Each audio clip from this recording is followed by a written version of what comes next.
Week 1 showed that anything can happen this season. Can you believe it? Complexity gonna take down Cloud9 on day 3. Unbelievable win. I mean, this is probably the craziest LCS split just from the first week's results. Dominate's fight was down for that, so it wasn't like he was, oh! I'm actually really comfortable on Team Dignitas right now. They have really interesting personalities, I can say. I definitely think in Super Week we underperformed. Seraph is going to have enough damage to come in here. He actually flashes, doesn't get it, but it does go over to double him. CLG coming out definitively here. 第一周的表现有很多幸运成分吗？我觉得我们第一周的话，可能状态只能说还行，并不是特别好。LMQ will go 4-0 on Super Week.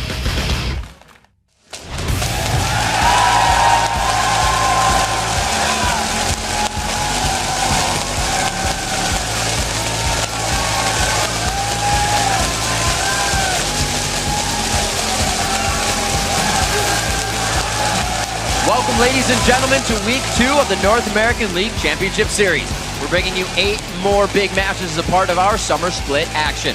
Hello, I'm Rivington Bizen III, and teaming up with me to bring you every gank in Smash Nexus for our first 2 games is Sam Kobe-R McKenzie. Should be a great weekend of games, and as the Super Week showed us, anything can happen. That's why I'm excited. Let's run down the latest and greatest from the league. We start with the Complexity's man in the mid lane. Prolly will be out this week. Yeah, covering for him this week is going to be a familiar face for LCS fans, Mandatory Cloud, who started playing with Curse Academy after his former team, XTG, was relegated. Yep, and let's turn our attention to the other new team that hit the LCS, LMQ, starting the day in first place. And LMQ are looking like an incredibly strong team, with each member showing that they can step up and carry themselves. Their aggressive playstyle has dictated the pace of their games, and it paid off with a perfect 4-0 Super Week. And we'll see if they can keep the streak going as they face tough competition this week with Dignitas and Cloud9. Yeah, Cloud9 got off to a rocky start. They made team history for all the wrong reasons. Before last week, they had never lost 2 games in a row,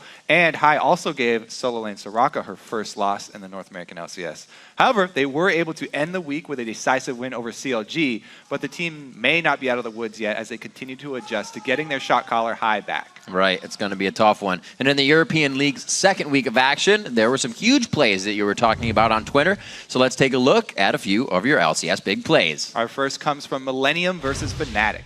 At iCurrent writes, Xpeke's spear onto Creatine at the Baron fight, which pretty much won the fight for Fnatic. Here's your number 3.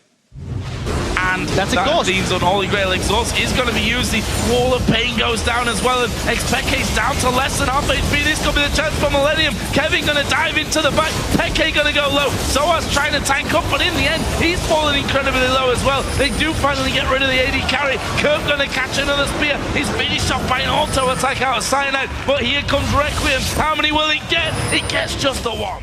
That is clear over 2,000 damage and 2 spears, and the one on Creatine, absolute 0 was the rest. And let's remember, Nunu's the one getting the kills here. With ulti and with the auto attack. It was a good thread of the needle. So next up from the same game, the Sad Lantern for Peke. At Sebastian Behan writes, that auto attack. Calculated for sure. Here's your number 2.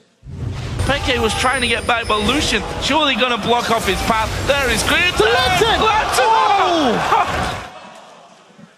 Just when you think he got away. Got the double shot off just in time. Finally, though, we have Copenhagen Wolves with the comeback against Roccat. At mmoney31 writes, Unlimited with the epic Thresh move leads to a 4-for-0 in the jungle. Here's your number 1. So means if you actually go for 1-1, you can chase. Unlimited though, he's in trouble. He's caught out of position completely. The kick coming in. Actually, Wild Growth comes down. That's a lot of healing, but is it enough to keep him alive? The bomb only really catching Cowtown. Unlimited still being pressured. Wow. Celeber in the middle of the team is going to go down, and I'm not sure he's the last here. Vander pressured and finished off by Airwax, who flashes over the wall right in front of Overpower and Yankos. Slow comes in. Cowtown joins around the corner. Airwax going low. The shield, the Hawks coming out, and that is another one. Will they be able to finish off Overpower? They will. Airwax going hard on that one as that well. Off-screen hook, too. Yep. That was the most surprising part. All right, everyone, keep an eye out for more of those pulse-pounding moments, and then share them with us by tweeting at LOL Esports, and be sure to use the hashtag LCS big plays. So let's take a look at your updated European LCS standings as they are now. Alliance is large and in charge at 5-1. After that, it's SK Gaming and the Super Hot Crew. They're followed by Fnatic and Millennium at 3-3. Then it's the Spring Split Darlings Ro8 down at the bottom. As for the North American standings, LMQ enters Week 2 in first place. In second, we've got Dignitas and TSM in hot pursuit. Then Cloud9 and Counter Logic Gaming are holding fourth at 2-2. And in sixth, it's Complexity and Curse, each having one win to themselves. Then in last, it's Evil Geniuses trying to get in a little more in touch with the evil and a little more of the genius. Kicking off the action in North America this week, we've got the age-old rivalry, Counter Logic Gaming versus Team Solo Mid. Then Complexity face off against the Evil Geniuses, followed by a battle for first place between LMQ and Dignitas, and we'll conclude our LCS day with Cloud9 versus Curse. That we will, and keep that browser where it's at for the North American Challenger Series, where we will be bringing you a best-of-3 quarterfinal series. It's XDG versus Nien and Frank Fang Gaming. Before the action gets underway, head over to lolesports.com as always and vote for who you think will be taking each of today's games. Simply click on Schedule Week 2 and give a thumbs up to the teams you think will triumph. Then brush up on your LCS knowledge by checking out our player interviews, stats, and box scores, as well as VODs of all our games from their split. Study hard because there may be a quiz later. That's right, there may be. If you're planning to be in the LA area, reserve your seat to our audience for one of our upcoming shows and get your picture taken with the pros. Click on the tickets link for all the details. But for now, we're going to hand things over to Freak and Jat, who are hanging out at the analyst desk. Take it away, guys. Thank you very much, Riv. What's up, guys? I'm David Freak Turley. With me is Joshua Jat Leisman. We're the analyst desk. Yes, we are. The analyst desk or the analysis desk. That is a long-standing debate. I like analyst desk. I like analyst desk too. D-Man, I don't care what you want to say about this one. Now, gearing up for our games today, we want to break down some of the players that we'll be watching. Up first is Counter Logic Gaming's new man in the top lane, Sarah. Yeah, there was a lot of hype surrounding the first Korean player to join the NALCS last week, but in his first week of play, he didn't have the effect a lot of fans hoped that he would. He has to step up and perform better individually for CLG to succeed. And we go from CLG's top lane to Evil Geniuses with Inox. He's been performing very well in his solo lanes, but in his first week of games, we haven't seen him contributing to his overall team's success. If EG wants to, continue to win, last split, Inox often carried, but really no man's an island, so we got to see if he can step up his coordination with the team and pull them out of that 0-4. Yeah, EG's got a good chance of winning today, and so does Cloud9. We're watching High as well. Since his return to active duty, Cloud9 have looked uncharacteristically indecisive and cautious, but the team's now had another week to practice, and maybe they've gotten some of their groove back. Hopefully they can. Next up, though, in the mid lane is going to be Dignitas' Shifter. He's had a couple of big games and, of course, did score the first pentakill of the split. But in his games, he's been falling behind in lane. He's actually got the lowest CS at 10 for all mid laners. And today, he faces off against the league's top farmer in Xiao Xiao. Dig's success may just depend on Shifter actually winning his lane. Yeah, that's going to be a trick one. And finally, it's Wild Turtle. In his first week of the summer split, he lived up to his name in a sense that he was very unpredictable and continued to get caught out unnecessarily with bad positioning in team fights. Turtle has to play better. He cannot rely on Glebe to bail him out again and again if GSM wants success. Yeah, we're going to see them play in about 20 minutes, see if they can take down CLG. But switching gears, we want to actually hear what you guys have to say with our Twitter question of the day. Today we're asking, what's your favorite rivalry in the North American LCS and why? Yeah, send your carefully worded responses to @LOLesports and use the hashtag LCS so that we can find it in the nebulous space we call the internet. We will be reading our favorite answers later in the broadcast. All right, so on Thursday, our friends on the LCS preview show peeled back the curtain on the in-game discussions of LCS teams to reveal the secret truth. They're just like you and me. Let's eavesdrop on this week's edition of the LCS preview show's All Chat. You know, that's the theme of the last Pink Floyd album, the Division Bell, that communication solves everything. I'm coming over. Okay, I'm on Lulu. I'm ulting. I'm gonna ult them. Shyvana. No flash. Go. Yasuo! Okay, back forward. Yasuo! Pull it. Yes! Keep going, I'm TP. Yeah, we get them all. I got a server. Great job. Listen. Good job. You say it? Clear calls. Clear calls. Good plans. Good plans. Yeah. Okay. All right, we won. Right, we're good. We won, man. We won. Back up. There's Lancer. Oh my god. We're so good at this game. Come here. I'm coming for Smite. Kevin, 6-0. Stop the fuck. Nice. Would you believe that? I said I was coming for smite, dude. Fuck. I don't give a fuck. Holy shit. Oh my. So bad. You saw the ult like 15 years before. Don't kill him, man. My points. Don't. My points. Fantasy points, dude. Don't. I can't catch him. Don't. Fantasy points. Yes. No. There we go. Give the penta. Give me now your fantasy stats. Wait, get it. Yes! That dude is a beast on Thresh. Yesterday, all my troubles seem so far away. But now I need something place to stay. Pretty sure my singing's worse. Yeah, I don't know. We'll have to see that tomorrow.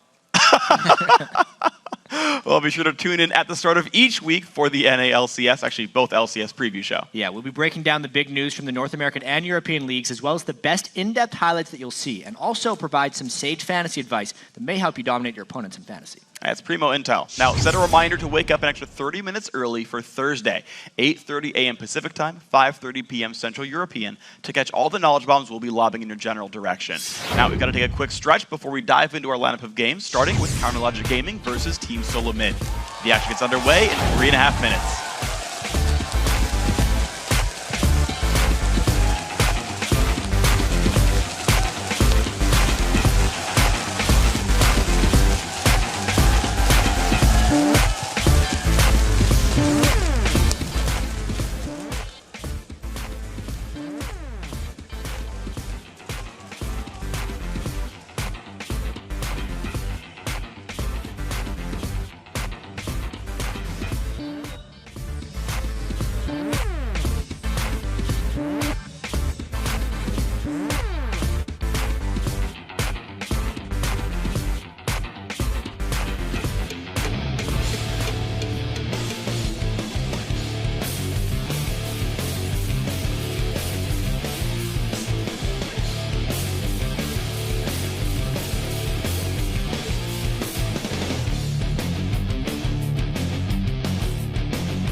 Welcome back to the North American LCS Summer Split, everybody. Now, each week, the LCS teams are under tremendous pressure to win.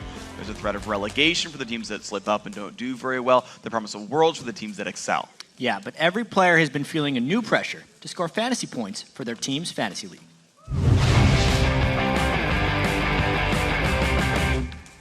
I definitely like the fantasy league. Yeah, I'm in like 3 different fantasy leagues right now. After our first game against C9, I had a lot of tweets being like, "Oh man, you only had 2 kills. I need more fantasy points." I was like, damn. People talking to me on Twitter and Facebook and stuff like that. They're like, "Hey, you're on my team. Like, you better do well." I'm like, "Oh God." I think it puts too much pressure. You know, I don't wanna disappoint everyone who's chosen me. All I do is apologize to people who put me on their team. Even the top teams, when they die, the fans are getting angry at them. It doesn't matter if they win, the fans get angry at them. The EG game last week that we had, like Kreppel had more points than me, but we won. So I'm like, okay, what? It's really cool to see that even the players in the LCS are getting into it. Turtle made fun of my team, so I'm making him eat his words. My highlight player is Shifter. He went off last week. He had a pentakill, so I'm really happy with that pick. Sadly, I'll probably be picking Shifter over myself. I have Kerp on my team who made 117 points on the first week, which is amazing. Like, I believed in the trackball, man. 然后你要问我拿5个的话，当然是选我们5个。I literally just locked in me, Afro, and Link. Oh yeah, I actually first picked myself. I was the first one to go in the rotation, and I was just like, I want me. That was pretty much saw it coming, and he picked himself. I'm like, okay, dude. And last but not least, I have Wild Turtle as my AD, but right now he's sucking. He has me as his top laner, so I need to try and feed more to ruin his fantasy points. We'll see if Darius can do it. If you haven't already set up your league, point your browser over to fantasy.llesports.com.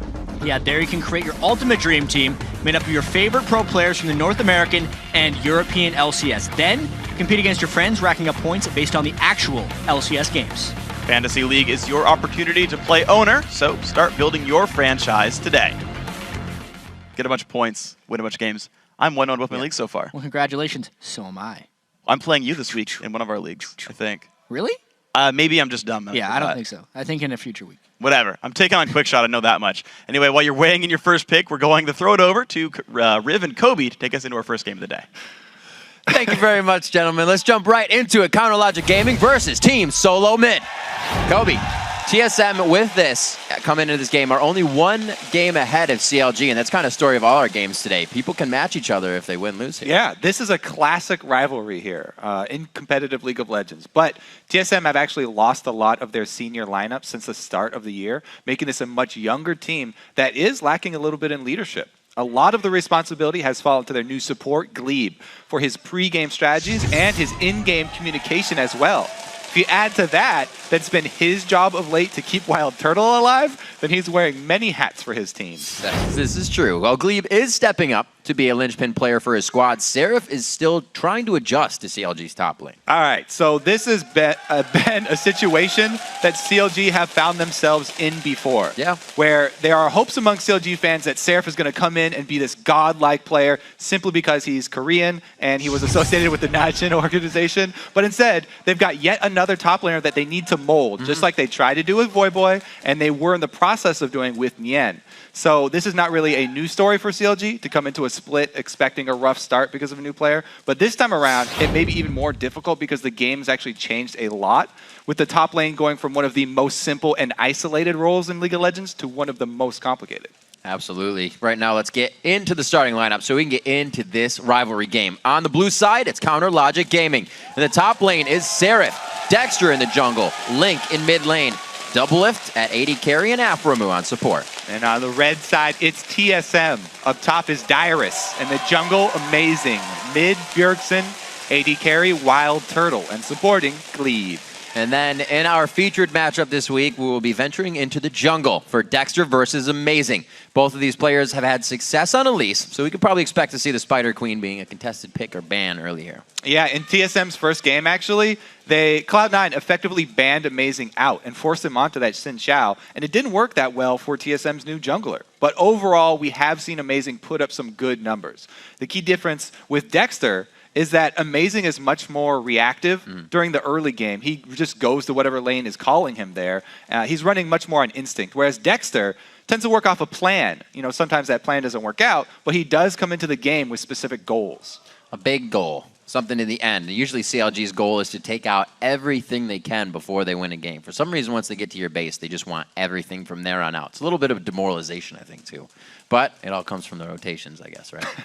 Being able to hit it right. Also looking at two of what are the strongest teams, this rivalry is they're ones who've seen some of the most changes, which is different because, like you said, CLG's been here, and TSM, a team that is constantly placed in the top, are, you know, switching players out. Yeah, I mean, Dyrus is the last old school guy left on TSM. There are actually only 10 players left in the whole North American LCS that have been in the North American LCS since it started. In the spring, and that split, yeah.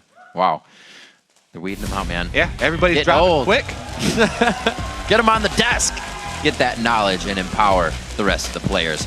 Let's get into the game. Figured the 80 carries would get a little bit of love in this game. That Twitch does go out to the wayside immediately. Wild Turtle won't be picking that up. Yeah, even though last week Wild Turtle on Twitch was walking by a few too many pink wards and get himself hooked, they still respect the pick. That champion right now just has so much carry potential for the late game.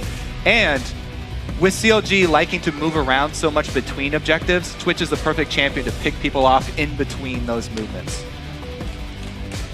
Let's see how the bans go. There's been quite a diversity played between the 80 carries. We got some Sivir, Vayne. Well, with the Yasuo ban early from CLG, that opens up some questions in my mind. Do they want to run a Nidalee? Are they looking to run a TF? Something like that where they don't want to have to go up against a mid lane assassin like Yasuo? Very interesting early ban there against Bjergsen.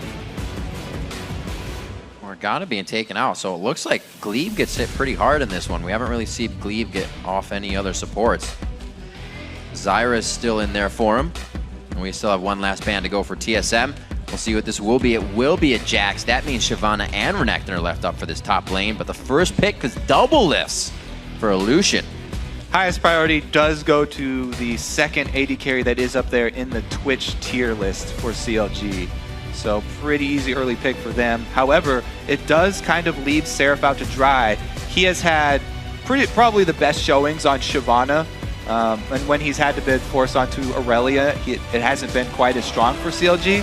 So we'll see now if he has expanded his champion pool enough to incorporate this. TSM actually letting top lane picks go past the first round as well, though, in favor of getting not only LeBlanc, but also Lulu here. So that's really a flexible pick because it could be in the top lane or it could be support, and it opens them up for more carries on this team than just LeBlanc.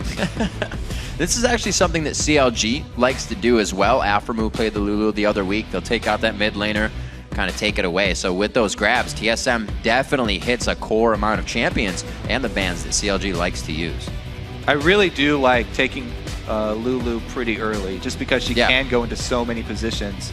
And as you said, Aphromoo really liked Lulu as a support as well. So not only are you taking it away from Link, but also possible CLG support being taken away there. His last game of the week versus Cloud9, Link did bring out the Orianna. Looks like he'll try to do that once again. We've been seeing some Corki and Sivir. Kog'Maw as well from the Yellow Pete man himself. This will be a very interesting with Amazing going on his wheelhouse champion, Lee Sin. Yeah, Kog'Maw has definitely been on the rise recently. It's not just Twitch and Lucian at the top anymore. What's really interesting about the Kog'Maw nowadays are there's so many different builds people are using. I mean, some people are still even rushing Infinity Edge into Phantom Dancer, but even more popular now are the early Blade of the Ruined Kings or early Trinity Force. So there's so many options to go with that Kog'Maw now. And since they've set up a pretty good protect Kog'Maw situation here already with Lulu and Lee Sin able to kick people back, I do like the pickup here. They still have potential for snatching people off in the mid game with LeBlanc. They don't need that Twitch. Very interesting. The joke's on us. It is going to be a top lane Lulu, probably. Yeah, Leona Dyrus has not played very much LeBlanc, and it takes Dyrus a long time to learn champions. So I'd say, if I was a betting man, Dyrus is going to take over the Lulu, because LeBlanc takes a little while to practice those combos. I'm going to distort twice right into the fight and then be left out to dry. So Glebe actually leaves himself last to pick AD carry for Wild Turtle. Already seeing that on the board. It's nothing they have to rush anyways for Lucian.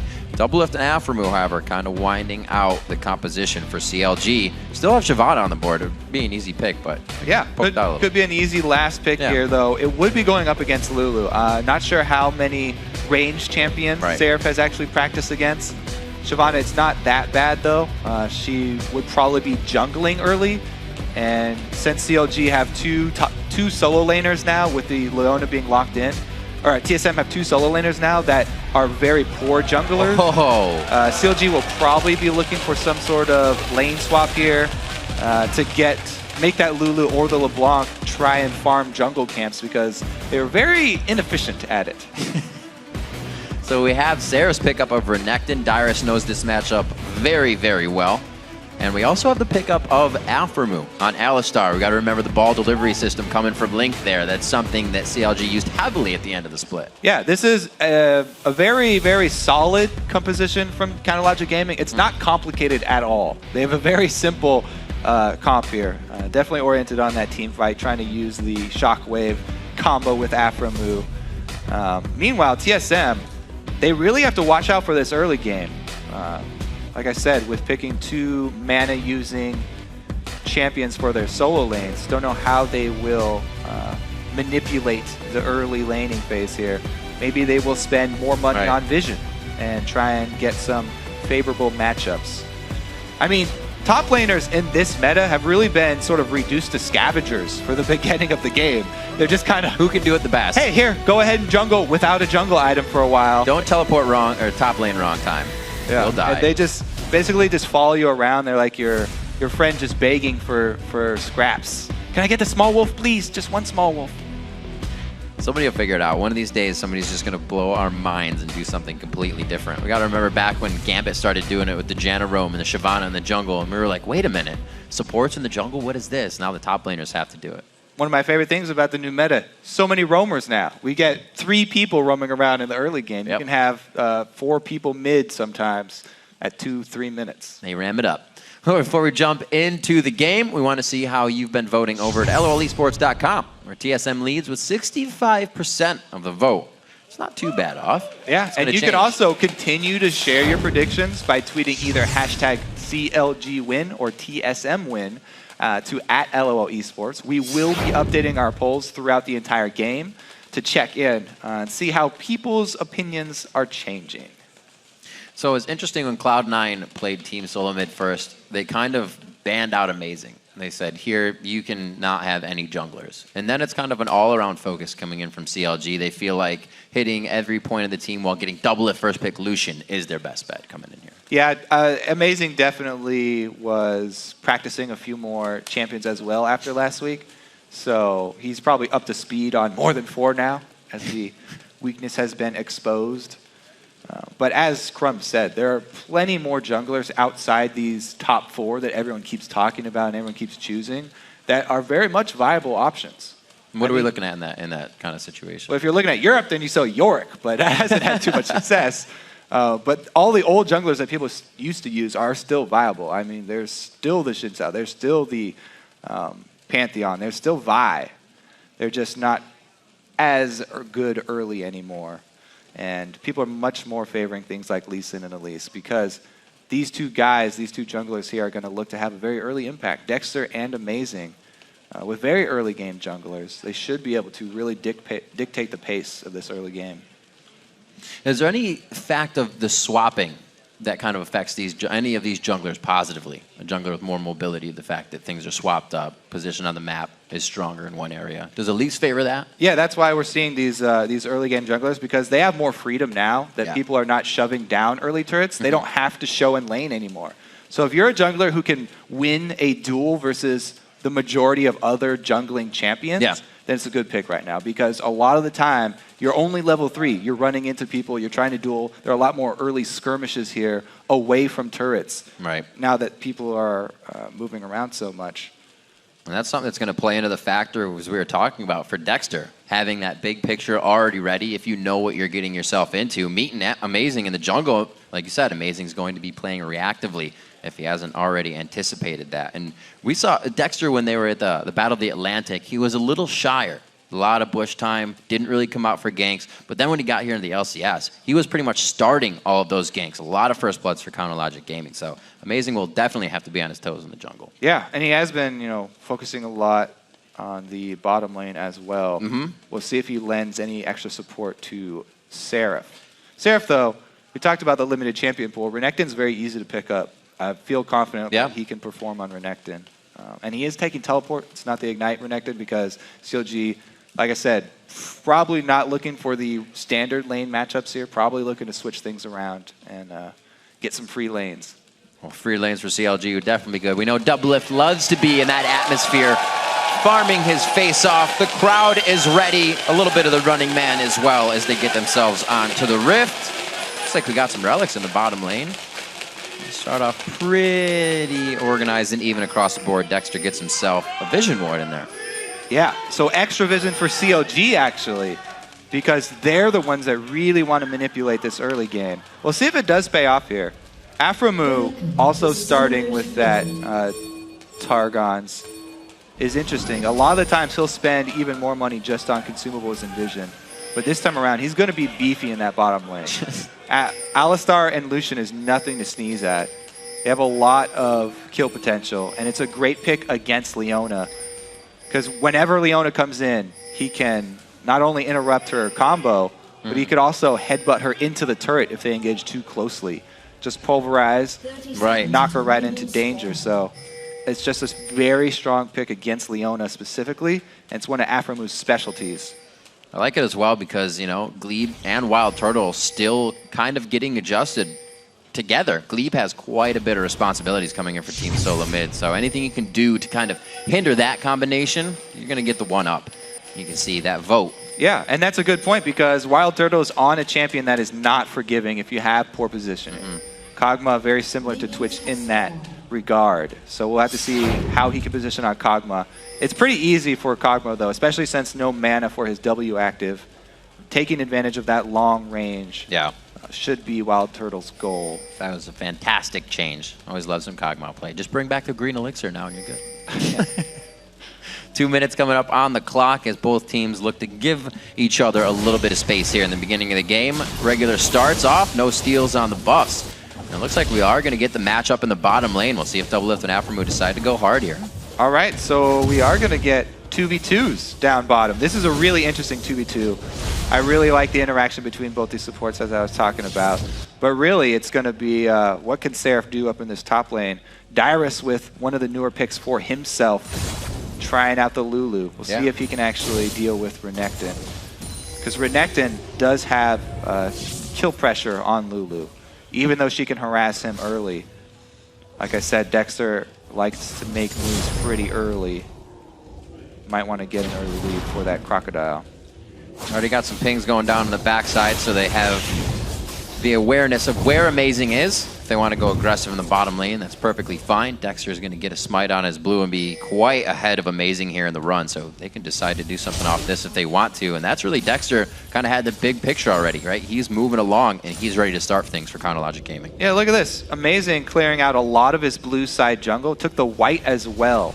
Yeah. A lot of Lee Sin skipped that camp, but he's going for a much, much later red here by clearing out his full blue side. He should have seen... He should have seen the ward flash. He's going to let him get it quite down. Dexter with the spike down. Going in very hard. Red buff. It does go actually over to Dexter, so he's got the damage on it. He could be taken. Wow. Amazing going down very well there, I meant to say, but great damage onto Dexter. Kind of a little too much of a weight there. Yeah, so it was a really good plan by Dexter. Here's what he's thinking. I've got a Renekton top lane. Yeah. He's going to shove it early. That's great.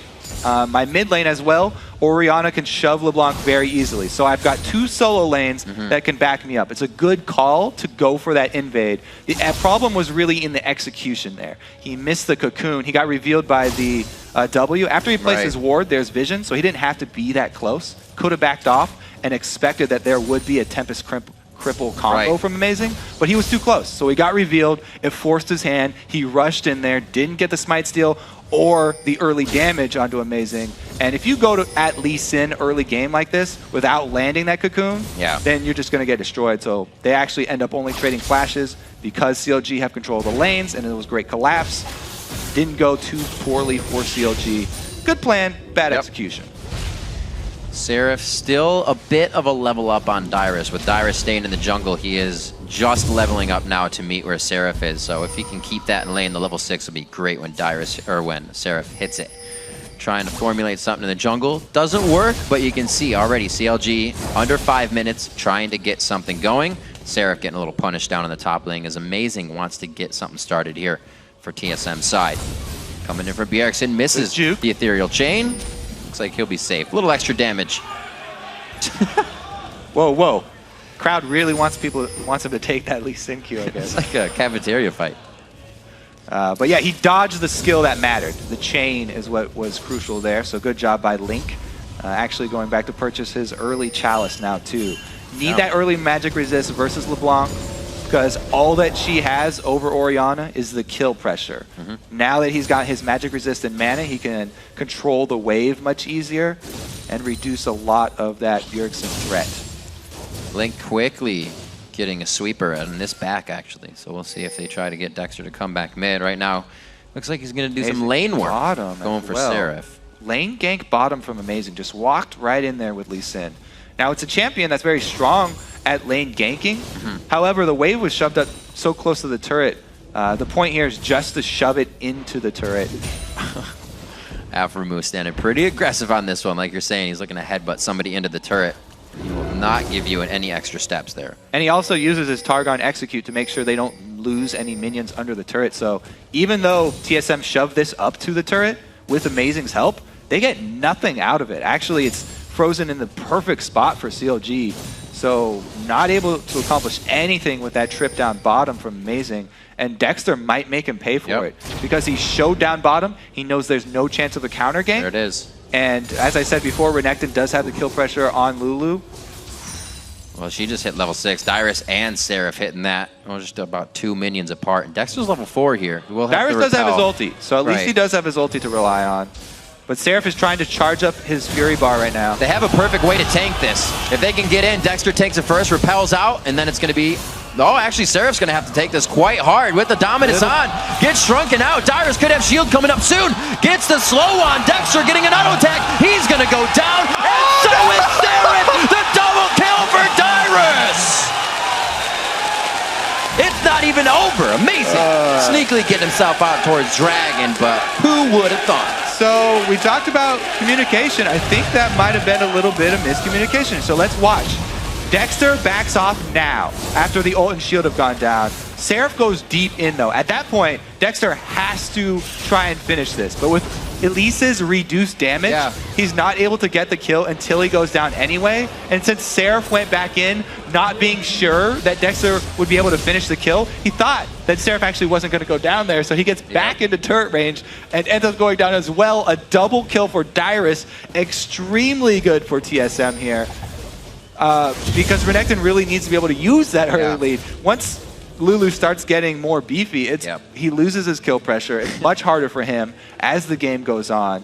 And Dyrus being able to purchase some extra wards here too should be feeling a lot more confident in this top lane. It almost looked like Dexter thought he got aggro because he stuttered back. And then, no. I think he was just saying, okay, we got the ult and shield, it's too dangerous, and he didn't want to go for it. Not sure, though. Might been in those things, those heat of the moment, do we go for the dive, do we stop? Those are the things that really, really count in the early game here that CLG might be missing because of the language barrier. They have said, though, that Seraph's English is strong. Right. So they haven't had problems communicating with him. Well, we got to think now, those 2 incidences are adding up. Dexter went into the jungle. That was a failed attempt. Pulled Seraph out of lane, and now they got killed in the top lane. So TSM now trying to work a little bit of the snowball they've been given. And CLG looking to stave it off here. They've done quite a good job, but again, Seraph has to be pulled back out of lane. Might lose a few CS to the turret, too. Yeah, and because Link is collapsing like this, you know, Bjergsen's doing a great job controlling the CS in this mid lane. Got a pretty good early lead here. And since he has a blue buff, and the blue buff was effectively denied from Link, Bjergsen's going to have a pretty big upper hand here, especially with that 2-level lead. Link should probably get a level off this wave, though. Yeah, there he goes. Walking around. It's not going to do anything. He wanted Wraiths, but he's not going to take it. He doesn't know where everything else is. Now waiting in the fog of war for a bit of action towards Link, as we're looking to see what the bottom lane is doing, and it looks like it's Doublelift and Aframu on the roam now. There are pretty good wards here from TSM, though. They have pink wards on both sides, so they'll see this roam up top. Yellow pinks do go down. The pink ward actually was not found by CLG, so it's still there for TSM. Everybody's walking by that bush. Dyrus really gets control of the top lane because there's a roam down from Seraph. Dyrus doesn't have his teleport, though, so he's going to be late to this party. Just gritting his teeth. Gets amazing, and Bjergsen out of the situation. Damage there. If CLG can keep getting pokes like that, they're better off. Because of that delay, though, Dyrus came down. This could be 5-on-5. He did have that speed. He whimsied himself into position. A nice Void Ooze. That's going to be a full 5 hit on the slow for the Solar Flare. Coming in with the damage. Link very hurt. Aframu on the outside throws down the ultimate, reducing the damage, but is it enough? A 1v1, and Dexter takes out Amazing on the left side of your screen. Bjergsen's going to finalize that kill on the cow. It looks like they back off with 2 for 1. Yeah. Glebe a little bit overreaching right there, chasing into that Alistar and Orianna combo. Pretty dangerous. It's only a 1 for 2 though, not terrible for TSM, not amazing for CLG. But yeah, that's the Leona Alistar interaction we were looking for. Amazing tried to follow it up pretty well and does kick over Doublelift, but the damage from TSM, not in position to follow it up. Seraph coming into that fight, if he still had dominance, it seems like he could have gone back in, but he walked into the fight with it on, so they're not really organizing these. Yeah, he has built early damage too, so with the Tiamat, not a lot of potential for him to tank up for this team. His teleport is available though, and it looks like CLG just going to give this one up because of the ward coverage here from TSM. Possible steal, but very unlikely. Cannot has. Dragon going over to Team Solo mid. We got an even game in gold and kills right now. 11.5 minutes in. Dyrus and Seraph back toe-to-toe in the top lane. Looks like Bjergsen's going to back. He's got about 600 gold lead right now. That's coming off his kills. The assists with 10 CS in his favor. But Bjergsen and Link have kept each other from roaming, and those are two of the two pivotal members of the team to get things going if the jungle cannot. A lot of wards up here for Seraph in the top lane. He wants to go aggressive. He's built all this damage. He has Tiamat for shoving. Wants to keep Dyrus sequestered up in the top lane so that he can't join the fights. Lulu's biggest strengths are buffing up the rest of the carries on a team. Being able to get other people to carry harder. She's not one to necessarily carry by herself. So if you can keep her away from the rest of the team, really reduce the effectiveness of that pick. Aframu's setting up this lane gank. That should cause TSM to play more cautiously though, because they've just seen this pink ward go down. They got to know there's a reason for that pink ward going down. See if they actually call down Amazing though, because right now he's headed mid. They're just giving up this bottom turret. It's going to be in. Doublelift gets a nice ward, so he needs the 1v1. He'll be happy to. But like you said, with not a lot, but a little bit of damage coming in, the item's not really being finished for CLG. You see 2 Athene's Unholy Grails, the Blade of the Rune King now finished, the Lizard Eldered as well. TSM is ready to get themselves into fights. They're in the position to make the moves they want. And with Dyrus, we said earlier, not going to have the greatest time on Lulu. Those 2 early kills, definitely giving him a thumbs up there. Yeah, and CLG, not only were they able to take the turret, but they also got enough damage out of it to get the wave pushing back at them. So Doublelift is able to keep that wave in friendly territory for longer now. So he doesn't have to overextend, and he can further increase this lead over Turtle. Doublelift is really going to be massive. Now that the numbers have turned against his creep wave, deciding to hard shove it so that he can then roam. Once he shoves out that wave, he can actually go make an effect either mid lane or with the rest of his team here. It looks like people setting up for the next spawn of buffs. Gotta be careful. They got some good wards for him, but a quick sidestep of Wild Turtle and Glebe towards the river would take him out. He's 141 to 100 in CS right now. Really having a big effect, Doublelift and Aframu's combination against Wild Turtle and Glebe and a Cog Leona combination. Turtle is definitely looking more for late game, but he needs to stay competitive in that CS score because Lucian is not a poor scaling AD. As I said, Doublelift is already on the road to outperforming him in these mid-game team fights. Early play of the Ruined King, though, very popular build for Kog'Maw. Does help him out a lot with champions like Renekton who are going to try and dive to him. Then he can slow them down and kite them back. This is not a tanky Renekton, so he can actually kill him pretty easily if he's able to get distance. Great picks play there. Glitterlance after to follow up some damage, and he's just trying to bait in the play for Dexter. A little bit of time wasted up here, but he's sitting on half a red buff left. Doesn't look like he's going to get anything that he wants. Seraph really shouldn't go in right now. Yeah, I think this extra harass under the turret is actually going to cause Seraph not to go out into lane. And actually, yeah, ends up drawing. Or at least he can pat himself on the back now. Dexter's still waiting around for this counter, though. Uh-oh. Now they know that they're outnumbered. This is extremely dangerous. Bjergsen coming in with blue buff. Only 1 second on that distortion again. It's up, and he uses... Oh, the minion with the body block! Sign that guy up on the team. Bjergsen's going to be backing up off of this one. It looks like CLG's may turn this one around. Not they have to go out through the turret. Flash is blown as well. Not in range for the shockwave, but in range to definitely make TSM think twice. Now that was just a pure mistake that was easily avoidable by Bjergsen. You can just watch your own creep wave. They mirror each other. So if your creep wave is at the middle of the lane, then so will CLG's. He should have known that the creep wave would be right there. Yeah. And even though he's going in for that blind chain, he's going to have to work around that timing. So that was an easily avoidable situation. It didn't cause anyone their death. Nope. However, they do go down a summoner spell for it. That hunger for kills, also known as greed. See what CLG can do as they... Aphromoo is going to back 1 minute on the Dragon, so he will get himself prepped and prepared for that. 50 CS leads, though, for Doublelift. Being an 80 carry, I always say the #1 rule, if you're not farming, then you're not being an 80 carry, and that's where Doublelift is going, down to the bottom lane. Top lane, Dyrus should be able to get some more damage on the turret if he wants. His teleport's up, so he can decide to just go wherever he wants and back to the top to farm this one out, because he's got a good lead on Seraph after the kills and the CS. Hey, you're talking about farming here. Like, Doublelift's been farming hard for a long time. He should have a substantial pool of gold. He could probably buy a full item when he does go back. He's been farming for an extremely long time. Just gets boots and a Sheen. Okay, more burst here.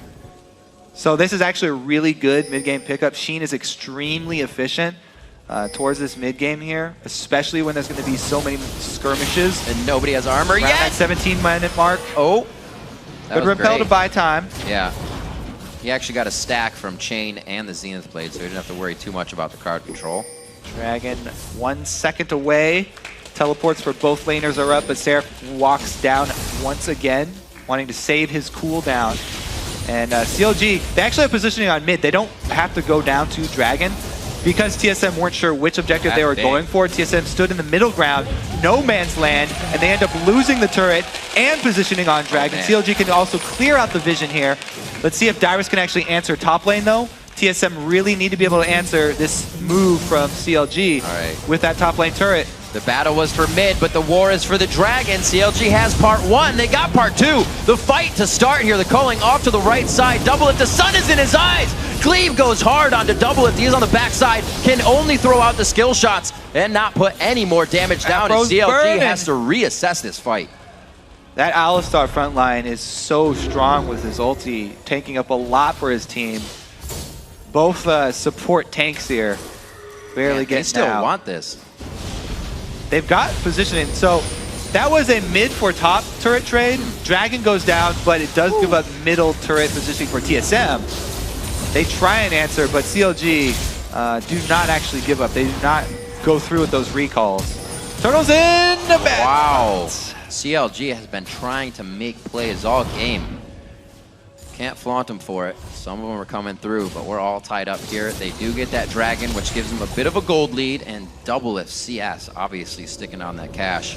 But 19 minutes in, and with 2 turrets down, CLG can start to add a little bit more map pressure, hopefully. When you got Dyrus pushing lanes, everybody else able to pretty much clear out a wave quite easily.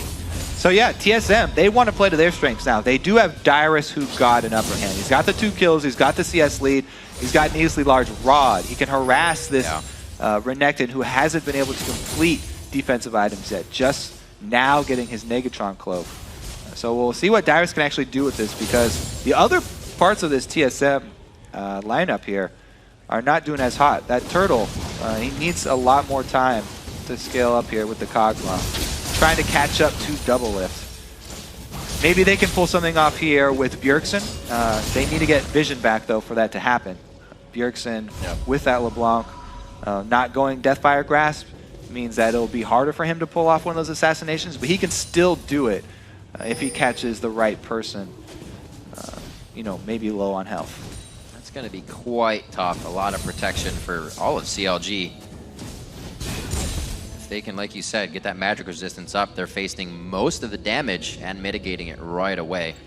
Yeah, the problem with going double AP with a LeBlanc as one of your APs is that people, when seeing LeBlanc, their immediate reaction is already, hey, I need to get a Banshee's Veil pretty early. So if you're running double AP, it just makes that choice even easier for them to go with. And it's a great item for anyone on CLG towards the late game. Banshee's Veil going to help out a lot. So TSM really need to... Whoa! Looks like Dexter's getting some nom-noms in the top lane. Seraph's going to want to help out here. Deja vu! Oh no, the turret! Dyrus is running! Time number 2, misses the cocoon. Whimsy coming up. The Glitter Lance goes over to Seraph, and he plays this one out in the fancy feet. Time number 2. So they don't get him again. However, it's just going to be a trade for turrets. CLG getting top turret right now. Meanwhile, TSM going to get that bottom one. The real story is what's going to happen mid, because side lanes are traded pretty evenly here, but Double Lift has such a commanding lead. With that Sheen, he can do a lot of damage very quickly to turrets. Really great purchase, putting the Phage on there as well to keep himself a little safer. Aphromoo throws it on. The back line is not warded right now in CLG. Like I said, trying to continuously make plays throughout the game. A lot of defense being provided here from Glebe and the rest of the team. Collapsed on by Bjergsen here. Very close. He also has amazing right on his heels. Bjergsen looks like he's been living with a blue buff on it as it actually drains off of him. As I say that, good dissonance damage from Link. He's actually leveled that all the way 4. Q is at 5 since he's spent that up. We're going to see what they can do. Slowly pushing towards the mid lane, but they're not getting any of Turtle's poke down. They're not getting Glitter Lances there. They really can't engage much. CLG really looking for the perfect shockwave. Initiation burst onto Afro. The one that heals. Not going to be that effective. Yeah. Oh! There it is! The ball delivery system! There it is! They get it there by 10 a.m. guaranteed. And it looks like it's going to be Dyrus running for the hills. Double Lift gets himself in range. The Phage speed, the W passive speed, all the speed necessary for the double kill. And that is going to be a middle inhibitor turret already going down for CLG. Bjergsen wants to make them pay for it, though. Trying to get a little bit off the edge there, chip off a block for himself, but nothing is coming off on that. CLG is a rock right now, and they're turning this rivalry into a base destruction versus Team Solo Mid. They pick up a 5,000 gold lead, 3 kills on the run there, and 3 turrets for themselves in the lead. A whole inhibitor off of that single initiation. Everybody knew what was coming. Everybody saw the clip last split. But inside their head. Still that impressive. Even if you know it's coming. Aphromoo and Link once again pulling off the combo, and Double Lift is able to chase them down, even though red buff does wear off. Matter of seconds. Everybody on TSM thought, oh, Voidoos, we're safe. That was the end that CLG needed. Yeah, beautiful combo from CLG. What we were expecting from this composition, and they pulled it off beautifully. Great execution. TSM going to have to worry more about spreading out. I mean, they can't really afford for another 3-man Moo Link combo. So they're definitely going to have to spread out and work more with the counter engage. They don't really have the best opportunity when having Leona go all in, as we just saw, because not only is Aphromoo able to use Alistar's kit for engage, but also disengage and counter engage. You just crack all that CC. It's really more about TSM trying to use the Lee Sin kick to buy some time for them and then regroup. They have to spread out for the beginning of the fight and use Leona more for a secondary engage or reinitiate. Another thing that helps is that they got so far with that battle. Doing that twice isn't always the easiest thing. Like you said, TSM's going to be looking for that you're not going to get another perfect ball delivery. So we'll see how CLG can work their way back in to get it again. To be fair, TSM should have been looking for that from the beginning. Yeah. Because CLG have done this before, and CLG were still able to pull it off. Also, once Aframu gets some more mobility, that's going to be even more scary. Oh dear. You can just see, they don't even want to attack him. Turtle knows just on his heels is going to be even more death from the Mad Cow. So they back off. Turtle safe. A lot of summoners up on both sides as well. So we'll really get an all-out fight from both teams if they decide to go head-to-head. No holding back. 240 to 199, almost hitting 200 CS there. Doublelift staying on that mark for CS per minute almost. 2-0 and 3. So that first pick, Lucian, really working out for him. Yeah, it's turning really scary for TSM here. Seraph as well got really strong. He's got a fully completed Randuin's now on top of his Negatron cloak. So he is getting to be that beefy secondary tank after Aframu initiates. It's kind of been the story always. You kind of see Seraph in the beginning, and then he'll disappear, and then he'll come back as a formidable opponent sometime in the game where he still helps CLG. Interesting choice here by TSM. They wanted to make another trade. This is just an outer turret, though. Yeah. The last outer turret for CLG going to go down for an inner turret of TSM. And TSM has to be very careful about recalling. They need to get back in time to defend an inhibitor turret. They can't afford to trade one outer for 2 turrets, one of them being inhibitor. CLG is just playing this fantastically with the amount of strength they have. Aframu knowing the limitations and how far you can really go with that champion of Alistar. Oh! There is the command shockwave to lock it down. A quick Q movement on the ball move. Takes down Glebe, and they are going to get another inhibitor turret going on to Team Solom. It's amazing. They take him down. And Aframu helping to be on the front line, giving a double kill out for Link. Doublelift picks himself up one as well. These guys are just going hard. Actually, Double doesn't. He's just on the assist score. Plenty of shields there for Doublelift 2 as Bjergsen comes in for the burst. This is maybe the fresh face of TSM kind of showing here. Not able to get everybody on the same page and recall quick enough. They weren't able to convey the desperation of that situation. The speed at which CLG were pushing was pretty easy to tell there, and they were not able to get the recalls in time. Right. End up losing another inhibitor for it. TSM really on the back foot now. Well, doing what they can, still remembering they got to light up Baron as much as possible.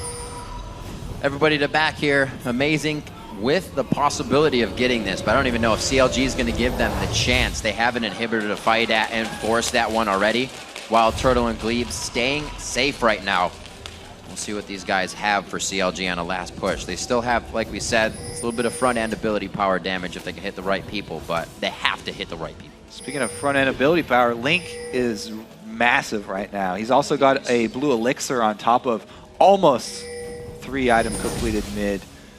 So he's going to be giving some very, very high damage shockwaves, courtesy of Aframu. And Bjergsen gets the rest down before the fight even starts. Perfectly done on the LeBlanc. That's why you'll see a lot of people go after the LeBlanc. Oh, he gets it. Very nicely done. Link on that one as well with the shield assist, the speed up, and they're going to be going for the inhibitor. Not something they thought would happen. And another time that CLG catches TSM thinking they aren't going to engage. Yeah, it seems to be the whole team of TSM here kind of out of position, not really respecting the speed of CLG, and they pay for it there. Also not able to take up enough calling. Wow, Kobe! Wild Turtle gets hit up. That was a passive shot in the Sheen proc. Glebe is going to go down as well as they shut down the Sun. Double kill for Doublelift. 3 are now down. The Nexus turret will fall. A sub 30-minute game for the CLG-TSM rivalry as Counterlogic Gaming takes the win in 28 minutes. Congratulations to CLG. Very strong performance from them. Great. And maybe the lack of planning there from TSM kind of showing through. They look a little bit unsure of themselves towards the mid-game. Not to point it at amazing, but we saw a lot more during his European gameplay time. More initiations, more of this, more of that, being the one to set things up for the team. It seems like he's almost kind of been taken control of by other junglers here. Not all of them. He got hold of Dexter early game, but it's been quite ordinary for the results he used to produce. You see the team quite happy with themselves in the victory. A great way to start off the second week of the split. TSM looking like there are a few troublesome issues there. Definitely something they can look at for this game. One of the harder matchups they have this week. Yeah, a bit of a slow start for TSM. But CLG, all smiles. They have pretty much historically gotten the short end of the stick as far as this matchup is concerned. But now they're looking very confident, and it showed, especially in the team play there. Everybody was on the same page. And there are interesting picks and bans, but it showed that CLG can kind of just go to whatever they want. Afromu back on Alistar, it's cool that AAP, TSM took Lulu and LeBlanc, didn't need either of those. Link still had Kale if he needed to play it, but he went back to Orianna again. Counterlogic Gaming, their champion pool is amazing coming into this. Yeah, I really like the throwbacks from Afromu. Not a lot of support players nowadays playing Alistar. He's one of the only ones doing it, and he does it so well. Every single time he takes it, he shows himself to be a star for the team. And him and Link just have such good camaraderie. Don't want to say it. I agree. They can pull off these moves over and over again, even if you know that it's coming. TSM still keep getting caught by the shockwave combos. It's something that happened last split, too, with just a frequency of the patch change. TSM said they were having a hard time to adapt to that. Do another patch change, which wasn't huge in terms of changing things, but there's a patch change, and you have new members. So you're just multiplying things on that were hindering the team last split. Yeah, I mean, everybody in the North American LCS is pretty much a new team, so... Yeah, everybody's having to deal with these. Kind of the story. And then it's a choose your own adventure. Do you keep going? I mean, CLG came back in the mid game vote on that one because people they're seeing, they're like, you know, CLG has become the rock they wanted to be a lot sooner. Last split, it took quite a while, and CLG received a good amount of flack for it throughout the whole time, even saying it's going to take us a while. You know, same thing could happen for Team Solo Mid. And what was really impressive for CLG this time around was double lift. Yes, he farmed really hard in the beginning. He got his lead, but when it was time to team fight, when it was time to pull away from the minions and stop farming, he was there. He was always there with the team. When they called for a shove, when they called for a move anywhere, he would be in the right place at the right time. So double lift actually not falling into his old habits, and he's actually progressing as a player himself. Got it in. All right, well, we're going to toss it over to Freak and Jat, who are joined by CLG's Rush Hour bot lane. Thank you very much. What's up, guys? I want to welcome Doublelift and Afromu now to the desk. You guys were pretty much in command and control the entire game, it seemed. Talk to me, I guess, about the fact that we have a lot of new rosters now in the LCS fighting up against now Wild Turtle and Glebe. Well, last split, I didn't really have any issues playing against Turtle and Xpecial. And I felt like them and C9's bot lane were like really strong, but then C9's bot lane had just started pulling ahead relative to TSM's. And then now, Glebe is not a spectacular laner. Like, Xpecial hits all his hooks, and he's just actually, he has like good lane presence, but I think Glebe and Turtle are a lot weaker than him and Xpecial were. So I'm especially like not scared to 2v2 them. And they were playing a really weak lane, Cogliona. I don't know what they were thinking to try to 2v2 us. It's kind of silly. So talk to me about the Leona pick, because so far every time I've seen you play, Alistair was into Leona, but also every time you happen to have an Orianna on your team. Did you like see this coming a while in advance, or you're just like, Orianna's good, and then you're like, oh great, I get the engage combo? No, we pre-planned this before coming up against TSM. We know what we wanted to play, and we had all the counters ready, and we were prepared to play against them. Yeah, and Double, if you actually mentioned there wanting the 2v2 and how TSM did that, just kind of walk me through the early game and how you guys knew that you would meet up with them 2v2 or Afrof. Well, we warded early, and originally we were like, there's no way they're not going to 2v1 with Cogliona. So like in my mind, I was like, yeah, we're just going to 2v1. Lulu's going to come down eventually to try to pick up some farm, but it's just going to be standard 2v1. But we saw Cog show on a ward. He was like bleaching blue or something for Amazing, and I was like, wow, they actually want to fight us 2v2. Like, that's kind of dumb. So yeah, we ended up playing against them, and I think we're better in lane, and we also had the better matchup, in my opinion, because Cog is kind of weak early. And I was ahead by like 50 or 60 CS the whole game. Yeah, I actually have a curiosity out from you. Speaking of Kog'Maw lanes, when I typically see him paired with a guy like Nami, Nami's been kind of coming back. I know she wasn't in this game, but like, why is it that Nami's kind of coming back into competitive?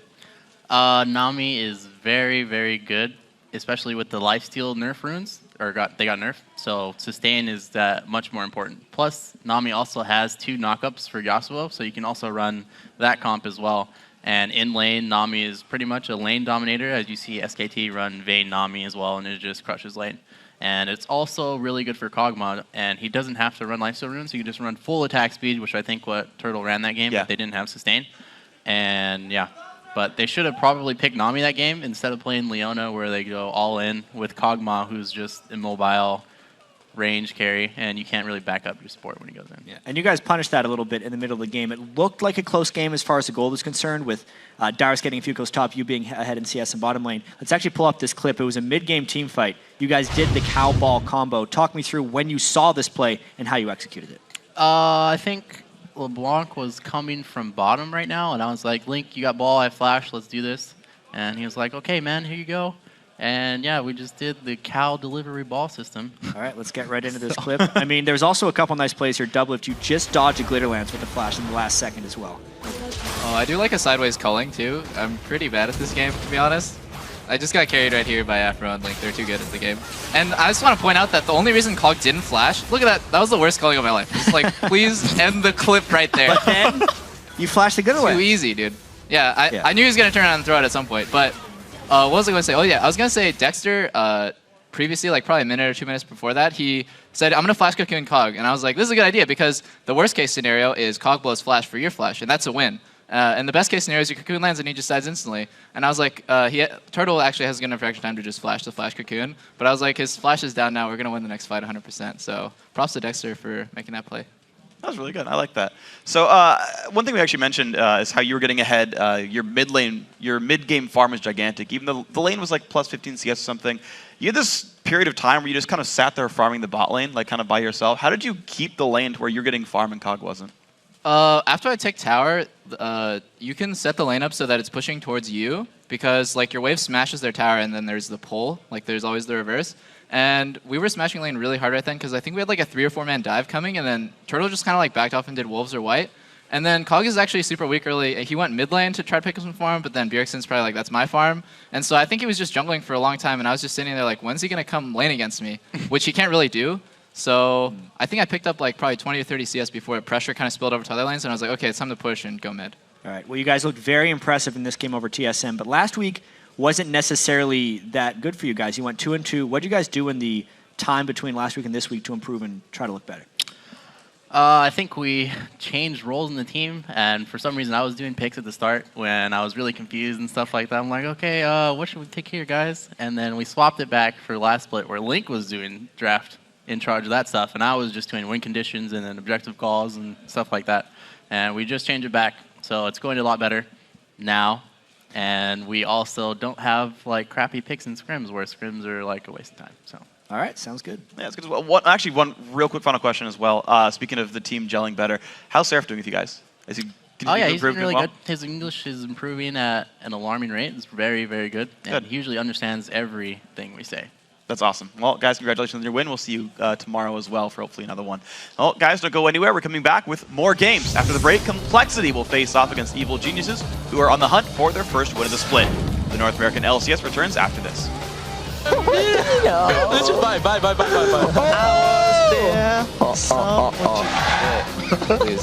Do I go or wilding on top? Oh, actually, Seraph's going to have to take this quite hard with the dominance on. Gets shrunken out. Dyrus could have shield coming up soon. Gets the slow on. Dexter getting an auto attack. He's going to go down. So is Seraph. Not going to be that effective. Yeah. Oh, there it is. The ball delivery system. There it is. They get it there by 10 a.m. guaranteed. Courtesy of Afro move. And Bjergsen gets the rest down before the fight even starts. Perfectly done on the LeBlanc. That's why you see a lot of people go on the LeBlanc. Oh, he gets it.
Welcome back, and you are just in time for our next matchup, Complexity versus Evil Geniuses. And Kobe, EG have had a slow start to the split, to say the least, but a win here could give the team an important moral boost. Yeah, they did start off pretty rough here. Part of that was due to a tough schedule, though, and the late addition of Altec. But there have been bright spots so far. I mean, Snoopé had an epic Baron steal that got them on the way to a comeback.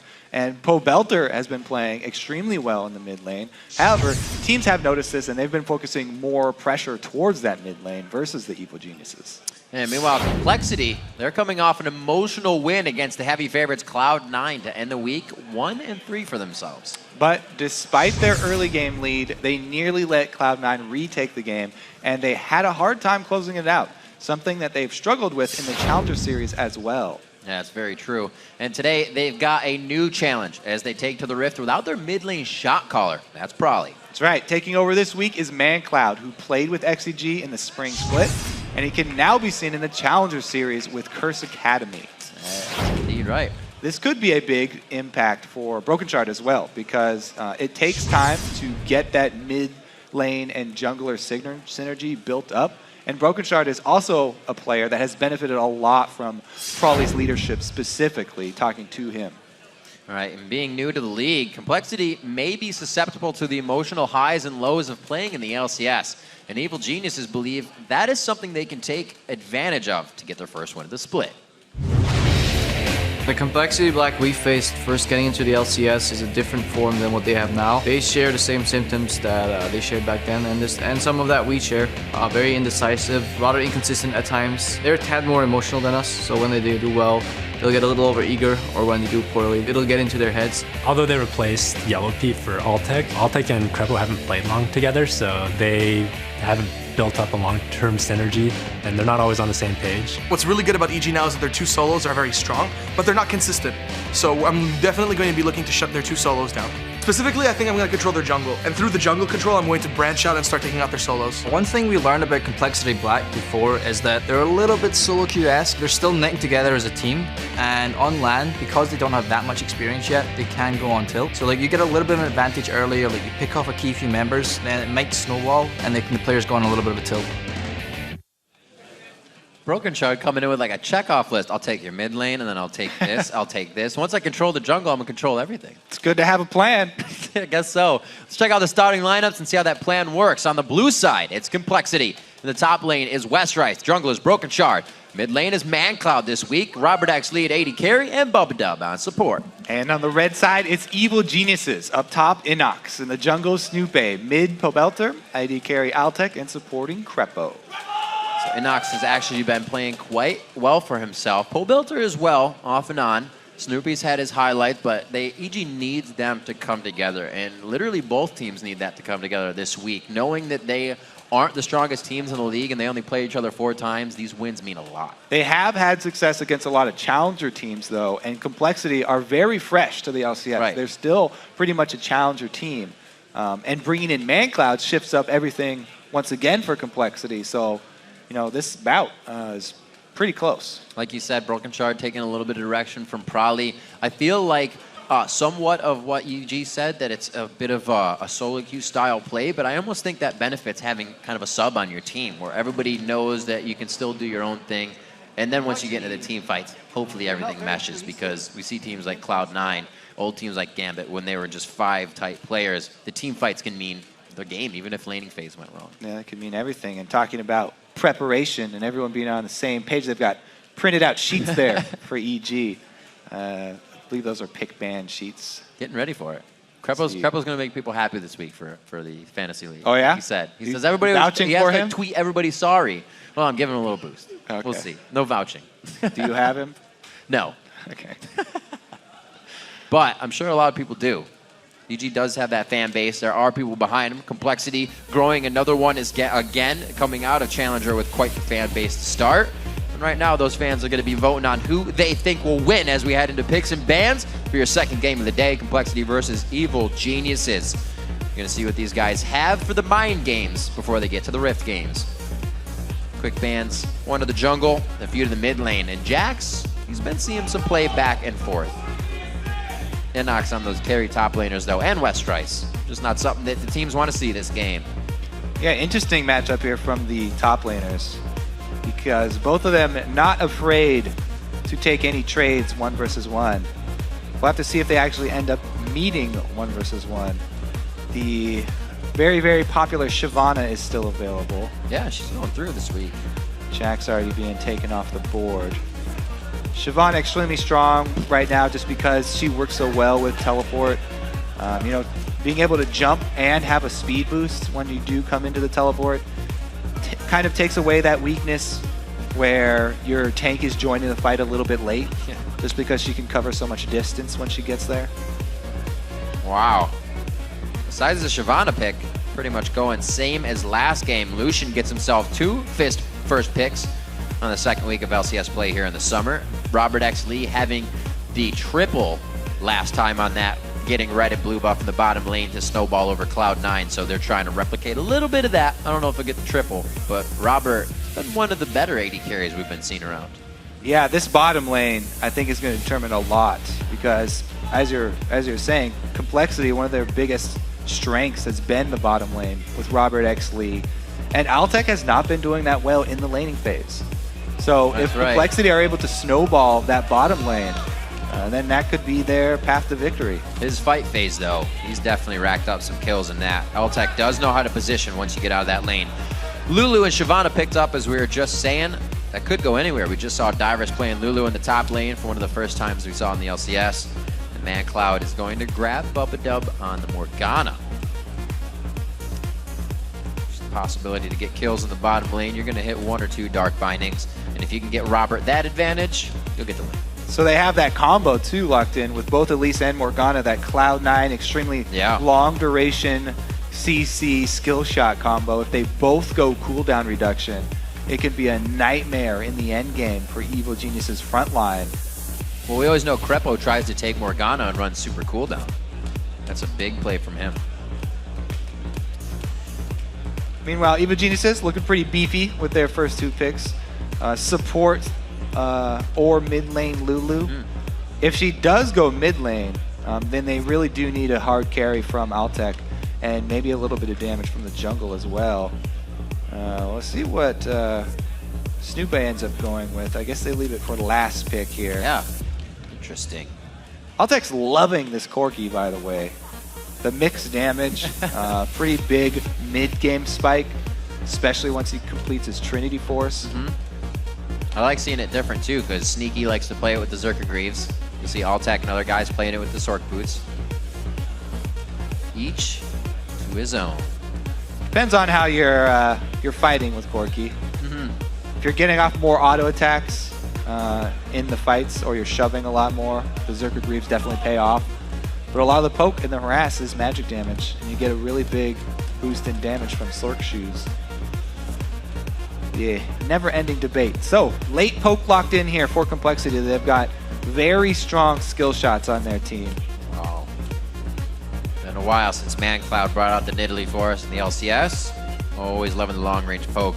Remember him on Xerath, on Lux, on all of the long range, but it'll be Nidalee this game. That puts a lot of pressure on good Shyvana ultis. You have to flank around from the back or get a weird angle where they don't see you coming in order to get into the middle of the team for the Lulu knockup, because Thresh is not a reliable engage for this EG team.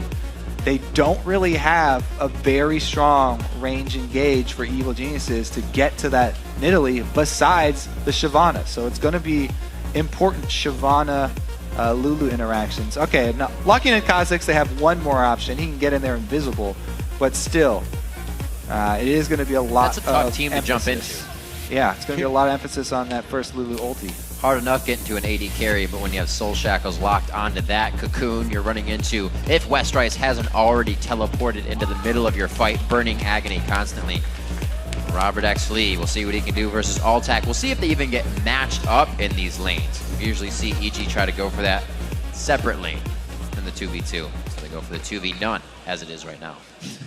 So as the teams take to the Rift, let's check the fan vote over at LOLesports.com, where 54% of you are calling the game for Complexity's side.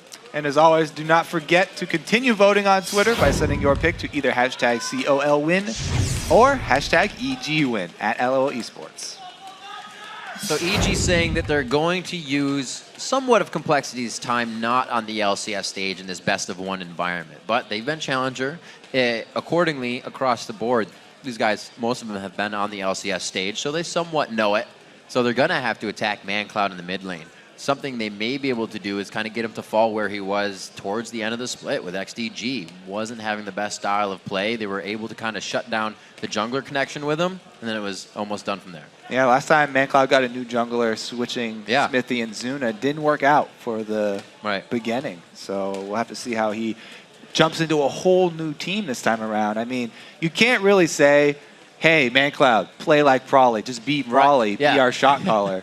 Like, when Cloud9 take Link, they're like, okay, just play like High, be our shot caller. And they're like, okay, kind of works. All right. You can't do that with Prawley. Prawley's crazy. Nobody could just be Prawley. You can't just play like Prawley. Yeah. So. And then what do? Pick super safe. You can't get LeBlanc in there to get yourself safe. Remember Alex Ish saying, I think it was on LeBlanc in Italy, he's like, I hate playing against them because you can't kill them. They're always so safe. So put ManCloud on that, let him do his own thing in mid lane and stay safe. Gonna get into the game. Got some Astro Nautilus shirts represented in the crowd. Pretty great. Love all the league stuff. And everybody here to rep the game, shouting for their favorite teams. Complexity versus EG is our second game of the day. We're out of the base. All right, let's see. Defensive starts from everybody, as well as normal lane lineups. Yeah, it looks like they're going to be. I'm excited about that. Got a lot of good fights today. A lot of good matchups. We'll see how this Thresh and Morgana matchup does end up working out. It's always interesting. Timing on those black shields. A little bit slightly lower cooldown on Thresh Hook. If just one binding lands, it could be a lot of damage follow-up there. So Krepo's got to be quick on his feet, and it also means that side lane bush control very important. Slow waiting. The vote going back and forth just a little bit as teams set up. Another game where it looks like we'll actually have regular starts in the jungle. Nobody's going to be invading on this one. You should always be in the lane bully, like you said. EG's going to have a hard time coming up on this one, but Robert could have the chance to go into the top lane here. Yeah, definitely going to be a late invade here from Complexity. They choose it. See if they walk right through Inox. It looks like they're trying to counter invade, actually. This is the common ledge to stand on. Expecting a swap from EG. There is no swap, though, from EG. They are very confident going with their bottom lane, running into a 2 versus 2 situation. So Complexity are the ones who pull the swap going up top. Now, this is not bad for them. They do have a Spell Thief's Edge on Morgana, which will help harassing that turret down if they want to push it down. If they don't want to push it down, though, actually hurts his gold generation because he won't be able to get procs on any opponent since nobody's going to be there, 2 versus 0. And you won't want to get too many on the turret because they're trying to leave it up to deny minion waves. Almost doesn't work out right away. We'll see how they factor in a little bit of that. So far, free farming isn't that hard, so they should be good for the time being. Help here onto the red buff. We see coming in for Broken Shard and Westrice. Inox was a little bit off of Snoopy taking that on. Inox didn't think that it was going to be Robert Exley and Bubba Dub, so he's still level 1, kind of huffing around the jungle as Snoopy already got 2. Slow rolling here, but it's going to be impact plays now. The red and the blue buff adorned onto Snoopy. We'll see if he can get any kills. He's heading towards the white. See what he can do from the mid lane. ManCloud staying 10-13 as Pobelter isn't trying to do anything crazy. Oh, there he goes. He's Glitter Lancing. He's just waiting for the right time. Yeah, Lulu definitely has the advantage early on Italy, shoving her in at the weak points where he has no wave clear. It also means you have to worry about early jungle invades because Nidalee will constantly be pushed into a turret. Pretty much both top laners, though, just going with the scavenger-style jungling, picking up scraps. Damage going ever so slowly to the turrets, but this is good play here from EG. Something we usually don't see is they say, you know what, our bottom side of the jungle was empty. Yours probably isn't. So now both of them are just hovering around Complexity's jungle. This may shut down Broken Shard a bit, but they almost have the same idea. all the way on the top side. Broken Very, Shard and very even starts here for both teams. Pretty much mirrored up until this point, where EG decided to go mid, and Complexity decided to go top. Gotta stay safe. Man, Cloud saying they showed me a little bit of love mid. Both summoners blown there. We'll see how Complexity reacts to this, because now it's their turn to make a move, and it looks like he got seen by the ward. So EG Pobelter privy to that situation, stays safe. Westrice and Inox, or rather Snoopy and Inox, stay in the jungle together. Slow game. Yeah, Inox on that Shyvana can actually split up from Snoopy. Take camps himself. Decent AoE. Westrice and Broken Shard, though, together for life. Second Doran's coming in for Inox, so it looks like he actually has the idea to stay and keep farming, keep himself safe. Gets a little bit of HP on that buy, as long as some damage. Have to say, the extended jungling, too, is pretty good for Westrice on that Mundo. Doesn't have to worry about his super early squishy phase. If he does try and hold a 2 versus 1, he's got to worry about getting tower dove. That level 5 If he gets a 1 versus 1 with Shyvana, then she has the advantage early. So this extended double jungling is probably the best scenario for Westrice. The ganks, not quite as successful, but back to the jungle with you two. So as an AD carry in this situation, since you don't see pressure, when is the right time to go back? Since you kind of just left alone. Huh? No, you just need to control the wave as long as possible. Don't have to rush back. You got to wait for the opening when the other team decides to go for that lane swap.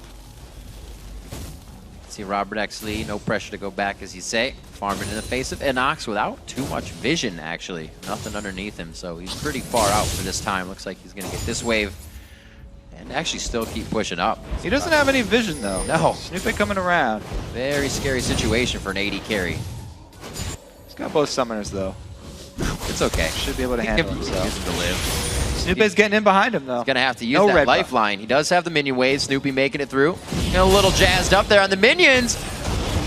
That was very well played by Robert X. Lee, except for that part. But then it was good. But no, great play by both guys. Robert X. Lee kind of do-si-doing around the minions, so can't get a good void spike off there. And looks like we're back to still no kills. 6.5 minutes in. Robert decides to wait for the minion wave to come to him in the top lane. And ManCloud just hitting 6. Takes a nice chunk of Glitter Lance there from Pobelter. 44 to 41, so even pressured up to the turret. ManCloud's been doing well here. Yeah, he's farming very well under his turret so far. Hasn't even fallen behind Lulu. So very good start for them. Now, though, as we approach the 7 minutes, we start worrying about secondary buff spawn. The second blue buff. Blue buff, very important for this Complexity team. Nidalee poke teams really want to start with an early lead. Because Nidalee's power comes from throwing spears. Uh-oh, Krepo does get bound. That's a close one. Yeah, the black shield's still there. Nice hit by Pobelter. The Nidalee poke teams. Yeah. Let's see if we can get the blue buff. Oh, gets in there for the smite. Snoopy flashes for it. Go get it. He's running. Snoopy trying to put on the blue suede shoes to get out of this. He's got a pink there. It's going to be Pobelter. Snoopy steals Baron last game. He'll take blue buff for now. The Good enough. hero steal there from Snoopy, risking everything for it. I said it was important, but it's not worth dying for. He gets it and gets out. Great play there from Snoopy, able to deny that blue buff and slow down that Nidalee snowball. She really wants to be able to siege up throw spears offensively. She doesn't have good wave clear, so if they get behind early, then it's very hard for the Nidalee teams to come back. Hopefully it doesn't crumble into a Snoopy needs flash situation, but right now definitely playing into their favor. That was ManCloud and Broken Shard thinking they had the upper hand until the cavalry of Altec and Krepo alive. Just splitting the D there, tries to get a quick hook through the turret. Altec, 400 damage there, not too shabby. Still waiting for level 6 on the AD carry there. And level 4 for Krepo. He's actually 2 levels behind in that bottom lane. They've also been able to defend their own blue buff, so this is not going to turn into a blue buff trade.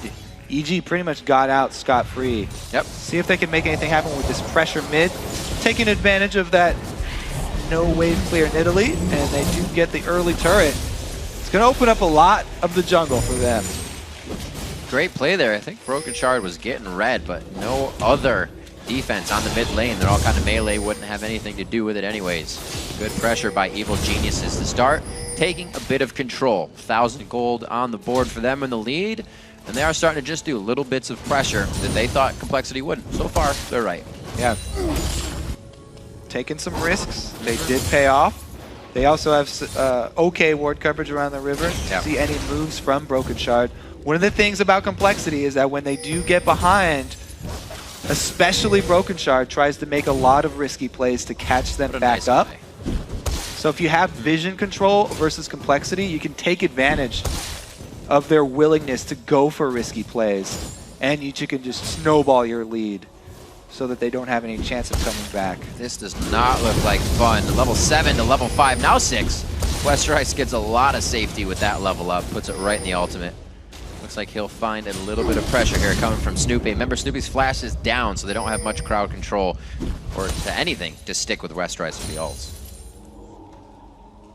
And now Westerice got to worry about that tower dive. There was no flash for Snoopy. As said, might be a factor later.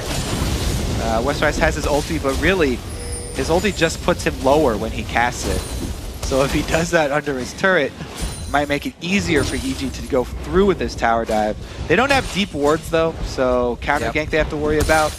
Actually calling up Pobelter just to make sure they will have the numbers. Oh, looks like it's going to be ManCloud just on the edge of this one as well. Pobelter walks into the fight. All the players are present. Broken Shard goes up on the rappel. He's going to be all right with just a little bit of HP. Comes down, goes down. Pobelter, a sliver as well. The blue buff to be transferred over. He gets the flame breath. Gets him down. They get the shred on him as well. ManCloud gets the pounce, gets the kill. Can he get the heal out? Going for one surge. It'll keep him alive. He's got the potion going. The red buff is there, but he can't get anything to match what he needs. Crepo doing what he can in a 2v1 situation. Bubba Dub. Watch out on that micro. The turret goes very low to 300 HP, and Crepo in a 2v1 holds it off. EG aggressive around the map. Coming up pretty big. Very good dive there from EG. They don't focus Westerice. As soon as they see the squishier members show up, Broken Shard on the front side, they target him instead, and they take him out of the fight. Oh, very nicely done. Hook to the back line. There's NACS coming in the teleport. Robert actually didn't even expect it, and EG has just turned on the afterburners. Back-to-back amazing moves from NACS. Up top in the tower dive, he did something extremely smart. When Broken Shard repels up into the sky, he's untargetable, but he can still take AoE damage. So NACS ults and leaves the burning trail under the spot where Broken Shard was. So by the time he comes down, he already dies to the burning fire. Yeah, okay, let's take a look at this replay here. Because NACS, they immediately focus Broken Shard. He jumps up, he leaves the fire trail there. So this whole time, Broken Shard's burning, boom. As soon as he comes down, he's out. And the red buff allows Broken Shard to slow Westerice and screen for Pobelter.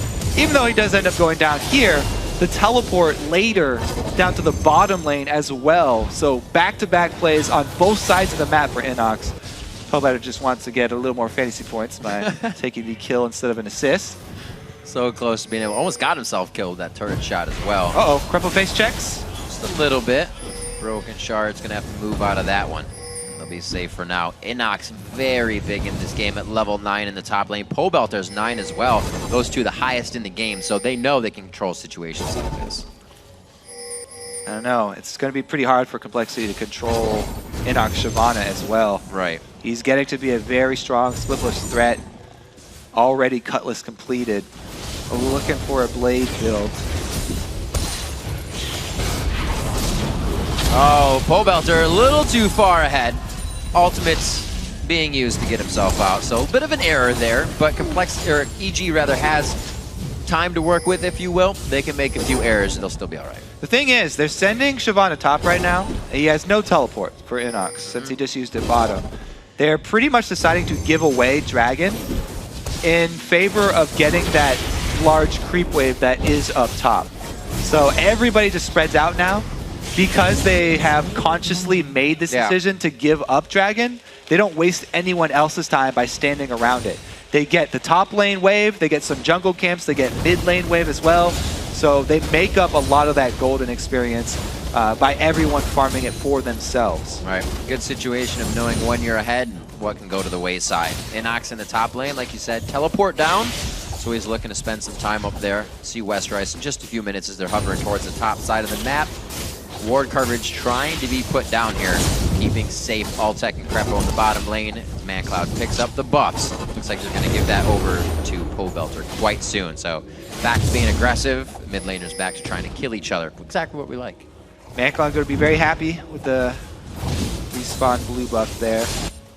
He is definitely down in items though. Spear's going to be less impactful than you would want. And CS. Few tries for the kill. Crepo always one in the lane to be aggressive. And yeah, now sometimes you want to throw out those hooks even when it won't result in much. In that instance, even if that hook did land, it would just be a slightly favorable trade as far as damage in lane is concerned. But really what you're gaining is information on how your opponent likes to dodge.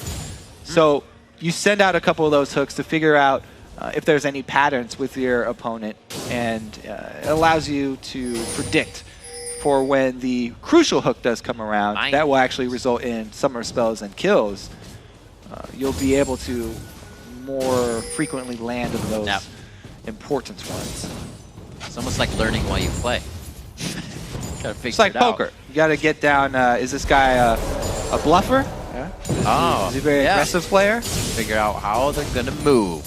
You just stare him straight in the eye and miss anyways. Coming up on 16 minutes, still a bit of a goal lead here for EG, but this is the part of the game where teams start to slow down. Everybody kind of is not in chaos here, but they're trying to push themselves into a situation where they'll continue their lead. EG is completely spread out across the map, which is not bad, but they're not really giving themselves a chance to move forward with anything. Yeah, and really up in that top lane, EG, Inox can't do a whole lot. He can't go super aggressive and push his lead because they don't have vision.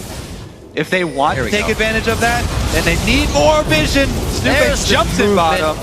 Pobelter going down to the bottom lane. It's going to be a lot of dead Complexity members. Broken Shard tries to stay, give Robert Exley the benefit and get him out safe, but it does not look like they'll be able to clean up too much. Whoa, wait a minute. This little pinch move coming in here from Complexity could have a very good result, but maybe not. Washed out goes Robert Exley. Bubadub goes down. Oh! Crepo gets hit. The cleaver to the backside. And Complexity is trying to find solace under the turret. Inox goes in hard. He is 2-1-3 right now. He's big, but he may be bigger than he thinks he is. Going into this, dodging out the spear. ManCloud picks it up, and with the blue buff that ManCloud has, oh, Snoopy! The cleaver hits Inox. No pie to the face for the back line. And they are all so low as they limp away from the fight. Inox just ducking out on that one. Scratching his head as well. They get out of this safely, but both teams testing each other to the max. What a ridiculous bot lane. I guess we can call that a fight. Scrap. That was a brawl for sure. Scrap. Random projectiles flying all over the screen for the next 5 minutes here. So it starts off a good dive by EG. They get pretty deep here though. And they aren't able to get Robert because of the flash, zoning him out. Once the Mandatory Cloud lands his spear, he arrives with the blue buff. It gets dangerous because Westrice teleports in first, and a good cocoon from Broken Shard is able to lock up Snoopy. They don't finish him, but they do draw in 2 members of EG, get him low enough to get picked off. That was a hungry fight. That was a lot of blind movement. After everybody got in that brush, they're like, let's just keep going. I'm tunneled. We're going into this fight. 8-3 now with 18 minutes on the clock. Teams are trying to get everything they can out of these fights, and it shows. 4,000 gold in the lead as Complexity picks up their map control. People loving it. And it looks like 2 turrets are the favor of EG as well, so the map that much more closed down. Just being opened up like a present for EG. Towards the mid game here too. They can really rely on this Inox split push. His teleport's up now, his Blade of the Ruined King is completed. He is a very fearsome top lane force over there. And the rest of the team is very secure with their 4 versus 4 situation because they have Thresh and Lulu, 2 very strong supports for the disengage if they need it. That can supplement the power of this jungle Kha'Zix. Rutro, Westrice getting caught out. Not really seeing a ward over there as well. Looks like it was actually swept during the situation, so he was trying to give the team cover, but an unfortunate situation gives the domino effect to Complexity members here, and now 2 have fallen just for that. Yeah, Complexity looking a little disoriented there. Catching out Westrice all by his lonesome from Evil Geniuses from the mid lane here, and nobody collapses really Mundo's doing his tanking while no damage is being dealt. And it's going to spell bad things for your team. EG keeping themselves in the position they need to take advantage of what they said in the beginning of the game. Complexity may not be ready for LCS games on the stage, especially with a new mid laner. So you catch them off guard. You catch one person off on the side. The calls aren't there for Complexity right now, and EG's going right through to those calls. Yeah, their lack of Brawly in the mid lane, the main shot caller definitely hurting them now, showing through. See if they can actually turn it around though, because pretty big deficit to work back from here. It's pretty much turtle mode. They do have that random factor though. They've got so much power in skill shots. Elise Cocoon, Morgana Bindings, Nidalee Spears. If they can get consecutive skill shots to land, they can still turn this around. See what they get on Dragon here. Oh, there's one. That's that'll do. Not going to help. Now, very interesting here by Robert X Lee, because you've heard different things. We'll see if Westrice actually tries to fight this. They're getting the noodles out. No fight. Alltech builds the Phage first, but Robert X Lee pieces together the Crystal and the Ability Tome, which don't really provide you much as you're going towards the Sheen. Do you piece that together, or do you go for the health and the damage? Yeah, he really wants that mid-game burst of the Sheen damage. Like I was saying last game, it just helps out so much for these mid-game skirmishes. And Complexity are behind right now. They really need something to help them turn around a mid-game fight so they can get back in. So still piece it together. Burst of damage from that Sheen. He needs it as soon as possible, even though he can just get those pieces. He wants to be able to complete it. Right on, we see impact. The top left, Westrice's teleport is down. That was canceled out by NACS. Great job. It's really shutting down Westrice. 155 to 105 in that lane. Looking down to the mid now, 181 to 148 in creep score. So really great job by the solo lanes, and really the people, if you'd say EG, you've been looking at Pole Belter and NACS. Those solo lanes have been doing a lot for Evil Geniuses. Yeah, and Snoopet has not died this time around. With Kha'Zix, it's always nice to be able to have a Lulu to work with, because Kha'Zix really loves getting into the mid lane or into the melee, and he builds damage early, so he needs something else to use for his defenses. Lulu shields and ultis are just what the doctor ordered for him. NACS, one last breath on his turret, saves it from going down for now. Keeps the push going, so he'll be able to farm pretty nicely here as long as he wants. And EG's in control of the game. Like we said, they have some time to allow errors, allow some things to happen, but it's not on their plate. They're looking to close this one out. Our previous game ended only 7 minutes from now. Just imagine that. Oh, Westrice. Huzzah! That's the box as well. You might be able to get out. There's a bump. There's a few more. He is not getting out. They set a fire under his feet. He's not able to get very far. Alltech joins the party with the Thresh Express Lantern, and it looks like they're going to be getting a turret out of this one. Once again, one person's been taken out in a row. Yeah, you really got to be careful when you're this far behind and the entire map is being controlled by your opponents. Venturing into your own jungle, it's not really your own jungle, especially when you don't have vision of that top side. You no longer have the deed. You can definitely commend Complexity for their defensive vision on their red side, but all that it takes is blue side 1 kill turret, and they immediately move right over to Baron. This is EG going for the killing blow here once they get Baron. That is a dark vision on Baron. ManCloud's going to swipe it down in Cougar form. And EG with great breadcrumb wards along their backside. Keeps them safe. The teleport to the bottom lane. It's kind of everything's just falling into place for EG right now when they need it to. Even able to teleport up to that bottom lane so that they don't lose turret out in exchange. They really didn't even have to trade anything for that Baron. Almost free. Nothing is free though, ever. Inox pretty beefy now as well. Both of the melee damage sources are transitioning into tank builds. It's going to be very hard for Complexity, even if they do land consecutive skill shots. These guys are tanky enough now that they can survive it. And there's Ben and McHale's added to get the first recipient of a CC. Right. Not only did EG kind of make the solo lanes go well, Alltech got out of laning phase at 0, 0, and 4. And if these fight phase go as they have for him, he's going to be getting 4 or 5 kills before the end of the game. He has been shining in the team fights, so EG are pretty much at the exact spot they wanted to be. Looking pretty strong. Like we said, all these games today will even the teams out. I believe if EG wins this one, they even up with complexity. Each game is like that today that we have. Somebody can even it out. We'll have to see if EG will be able to. They're looking pretty good so far. Mikhail's Crucible fixed up as well, so even more safety if Pobelter's Wild Growth does not get enough pressure down to help the disengage. 1:30 left on Dragon. There's not going to be a teleport for that, at least for NACS. So we'll see what he does. The team, again, on the top side of the jungle. Oh.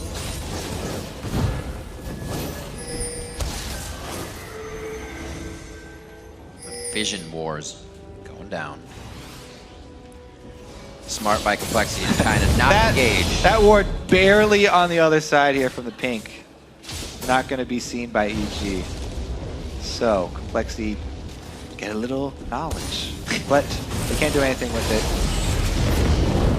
So really they're just looking to hold on to these turrets. Yep. See if they can do it. It's going to have to be multiple Nidalee Spears onto Altec specifically. Oh! Tried to get it in the death of the minion, Crepo. A little sneak games with his death sentence there. Seen by ManCloud, he knows. As you can see, ManCloud playing the Fog of War games with Spears at the moment. Snoopy getting caught out here. I like the way Snoopy's kind of built up. He's got one giant spell and the Negatron cloak, because piecing together everything will keep him alive. Yeah, you can see there, even though he gets hit up by the CC and consecutive spear, one shield from Lulu. And it means nothing. Crepo eating that one to the face. He should be all right, though. Pretty well. He's got the Kindle Gem, actually, for a bit more of the HP. Okay, second one, that's a little too much. See if the third one gets in there. Level 13s and 15s on the side of EG right now. There are no 15s or even 14s for Complexity, so they are really on the back foot. And Broken Shard's been kind of behind most of this game. Yeah. He's built fully defensively here, yet he's still extremely squishy. Even cooldown, yeah. So yeah, it's a pretty rough game for him. He is trying to go team-oriented though. Gets the aura, magic resist aura for the rest of his team. Trying to help out everybody.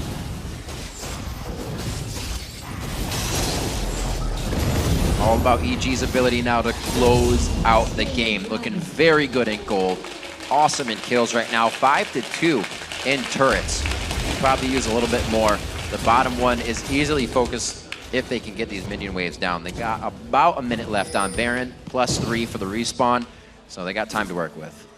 And they laid a lot of vision down here in the blue side jungle that is getting swept out by Complexity. So Complexity, look how scary this has got to be though. They don't see anyone on the map while they're clearing out this vision. So dangerous to do. Got to be able to time those recalls though. One of the biggest things in the game is being able to extrapolate the small amount of information that you get and figure out where people are going to be for the next 30 seconds. You just saw him recalling from bottom. Don't have to be worried that he's in your blue side jungle at your river until about 40 more seconds. I like that. Gauge the time of where someone is in 30 seconds. It's a good rule of thumb. 27.5. Let's see if Pobelter and Crepo in the bottom lane gauge how much time they have down here. They do have Altec. He's roaming a little slow. He won't be going over any wards, but this is where EG can also get themselves into a scary spot when they're trying to catch up with each other and not everything's formulated just yet. They're not that far ahead of the game. Something can still go wrong. Everything going right for EG right now. They're just relying on split push Shyvana. As we said, teleport is ready. The rest of the team easily taking out the bottom turret before Complexity are able to get down there. Now though, comes the hardest egg to crack. The inhibitor turret line. Yeah. It's kind of nice. They don't, all they have is really Lucian calling to clear out a wave. So once they get their poke in there, they got Corki and Lulu. Yeah, it's slow work for EG.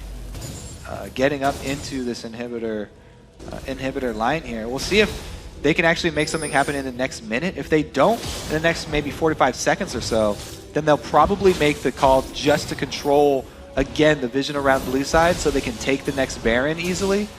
If they go and spend their time right now to clear out Complexity's wards through the blue side jungle that will lead up to Baron, then they can easily force Complexity into one of those very scary situations where they have no vision in there, worried about giving up the free Barons, forcing them to face check. And look at, we can see Complexity trying to put together the binding in the cocoon, but never a follow-up. So now EG's waiting for it. Once again, they'll have wards in place.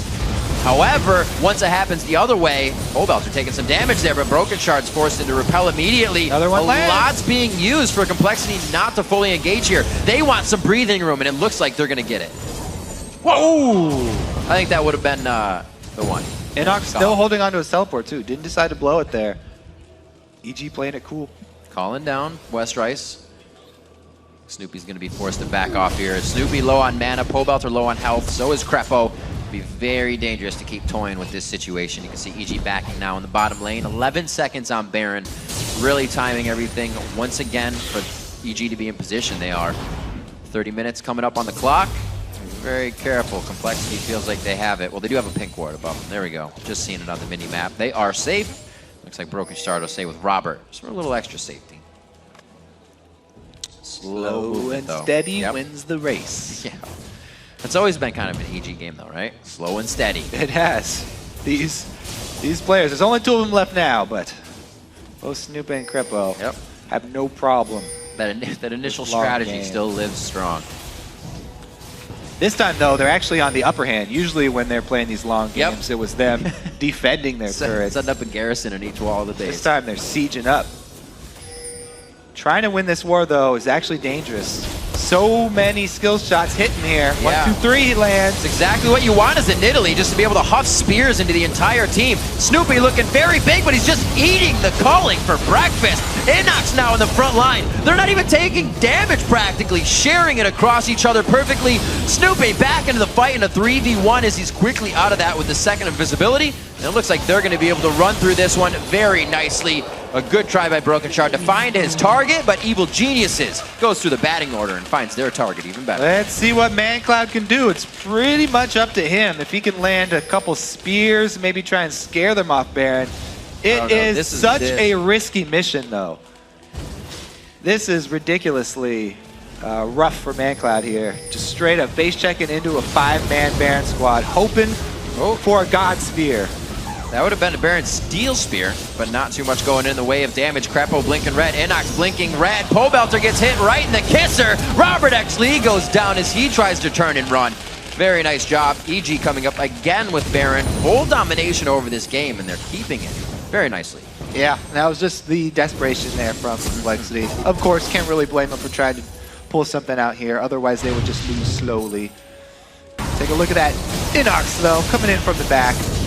Able to arrive and just Shyvana ulti, Bubba right back into the team. And they actually take him out. There we go. Man. Nobody goes down for EG, as we know, even in their follow-up Baron here. Broken does a good thing trying to go for Snoopy, but as we said, he built fully tank. The execute damage not there. He does not have the spell penetration to back it up. Props to Crepo in these fights. Multiple times he's gotten out with pretty much sub 200, sub 100, but he's still on the outside throwing lanterns to the team for safety, knowing what needs to happen. Gets down some more wards, fully upgraded on his items as well. Gives himself a little bit of extra movement on the alacrity going into his mobility boots, so he's looking to make some things happen. They're looking to end this game quite soon, letting it go a little long. Now, is there potential to be worried for the team Complexity to come back here? They're not looking too late game. Yeah, I mean, you can say there's always potential for comebacks, but it is low chance. Low chance. Say that. NACS, though, since he's actually gone second damage item here instead of stacking on just more armor, the tower dive might be a little bit more risky for EG. That being said, he is ridiculously strong, and he actually has the damage to 1 versus 1 anyone on this team, even under a turret. So, not really a blessing there for Complexity. Evil Geniuses definitely can just return to the same strategy and push right in. Look Looking around at all the armor, Robert X. Lee yet to finish that last Whisper. It'll be like shooting a brick wall for him right now as he goes up against NACS, even up against Snoopy, who's going to be right in his face. This is where ManCloud really can step up the game for the team. More spears, but EG in their face immediately, denying that space he needs to throw the spears, and they're going to try to engage. Snoopy instantly onto ManCloud, forcing Cougar form in the middle of the fight and out of the fight onto Broken Shard. No repel from him. Westrice is the next focus, and the EG comms must be going wild right now with Complexity names going down. They just don't give you any time to throw out spears. No time to throw skill shots. Run up and obliterate the turret. Right up in your face. Riot Shield there as well, present to be used. 34 minutes on the clock. Looks like they're going to be able to take down a second Nexus turret as Complexity tries to pepper EG out of the base. It's not going to be enough damage. Alltech going to zero out Bubba Duff by himself. A little bit of the assist coming in on the side of Crepo. Robert X. Lee down on the fountain. Snoopy dumps it out alive. He grits his teeth as EG takes down Complexity. Coming in at 34 minutes. Big win for Complexity. I mean, for EG. Yeah. Excuse me. Against Complexity. It does bring them to tied there for a bottom spot for 7th, I guess. 7th and 8th for both of those guys. And those are the most important wins. Yeah. They're trying to get not only a win for themselves, but also a loss for Complexity, who's the team that they're trying to push under them in the standings. Complexity, with a great start, dominated Cloud9. Were able to hold a great snowball. And now taking out Complexity obviously has to feel good. Fighting Cloud9 is a whole different hurdle. Nothing connects there. But still, for this to happen, a new leaf, or just a leaf in general, needed to be turned over here for EG because they were looking like they were gonna, history repeats itself for last split. Well, they got a new young guy. They started out with Pobelter. Now adding Alltech in takes a little while to get used to it. But yeah, they have shown up pretty big in this game. Not much to say there. They definitely controlled the game all the way through and racked up a lot of points on the way to doing it. Yeah, they did. Very nicely played. 5-1 and 11. Pobelter coming in. NACS 4-1 and 10. Those solo lanes going off. And Alltech, like you said, he only had the assists when he started, but he picked up 3 kills. 3, 0, and 9. Still had a great game. And we only talk about his struggling laning phase, but he knows how to get out of it. And Inox on that Shyvana, what a beast. Got his lead over Westrice and never let it go. It's got to feel good for him, too, because that was something he was kind of in the middle on. There was like a no man's land for him. They're like, yeah, you can kind of hit up some carries, but we need you to be a tank this game. But now he's providing both roles and initiating. It's like, okay, I'll play Shyvana, but I'm building a Blade of the Ruined King and a Hydra. Making sure it works. Snoopy as well. 2 times on Kha'Zix now, really playing great pressure games. Stole the Baron in that one game he had and put pressure enough to just take the blue away from ManCloud. Have the mind to hurt what could be the weak link sub coming in. Yeah, that was a ballsy move. It was. And he made it out. Jumping in there like, for that blue steal, and he did pull it off, which was a pretty big turning point for them in that game, actually. Alltech still loving Corki, kind of bringing that flavor back for everyone to be loving as well. A little different build whenever you need to, but he is coming out strong. I think his Corki pick a lot is for that laning safety that we always talk about. He doesn't have too good of a lane in. You give him a Thrashuk and Lantern, and you give him a Valkyrie to stay safe. He never died in lane. Yeah, and we saw the mid-game teamfight power of Alltech on that Corki. Right. Especially after he started making his way towards that Trinity Force.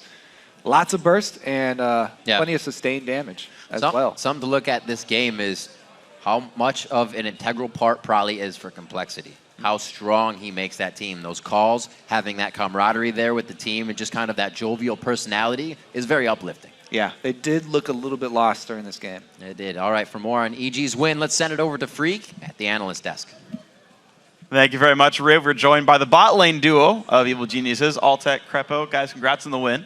So let's start the game with Champ Select. They ended up putting together a pretty obvious poke comp. What did you guys sort of identify this, and how did you decide to play around it? Well, we actually had the entire pick and ban phase, or at least the ban phase dropped on a piece of paper. So I'm like, yeah, we prepared for this. It's on the paper. We know what to do like this time. And yeah, well, once they started locking in all these poke champs, you generally know like the rest of them are going to follow. And even then, if you didn't know, you could still identify that in game. A poke comp, you can play different things into it. You just need to identify, one, if you're strong or not in a team fight. Like, if they go for an objective, they have to poke. We've made that mistake in the past, just trying to team fight with a poke comp and then you lose. So it's not as much as seeing it coming, it's just knowing how to play around it. And you guys did really well. So speaking more of champ selects, Altec, you've been playing a lot of Corki. You seem to be one of the only AD carries that keeps going back to him. Why is this a champion for you? When Twitch and Lucian are banned, like those are like the top 2 ADs right now. So I'm generally more comfortable on just picking Corki when those 2 are picked or banned. Is there something that he brings to a team that you have to work around? He brings a lot of poke and wave clear. If we don't have wave clear, then Corki is a pretty good pick. Okay. Crap, would you have anything to add on that? Yeah, he had a little more wave clear than, say, Graves would have, for example. I mean, Graves has to get a little closer to get that wave clear. He had a lot of safe wave clear. He's a little more mobile because his Valkyrie goes a little longer, and he can actually help burst the spell shields down. If you're looking to siege and they spell shield up, he can actually poke that down. I just like playing with his Corki. Goes really well most of the time. Better than his Kog'Maw so far. What's the Kog'Maw stories? Well, we just lost lane in solo queue. That's all. Okay. So speaking of you guys playing together, of course, you guys have only been, I guess, playing together for now like barely more than a week here. How's the synergy going with you guys? Yeah, Johnny, how's it going? It's going pretty good. There are just some little communication errors that we tend to have not fixed yet, but overall, like, in the next few weeks, it should be cleaned up. Did your styles kind of initially mesh, or are you kind of working out how you want to play the lane together? We're trying to work it out still, but it'll get there. Okay. Yeah, from my side, well, obviously last split we didn't have the greatest bot lane in the world, and even though we replaced Yellow Pleat, that doesn't mean that Yellow Pleat was the only problem. Clearly, there must be something I was doing wrong. So I'm just trying not to mold Altec in a second form, like saying like you need to do this, you need to do. I want him to just tell me you're screwing up. Like you should do this differently, and it's working. Like we're just trying to give solutions to certain problems and see if we agree on the solution or not. And just trying to play as much as we can. He's still in school, so after his school hours, we try to do a queue as much as we can. And it's getting there. I'm getting more confident every week just in our laning ability. Well, it's good to hear. So actually, speaking of your laning ability, you guys actually had a battle down in the bot lane under the turret. It's pretty hectic. If we can get bot the lane party? Yeah, it was a bit of a party. A brawl, as the casters called it. When you guys want to walk me through this interesting fight. Well, it's like mid-game, so we're trying to open up on towers. So Snoopy initially called that he wants to roam down, I think, with Pobelter and Lul and just try sieging this tower. But I feel they had TP up on us, and we didn't. So it ended up going a little longer. If we roll the clip, then I might be able to remember. So I go for the hook. Obviously, I miss. We see Babadup's getting caught, though, so we initiate on him. It's all good and dandy here. I feel this is where half of us want to back up, and Snoopy's like, calling, no, we can go in, we can go in, we can get them, we can get them. We're chasing.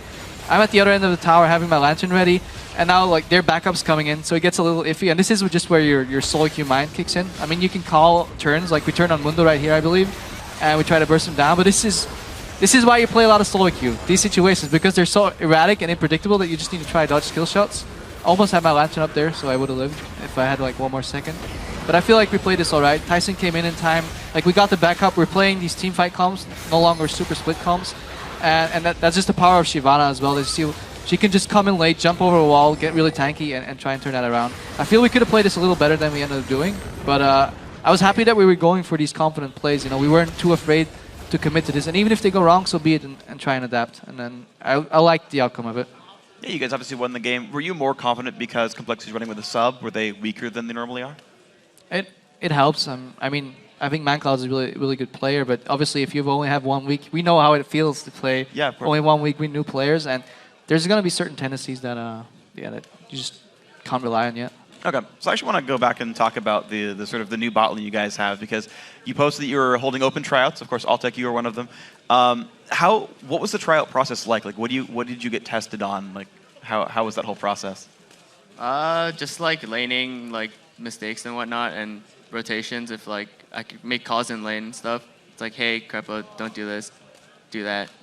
So tell Crepo what to do all the time, as long as you're always right. Get more of a vocal AD carry out there, because I really like when Altec just tells me what to do, because I feel after playing so long, I'm gonna get making these mistakes over and over that I just don't see anymore, and we need like either an analyst or somebody else to come in and say like, hey, I see you're doing this pattern, stop doing that. And I think Johnny can get there for sure. Like he understands the game really well, so we'll get there. Cool. Yeah, and you guys are obviously doing really well. This is a good win here on this one. So then, one final question for you, Altec. you played with Cloud9 Tempest. Of course, you guys did fall short in the promo tournament. What was the road like where you're like, crap, we almost made LCS, and then you're back into it? Like, what was that sort of like month span? When we lost to EG, I was like, damn, this is like pretty depressing, but... Thank you. But afterwards, I went through the trial process, and I'm like, oh, sweet. And I'm also glad that Glebe made TSM too. Yeah, so you guys, you've already fought each other once. You'll fight 3 more times. Extra special rivalry when you fight TSM? Yeah. Gotta beat him up? Definitely want to win. All right, so tomorrow, final question for you guys. You guys fight Curse. Curse is half a game up on you. How's that battle gonna go? I think we're pretty confident. We just have to like nail stuff down, make sure everyone's on the same page. But overall, we have like a general idea going to tomorrow. Crepo? Yeah, coming, I think their popular teams are getting on stage right now. Coming out, because that's not for me. Coming out of the first week, we expected Curse to do really well because they were doing well in scrims and they seemed confident, but they just had something go wrong every game. I still remember the CLG game they played. They just got caught level 1, walking to lane, and that just kind of set the tone for that game. So I feel their morale will be a little lower, and they've already exposed some of their comfort picks already. So we hope to learn from week 1, and we're getting better. Hopefully they're getting morale's a little down after a disappointing week 1, and then just hope to capitalize on that. All right, well, guys, congratulations on your win. Thank you so much for your time. Crepo, I will always cheer for you. Yes, thank you. Just so you know, because you like puns, and that makes me happy. Guys, anyway, thank you again very much for your time. Good luck tomorrow. But we've got more games going on. We're going to take a quick break, which means you have 3.5 minutes before we jump into our next game, which is LMQ versus Dignitas. And with only 1 game separating the teams, you're not going to want to miss this. We'll be right back.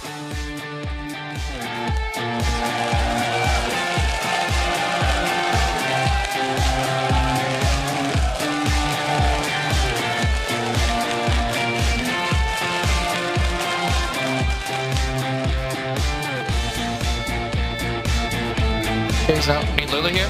I'm here. Billy, stop. Where's the Elise? Go on Elise. Elise. He's almost dead. Elise, almost dead. Elise going on Nidalee. Going on Nidalee. Going on Nidalee. Going on Mundo. Ulti, going up. Nice. Okay, I need to get out. Going on. There's no flash. Okay, coming. You have to be. What's the TP at? I'm dead. Got it. 20.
Welcome back to the North American LCS, everybody. I'm David Freak Turley, and joining me at the analyst desk for our next 2 games is Sam Kobe, Hartman Kensler. How's it going? That was like a really entertaining face. I'm here. It's good. All right, thumbs up. That's what we got. Well, we want to circle back to our Twitter question of the day now. At the start of the show, we asked you, what's your favorite rivalry in the North American LCS and why? And here's what you've been saying. At Cyber Police says we haven't seen it yet, but a new rivalry between Cloud9 and LMQ would be awesome. Just a year ago, C9 was in LMQ's shoes. Believe the hype. Okay, I'll give him to that. I mean, there's a lot of rivalries with Cloud9. I guess everybody has a rivalry with what was the top team of North America.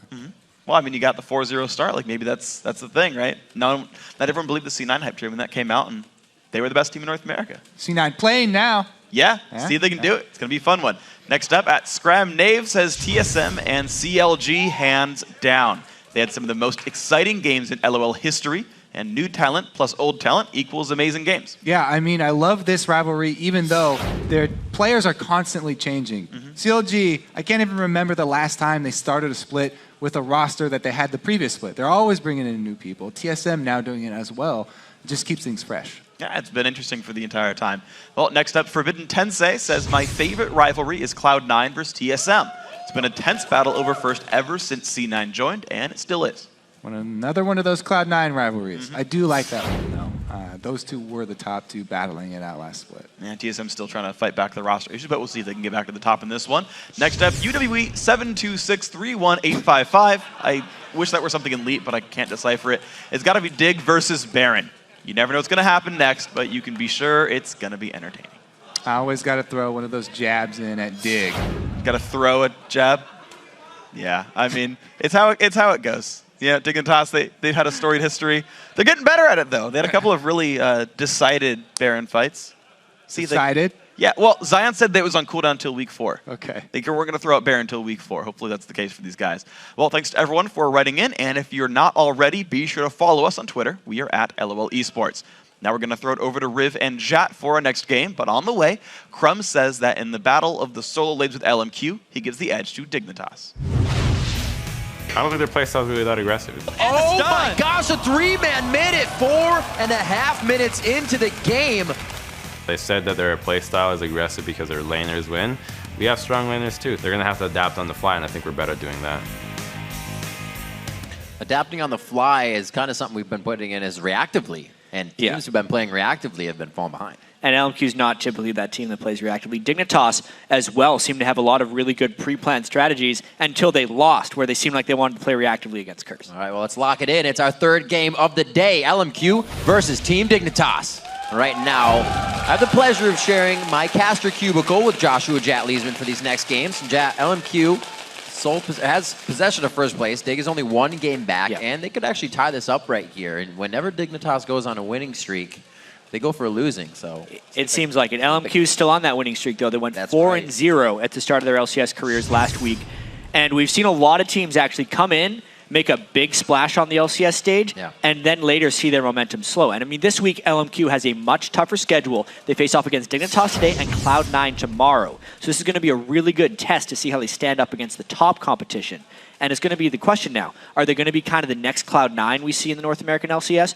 Or are they going to be more like a team like Mitra Makers, who ended up getting relegated? Or even Rockhat, who's sitting at the bottom of the European LCS? Right, and LMQ are still feeling out the new league and opponents. But Dignitas is still trying to adjust to their new players. They took off with a 3-0 start, but then they were brought back down to earth by Curse. Yeah, and at the start of the week, in Super Week, we actually heard Crumb saying that you can't look over everyone or anyone.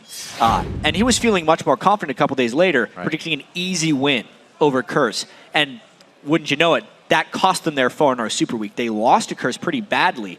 And you can expect them now, they will be more focused on beating LMQ because they're not going to be taking the leaders of the LCS and 4-0 LMQ for granted. Yeah, we're getting right into the game and check out the starting lineups. On the blue side, it's LMQ. It's going to be Ackerman in the top lane, your no-name. In the jungle, Xiao in the mid, Vasily at AD carry, and more on support. Yeah, and on the red side, it is Dignitas, with Zan Spartan in the top lane, Crumbs in the jungle, Shifter in mid, I'm a Cutie Pie, I'm AD Carry, and Kiwi Kid on support. And today we're taking a page out of Miss Fortune's book and doubling up on our featured matchups. For this game, we will be watching the mid lane for Xiao versus Shifter. Yeah, this is going to be a great battle, Riv, from two very different stylistic mid laners. Shifter's actually been going a lot more for kills and robes, and it costs him in his CS numbers. Look at that. Average CS at 10 is 60.5 to Xiao's 83.3. Shifter's the lowest amongst mid laners. Xiao is the highest. Yeah. And that's going to be really interesting. Xiao, not only does he get high CS, he denies the enemy mid laner CS.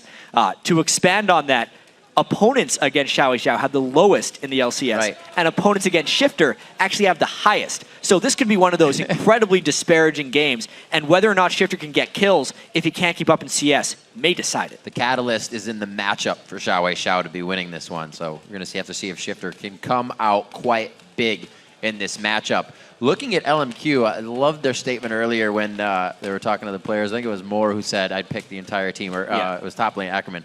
And you're like, that's kind of scary. It's, you know, you'll hear probably say somebody like, I'd take Shifter. So you know people give respect to the other players. And LMQ respects the other players, but they just feel like they're generally better out the gate. And they also said that they don't think they showed their best in week 1 when they went 4-0. Yeah.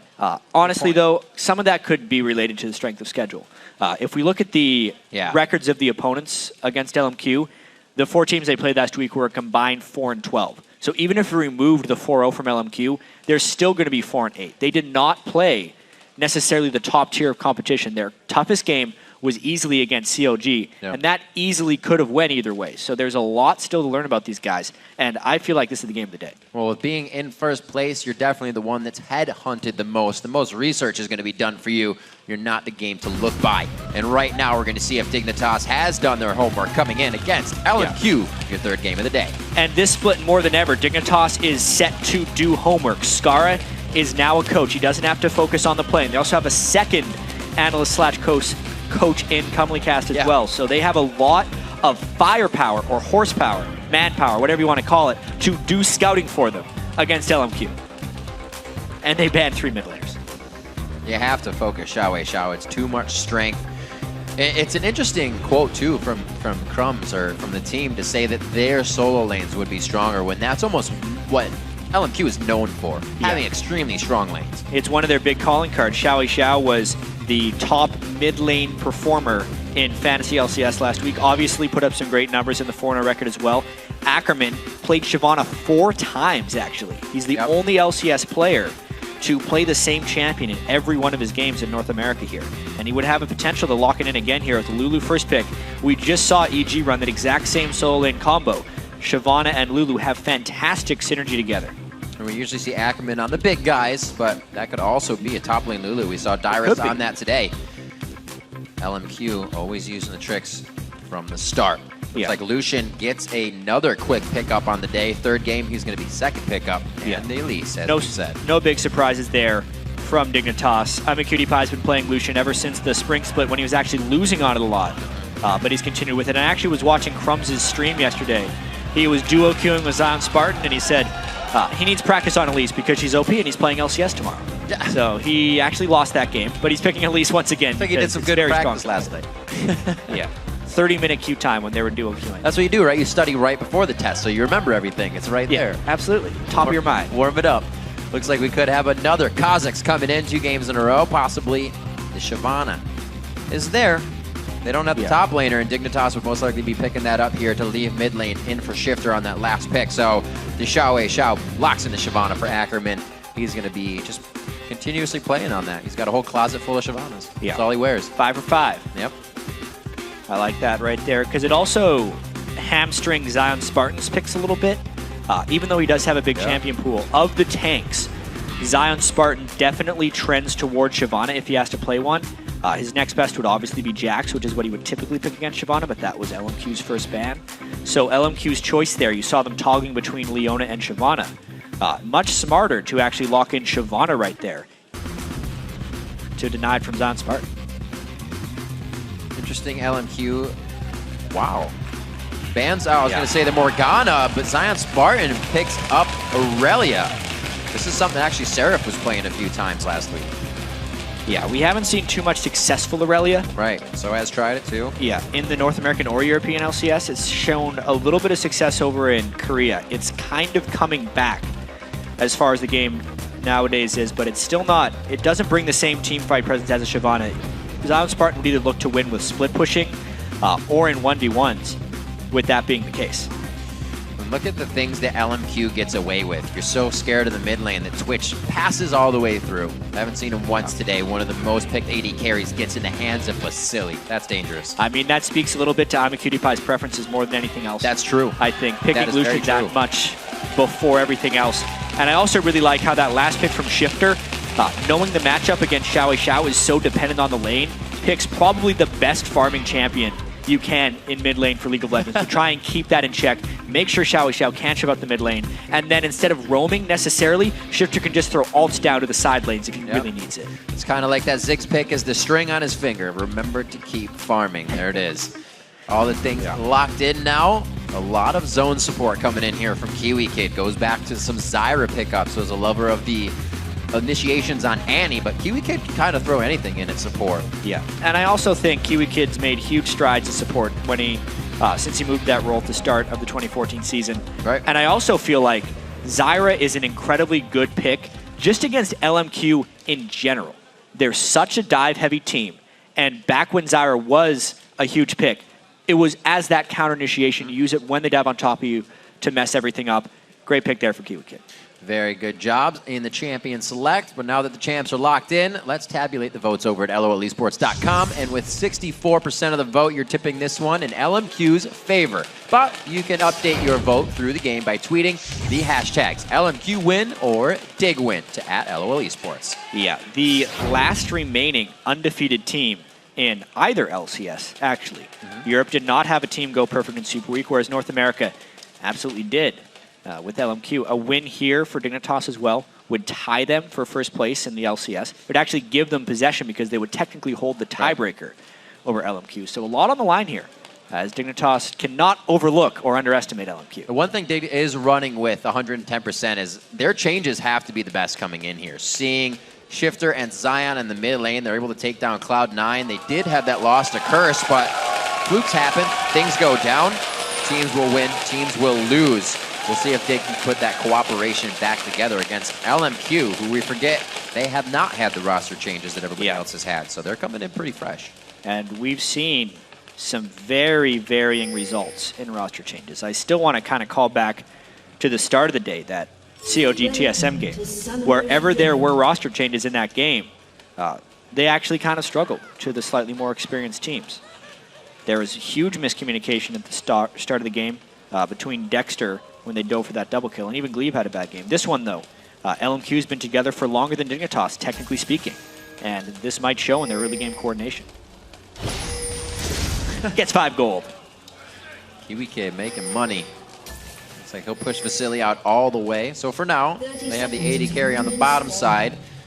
I don't know, PewDiePie loves to fight with Kiwi Kid against his opponent, so if they can get that 2v2 matchup, more than happy. 66-34. LMQ on the top of the list, but not the top of the vote. You also have to be very careful against a Leona Twitch. A synergy that kind of used to exist that people forget about a little bit is the fact that Twitch's passive will proc Leona's passive at will. So even if Leona uses very quick succession of abilities, you'll always be proccing that Sunlight passive for extra damage from the Twitch-Leona combo, meaning their all-in potential when they catch a single target out is extremely high. And Zyra is an incredibly squishy support. So if we actually do see a 2v2 lane, there is a ton of kill pressure on LMQ's side, which would actually mean I don't think we're going to see 2v2s in this game.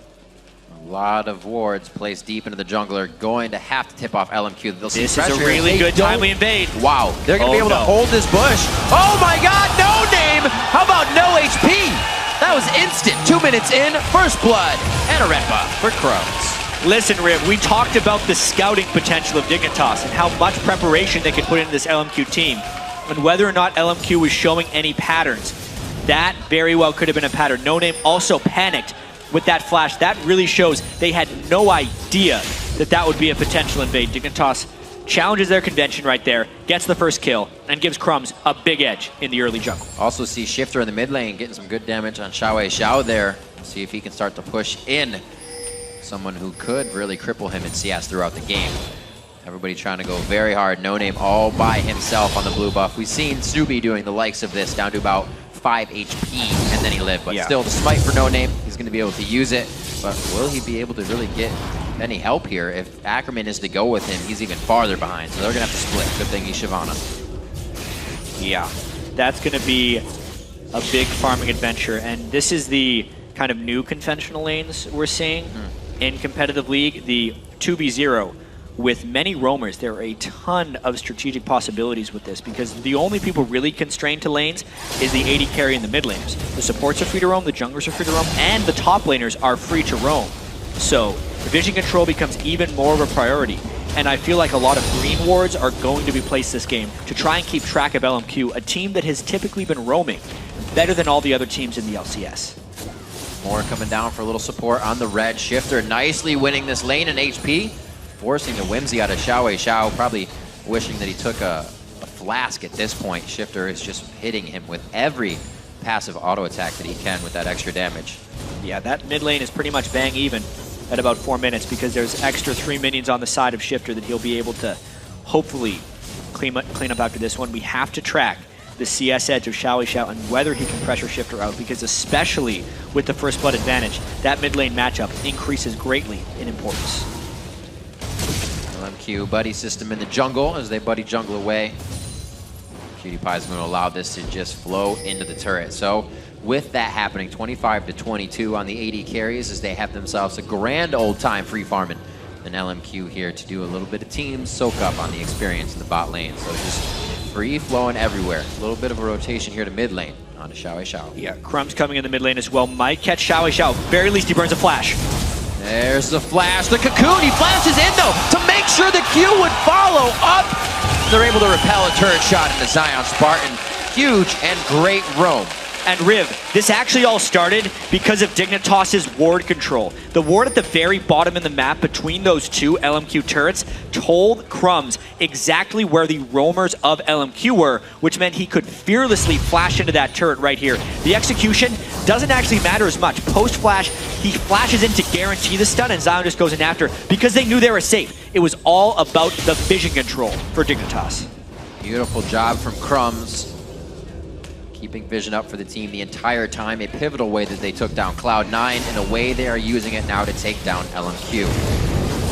Yeah, and Riv, Crumbs as a jungler, especially throughout Super Week, was so hyper paranoid with vision control. He actually individually bought more green wards than LMQ as a team. Yep. Which also makes me think, in this particular matchup, since we're getting the lanes that are more reliant on vision control and have more roamers, the way that Dignitas was playing during Super Week just blends brilliantly with this style of play. And LMQ is a little bit undermanned because they just typically don't buy as many wards based on the strength of their solo lanes. You can already see right now a pink and a green in the hand of Crumbs, ready to put them down, as well as Zion Spartan with one of his own visions. And Crumbs was quick to that sweeper, just like No Name, so they can keep these invades coming. Possibly more kills on Xiao. Shifters staying even for now. Crumbs now to the bottom lane as he sets that pink down. Looks like they're going to try to start controlling that bottom of the map as Dragon Time is going to be soon. I think the more important thing about this lane isn't that Shifter has 80 or 90 CS at 10. It's that Xiao doesn't.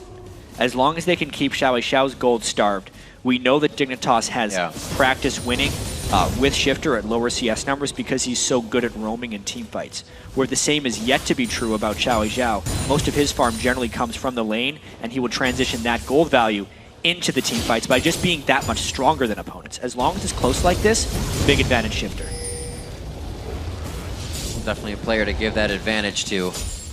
Shifter is somebody that can carry a team. We've seen even when Coast was having hard times last split, he could still come up with quadras and triple kills. And it was actually on that 6th play that he had. Zion Spartan and Ackerman get to meet up in the top lane with Zion being level 5. He's got a little bit of the upper hand in that true damage. Yeah, this will be a very tricky matchup for Ackerman. He had a lot of success in Super Week on Shyvana, specifically after falling behind. their game against CLG when he was against Seraph, and Seraph was very good on Jax. Ackerman still became the stronger one eventually, but for now, he's got to be playing a little bit of catch-up. So there's Crumbs. The vision paranoia coming into play again. He's more, rightfully so rather, to do that because it's helping him win. Yeah, and a very early Sightstone as well as Sweeper on Kiwi Kid, so they're very heavily trying to deny the vision of LMQ to maybe make them play a little bit more cautiously. LMQ is not typically a team that plays cautiously. Zion Spartan, 75% the way to level 6. There's Ackerman just getting himself as well up to par, so Zion could easily go for a dive here quite soon. He's alone in the top lane. He's got ward coverage as Shifter grabs his blue up, and Dignitas definitely putting up one of the best fights we've seen so far to the LMQ early game. Yeah, they're hitting level 6 breakpoints a little bit earlier as well. Can he land? Oh, over the shoulder! That was a no-look. Rapidly firing that stuff up, and now Xiao is pulling off some roam of his own. 8 seconds! Which brush? He's got to guess. Door number 2! Door number 2! No good! Oh, no, wait! Wow, he got out alive! Would you believe it? Man. The slick escape, and now the zigzag goes bottom, does not hit anything. Oh, going clear wide on that one. Moore looks like he has to back up off of this, and the pressure around the map kind of sends LMQ into a flurry as Dig takes control. Yeah, maybe they can go for the dragon here. Also, No Name gets caught on the top of the map. Things are very much going in Dignitas' favor right here. Taking a look at this fight, we missed bottom lane. They did catch Vasily in a root, but that was to the demise of Kiwi Kid. We talked about how squishy Zyra was in those all-in situations, and that was just a little bit too much. They got caught out baiting. Good quick focus, taking down the Kiwi Kid. There's the evolution coming in for the claws on No Name. The skin on No Name. Yeah, making himself dark, getting that extra ultimate activation. And Zion going to continue to bully. That's a lot of creeps, though. He's going to back here. Going back. No Name helping Xiao. 4 CS behind right now. Does not have the assist that Shifter has, so he's working nice on that Chalice, and he's still able to spit out the damage, not worrying about too much of what Xiao can bring back to him. Dignitas' 2 pink wards on Dragon right now allow them all the roam they need if they want to go bottom lane. Dragon already theirs, means they have control. And here's the thing we'll need to see about LMQ as they continually get faced up in the NALCS, is when they're ahead, we know this from Challenger, they are fantastic at closing leads because they think every play they're going to make will work. They have that type of confidence. When you fall behind, how are they going to continue their play? Are they going to continue to shoot and just go again and again into a team that is potentially stronger? It has worked for many teams in the past because if you're good enough at executing your plays, you can still pull off aggressive moves while behind. We haven't yet seen LMQ in this position in the North American LCS. They're down 1,500 gold early in the game, and they haven't actually been able to find windows. That's the challenge they face in this game. Oh, dive, and Ackerman trying to save himself. Crumbs is there. The gap closes there. Can he the land the turret stun? is, but I don't think it's going to be enough. The 1, 2, 3, and the punch to end it. Zion Spartan picking himself up a kill there, and lo and behold, the solo lanes are winning. Yeah, nice efficiency from Crumbs, though. The solo lanes have generally benefited from what he's been doing. Zion had a lead on his own, but that's the second flash stun Crumbs has done, which results in an immediate kill. Very good efficiency from his Elise. Turret will be there. It looks like they're not going to hesitate any bit on this. They're going hard. Yeah, but while Dignitas is going hard in that top lane, LMQ is setting up a big aggressive move in the bottom lane. But now the question is, how do they pull the trigger? Can Dignitas hold this one off 3v4? And is LMQ wasting time? I like this. We usually don't see teams try to react immediately. It takes a little bit of time to formulate. But like you said, deep wards being placed by LMQ. We still got a bit of a timer on Dragon. So it looks like they don't find anything on a bit of a roam there. But they're still leaving that door open for the possibility. Crumbs and Zion Spartan not finding any pressure in the top lane. And with the ward to stay safe, they're happy to push this one out. Yeah, and speaking of wards, just look at the minimap right now. Especially around the bottom lane side, because that's where Dignitas is getting caught. But Kiwi Kid gets hit out. He might just die. Solar Flare, right. Beautiful consecutive stack. The Wild Growth goes down. He's putting himself in the fight. He knows he's going down, so he's going to do it valiantly. Here comes Zion Spartan in range for the Blade Surge. He is. There's the flash, the follow flash, and the follow kill. good guy Zion actually got stunned up, but it goes to Cutie Pie. Even though Kiwi falls, the counter initiation is there, and because Zion has such top lane supremacy over Ackerman, he can teleport completely unpunished. Another great counterplay right there by Dignitas. Oh no. And another near miss by Xiao. Another one, yep. It's just kind of the way the cookie's been crumbling so far. LMQ, instead of being a few minutes ahead, a few seconds behind in all these actions that Dignitas is making. And that's just, like you said, the way the cookie crumbles sometimes. Every game of League of Legends is different, and Xiao has been a fraction away from picking up some really nice plays. But especially in League of Legends, the way gold leads get out of hand, and when you miss a kill, you get more gold against you. You can't afford to miss those plays one after another. This fight, though, Kiwi Kid gets cleaned into a Solar Flare, but that's the danger when you all-in Lucian support. You have no shutdown on Lucian, and his damage potential at level 7 is pretty much higher than any other AD carry in the game, so he gets to wreck Vasily while they're focusing the support, and then afterwards, since it's support versus an AD carry, the top laner comes in to clean up, help CC, and get a second kill for Cutie Pie. He still had Crumbs pressuring in the top lane because he was just with Zion, so LMQ couldn't even react to where the pressure was leaving at that point. Very good play so far by Dig. 14 minutes they're coming up on with one of the biggest leads I think we've had against LMQ coming into the LCS. Level 9 Zion Spartan says, here you go, take this for a second. Yeah, this is going to be a lot about transitioning for Zion Spartan as well, because he had numerous top lane advantages when he was a member of Team Coast, which Team Coast could not translate into victory. Now that Dignitas' team is stronger across the board, 2 kills in the bot lane, greater farm by Shifter over Xiao, which is huge in the mid lane. Zion's roaming, 3 kills but only 68 CS. How will he balance his lane domination with transitioning help to the rest of his team?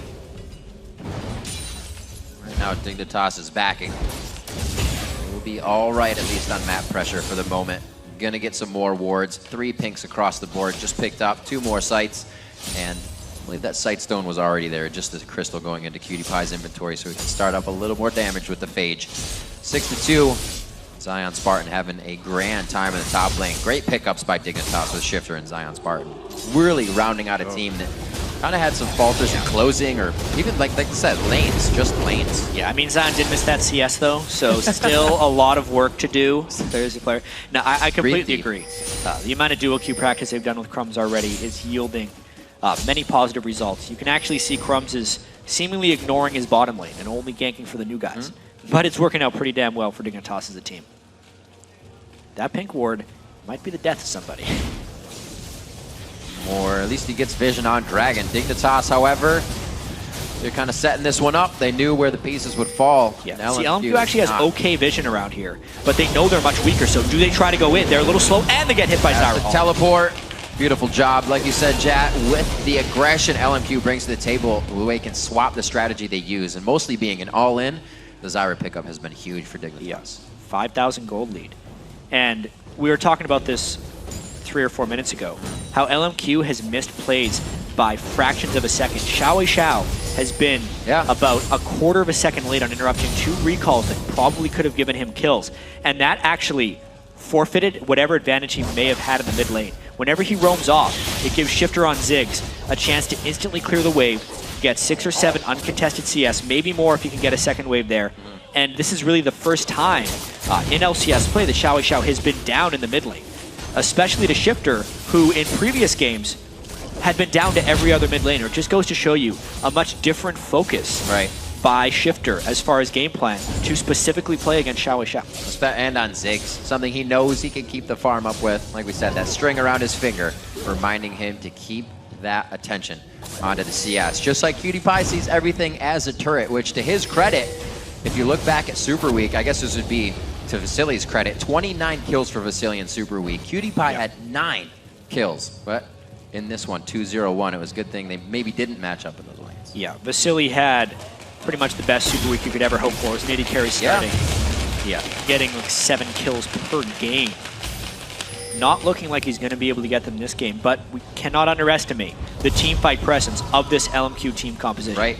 Shyvana Lulu with the Twitch AoE, the reset potential from No Name's Kha'Zix when he hits level 11, and the initiation power of more. If LMQ can catch a slightly sloppy Dignitas in certain situations, that 5,000 gold lead could actually not mean that much. usually see, looking at more, kind of that Thresh pickup, that Morgana pickup, something that can lull you into a false sense of security. If you're going in with Leona, you know to disengage. QtPie going hard here. He's going to get Ackerman to feel like he's safe for a second. They want to fight this though. Yeah. Whoa! Going for the Dragon's Descent. No slow to come out for Ackerman. Eats the culling. Gets an ult out. Ult for an ult. Not too bad there. One step behind, really, for LMQ there. They were trying to roam through the jungle. They were a little bit late, but once again, they roamed right through a Dignitas ward. Dignitas' ward control has been absolutely immaculate. They buy more wards than any other team. Crumbs buys more wards than any other jungler, and they are using them for great aggressive plays around the map this match. Right now, taking a breath.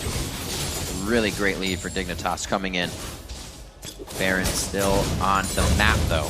No history repeats itself. This could be a longer game, but at 18 minutes, Dignitas is looking to close the door on LMQ and tie up that first place. Slow, uh-oh. A little bit of a bushwhack, possibly. LMQ. This is more trying to find a fight. More, always the one in the front. I was just saying, if when he's on Morgana or Thresh, like he said, he'll lull you into a false sense of security. I'm out of position. Oh, I grabbed a minion. Come get me. Yeah. There's my team. And as you can see, the thing that prevented that more so than the flash was the ward around LMQ's buff. They just managed to sweep that one out, and Dignitas actually for the first time in this game doesn't have many deep wards. There's only kind of one ward in enemy territory if you look at the map right now. I think LMQ might even need to invest in more sweepers, which is one of the most difficult things to do when you're behind in the game, because you need vision yourself when you're trying to get caught out. But with the way LMQ plays, Riv, they need to go for so many aggressive plays, especially with the Leona Twitch. They need to be able to sneak up on people, and they can't do that if Dignitas keeps spamming wards across the map like they are now. It's like Dignitas, look at their inventory right now, from anywhere. It's like they have a rule that if there is a blank square, you got to fill it with a ward. Yeah. That's absolutely what they're doing. Do you have 6 items in your inventory? Yeah. All right. Put wards there. Put wards there. If you got the gold, put some more in. It's going to be useful. 31.1 thousand to just about 26. So Dignitas hasn't been able to stretch the gold lead for a little bit of time now. Or take down this mid turret, which would really help to open up the map against LMQ. Something they still know how to control is their map. See if they can keep that. Yeah. Well, Zion Spartan has his teleport up. I mean, QtPie is nowhere to be found, though. He's trying to clear this away. 5v1 in the mid lane, and LMQ gets taken really low. Wow. The longer Dignitas can prevent these recalls, the more turrets LMQ is going to lose. Ackerman probably going to make it back here, though, but Dignitas is trying to pressure the side lanes. This is LMQ really being put into a sticky situation. You got QtPie pushing the turret in the top lane still. It's going to be Crumbs coming over to help him, and like you said, LMQ was backing, but now they're not. That turret will be lost. They get a kill onto Kiwi Kid, who's already died 3 times, not giving up much Vasily. gold. Vasily looking quite scared. Wow, this is a pink ward. Oh, no. He finds it! Very nicely done. Shifter coming up with kills for himself. Vasily with an error on that one. And 7-3 as Dignitas gets a huge leap there. The last bounce of the bomb. And now everyone on LMQ is low. They didn't even get that mid turret.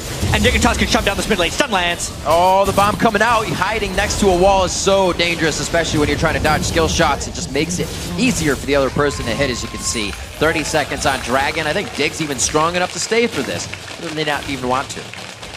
Yeah, just more randomization edges is all they're going for. Fantastic. Wow. CS on Shifter. 240 at 21 minutes. Not even 21 minutes. Yeah. Is quite huge. Oh, can't steal away the big Wraith, but Zion Spartan still. For what we thought was going to happen in the mid lane, it's the complete opposite. Yeah, you can tell that was an absolute focus of Dignitas, mainly from even champion select, picking Ziggs, just knowing he needs to be able to clear the waves as quickly as possible to try and offset that LMQ aggression. Yep. Another Dragon coming in for Dig. Ackerman with a canceled TP in that last engagement, so he will not be able to join the team from afar. He's going to be hugging hips right now with Moore, and the fog of war is their friend. They got a pink ward in the brush, and they're looking for straight initiations. Whenever they can get it, they're going back into royal mode, if you will. Yeah. If they can. Oh no, LMQ actually sweeps, but doesn't go all the way in for the pink ward. A missed opportunity there to get rid of another Dignitas Vision spot. There's nowhere LMQ can go that's not really seen. Finally, they go back to get the pink ward. Dignitas is going to probably want to control this Baron area. as dangerous as that may seem for a Dignitas team. But 8,000 gold up, much stronger. You gotta be careful not to get caught in against a Twitch ult, because we know Twitch plus Shyvana and Lulu can be incredibly potent at the Baron area. But the time is now for Dignitas. This is the natural progression of achieving victory. Ackerman trying to throw Ruby Crystals together for HP in his build. Just finishes up the Merc Treads, so he's going for a lot of defense. And what we saw, the offensive Blade of the Rune King Shyvana earlier today.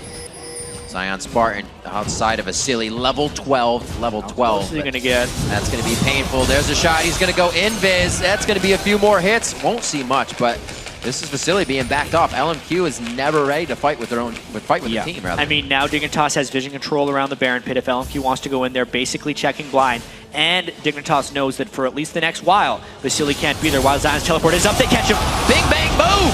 Down goes Xiaowei Xiao. Down goes Moore as he tries to get into the fight. No Name knows that is not something he wants to toy with. The slow goes down. The attack is coming in. He's only got so long to get out of this one, and it's actually going to cost him the Summoner Flash. Huge plays by Dignitas and control over Baron Pit. I mean, it's absolute vision control. LMQ is going to continue to pile into this because this is what they do. They keep trying until there's absolutely nothing left. Look for Ackerman to try and go in on this. Smite is there. Ackerman could get the bite. No! Crumbs coming up very nicely on the Smite. Ackerman doing what he can. A great heal coming out there from Shifter on the Summoner spell, and it's going to be a big chase. Oh, wow! Oh, he knocks it down! Over the head of Crumbs, playing monkey in the middle. Able to take down Ackerman. Shifter's had a couple of those last bounce of the bouncing bomb for the kills. Ackerman thought he'd gotten out free after that valiant attempt, but in the end, he just gives more power to Dignitas' mid laner. Shifter making fantasy teams happy around the world. 4-0-1 now as he has his Rabadons already suited up. 24 minutes into the game, 2 items with a Blasting Wand and finished boots. Dignitas is on a rampage right now. Yeah, taking another look at this one, you can see Zion Spartans distracting as much as possible while all this is going on. And they can't hide anywhere. All the brushes aren't brushes anymore as long as there's Dignitas wards inside of them. That was just another kill in the scatter that LMQ tried to do around the Baron pit. It's like a light bright in the bottom half of the jungle. Look at all the red wards. Also, pink wards on the Baron. These guys are ready. And Crumbs is breaking his own rule. He's got an empty spot. Maybe he just hasn't been backed by another ward. Looks like cleanup on the red buff. This is going to go to Ackerman so he can stay on the stick. Oh no, here comes Vasily. That's what I thought. Yeah, Vasily's still not even completed the second item, whereas I'm a Cutie Pie is about 800 gold away from finishing his last Whisper. Complete disparity across the board. That's what happens when you have a 13,000 gold disadvantage. LMQ has not been beaten like this. No, that's what I was just going to say. It's our first time really seeing LMQ kind of struggle and find what to do. Yeah. Different gameplay. Not a lot of this, but this is what teams kind of talked about in scrims. They said, yeah, we beat LMQ in scrims. This happens. We'll win the laning phase, but nobody's really been able to produce that result until now. It looks like LMQ can be taken down eventually. We still got time in this game. A huge lead from Dig. It looks like they could solidify this one within the next 10. Yeah, and this is what can happen oftentimes in League of Legends, especially with the way LMQ opened this game. They got hit really quick by Dignitas, and Dignitas never relented their pressure. From the very first blood, they gained ward control. They never let LMQ have the lanes they wanted to have, and every time LMQ made a move, Dignitas made a better one. Oh my gosh, across the board, 2 practically bleeding members of LMQ heading for the fountain. Zion Spartan's just going to join middle. He does not have to split push. Comes in. The inhibitor goes down. 1:15 on Dragon. They should be back and forth. If they don't, just go for bottom. Yeah, they got a big minion wave in the bottom lane that Ackerman's trying to get rid of, but will he actually get caught on himself? Stun misses. And Dignitas plays safe. Smartly done. Siege wave coming in. This should give Cutie Pie a few shots with that Sheen on the turret. Actually does not even... Oh, he does. I was looking at Twitch. With the Sheen proc on the turret. Oh, the Solar Flare hitting 3. That's going to be a big Ziggs bomb. And the Stranglethorn coming up. Very nicely done. And it looks like they are once again pushing LMQ off the inhibitor turret. Textbook Dig push. Yeah, Dignitas is completely unstoppable at this point, and it is to LMQ style. Wow. But they would try and find a fight there because they are not the team to just watch you beat them. They will always try and go in. And this time they're just too far behind. That fight had very low chance of working. Dignitas going around the horn on this one. Zion Spartan already split pushing in the top lane. And some great pickup as well for him on the team. Dignitas loves to be a split push team, whether it's 1-3-1 or just straight to your base in a 1-2. They're going to do it this way. 27 minutes, they're in, and they've just cleaned out the inhibitors. Once you get 3 inhibitors, it's pretty much a GG. Yeah. 27 minutes in, especially when Dignitas is only missing 1 outer turret. Right. This is about as complete of a victory that you can achieve. And they've done it over LMQ, who was the first place 4-0 team in the North American LCS, the only remaining LCS team that was still undefeated, but not for long, because Dignitas has really made a statement in this one. Oh yeah. Zion Spartan with the red elixir buy. That is the close-out purchase. They are looking to make one last fight, be the ender. They're gonna have Crumbs go back, he'll put some more wards in. Zion Spartan even bought another pink ward. This far and this ahead in the game, they still feel that controlling any part of the map is prime. They're making sure no possible situation that Vasily could sneak up behind them on Twitch. Absolutely. Even though if he did, with the 18,000 gold advantage, I don't think he would do much. Needs that Infinity Edge, if anything. Right now, he's already working against armor. Mikhail's Crucible coming in for Crumbs, I think just because he wanted to, because he could. And the Morel Namicon for KVK. I'm actually a little surprised that Crumbs doesn't just build Sightstone as a normal item on his junglers because of the sheer volume of wards he buys. I imagine it's just because he doesn't want to sink that cost at the start of the game. You know, it's okay to build cheap wards 2 times every time you go back to base, and he can't like gradually build into that Sightstone. But if he ever got a few kills early on in the game, I wouldn't be too surprised if he didn't put it immediately into a Sightstone just to maintain the vision control. This should be the final push. 2 double super minion waves in every lane and a 18,000 gold. Double Triforce as well. These turrets are not going to have a fun time. One goes down, and it was really just super minions. More low. LMQ dives in. This is what they know to do, but it's not working out with the same result. That's Vasily almost going down. The Wild Growth save. They take him down to the fountain. What a game from Dignitas. 29 minutes on the clock, and they'll share first place with LMQ. Yeah, that one's gotta feel pretty good for Dignitas. Wow. They beat LMQ in under 30 minutes. LMQ is known to play fast, but that is usually in victory, not so much in defeat. And Dignitas kind of redeems themselves after letting themselves slip at the end of last week's Super Week. Hugs come in for Vasily. He has a lot of solo queue experience against all these Dignitas guys. Xiao as well. Yeah, the hug between the mid laners, our second featured matchup of the day. We kind of put Shifter on the box and said he does not CS well against his opponents. Xiao does. 42 CS up on Xiao at the end of the game. Yeah, and there's actually not that many critics for Shifter, but if there are some, he kind of answered them in that game with that CS performance, showing that there's many ways he can play mid lane. And he just decides which one to do based on the game. You know, Crumbs said it in the beginning. I think our solo lanes are stronger. And to a degree, you know, I kind of believe him. To a degree I didn't. But just listen to these scores. Zion Spartan, 4-0-7. Crumbs, 2-0-10. Shifter, 5-0-6. Yeah. And I mean, it might even be 6-0-7. It might even be more important to look at the other side, Ackerman, who had such a great Super Week.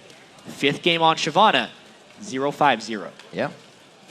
With only 201 CS. Definitely not the performance he was looking for. And for me to think about that, you know, I'm LMQ, and they obviously know where the mistakes were made, what happened, but it happened so quickly. You're almost taken by surprise, and you think, how do we regroup from that? I mean, they're going to have to do it in a day because it's not like things get any easier from here on out. They're playing Cloud9 tomorrow. And they have a lot of thinking to do after this one. I mean, I think if you're LMQ here and you're trying to regroup after getting run over by Dignitas, you just kind of think of how many near misses they had. I don't think they're going to make any huge changes after one game. There's a lot of success to be found with their aggressive play style. Xiao did leave his lane a few times, split second late. So it'll be very interesting to see how his play evolves against High, another mid laner who is very likely to leave his lane. Does he try and follow like he kind of did against, or even leaving his lane in this game? Does he continue to do that? Or does he just stick to his lane and focus on just trying to beat up on High, which I think would play more to his strengths? Well, we will have to see some amazing play. Crumbs obviously doing what he needed to in a day of solo queue on Elise. Figure that out. It didn't work out the game I watched against Zion Spartan. But it did work out this time. They were playing Aurelia and Elise in that one.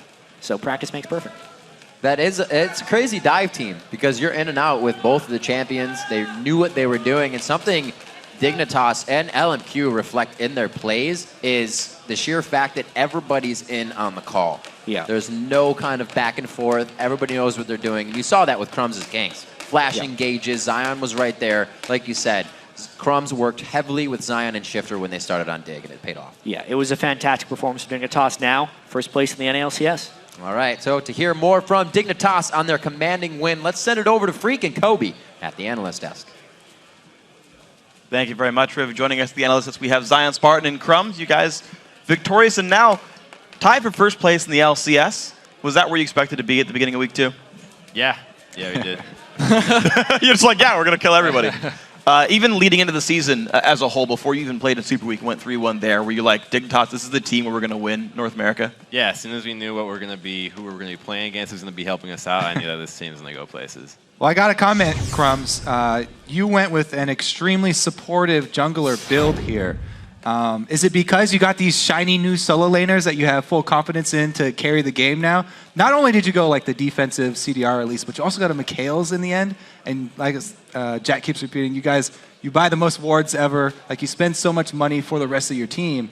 Is that because of the new guys you brought in, or is that just your current jungle philosophy? I mean, that's always how I wanted to play, and I feel like I wasn't able to find that play style way back. And then now that I feel like I can finally play the way I want to play, just help out everyone in the beginning, and then I'm basically another support that just helps out with ganks. Like just heavily war, like a lot of wars. I mean, the champions in the jungle they're not in their rally. They're not they're not going to kill anyone. So might as well just use that ability to be strong early to just start snowballing a lead for everybody else that can eventually carry in the remaining of the game. So speaking of not being Aurelia, actually, Zion, you were Aurelia.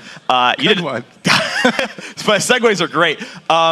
You did freaking awesome that game. So I have a couple questions for you on this one. One, we don't see a ton of Aurelia yet still from top laners.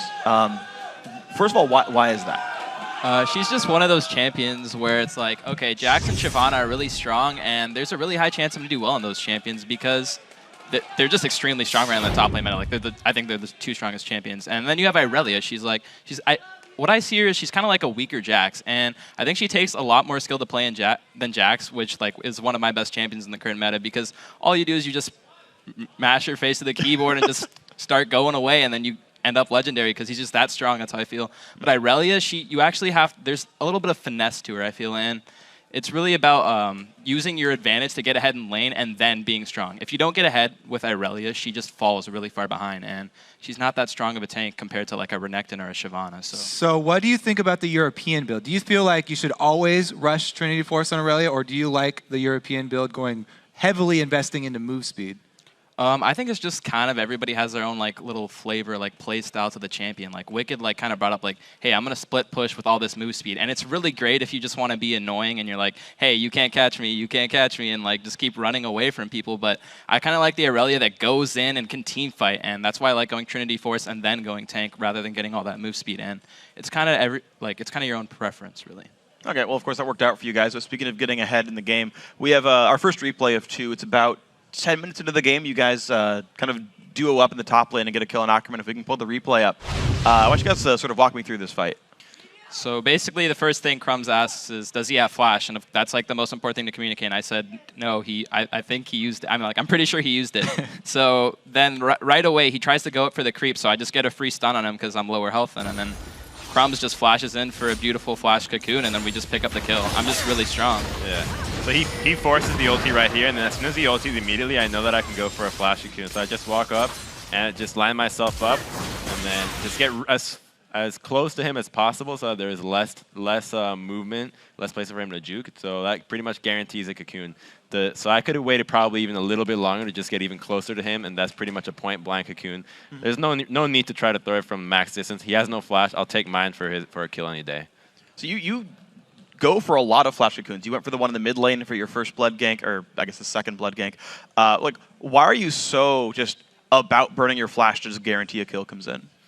I mean, if the Just- kill's just there, 'cause, right? yeah, if I can flash and get it, I'll take it. That's pretty much it. A lot of times, I feel like the cocoon mechanic, the flash cocoon, is really strong. It's a long range, like you're maxing it seconds, so it's got a long duration with a short cooldown. If you can get one, that's pretty much like a guaranteed pick already, just because you have good damage, and if you think about the play beforehand, you should know whether you can go for it or not. I mean, the play shows up and I need flash, I'll take it. It's a very high percentage shot. I like it. Now, talking about the early game, though, I want to go back a little bit. Talk about you guys planning coming into this, because you guys had a very successful invade early on in this game that really set the tone for the entire rest of the game. Was this plan tailored against LMQ, or was it just fortunate that they didn't have defensive wards up that would see you coming in? We just play on the fly. I mean, we just thought about it on the fly. Let's do it. That's it. All right, no forward planning. Just So a follow-up then, like, have you started to sort of categorize other LCS teams and pick out weak points so that you can bring up strategies beforehand that will specifically be very successful against certain teams, trying to play on their tendencies? Less than weak points is more about instead of trying to look to exploit people's weak points, I think it's better to just counter their strengths. So if you exploit their weak points, perhaps their strengths could just rise out and just take over. But if you just shut down whatever they're strong at, their strongest thing is, and their weak points aren't going to carry. So you should win that way. Okay, well, speaking of team strengths and weaknesses, though, we have... that was a good one.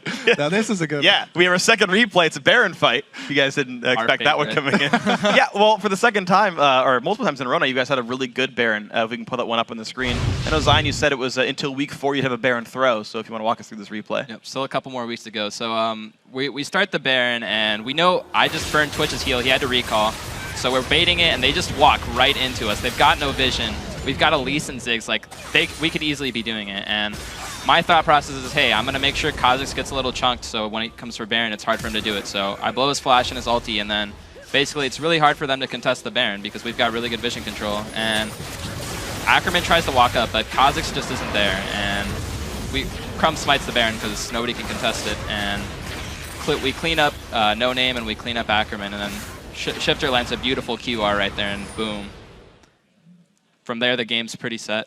Yeah, that's the aftermath of all the money you spent on wards finally paying off. Yeah, I don't care. I mean, I'll feed them to carry. I don't have to do anything. It's pretty much I just play 10 minutes of warding and trying to gank, and then from then on, I just let them do whatever they want to do. So actually, yeah, I mean, it works really well. I have a follow-up, actually, based on your supportive build. So Kiwikid's playing a lot of Zyra recently, and every single time he seems to play Mage Zyra. He's like haunted guys and Morellanamakan every time.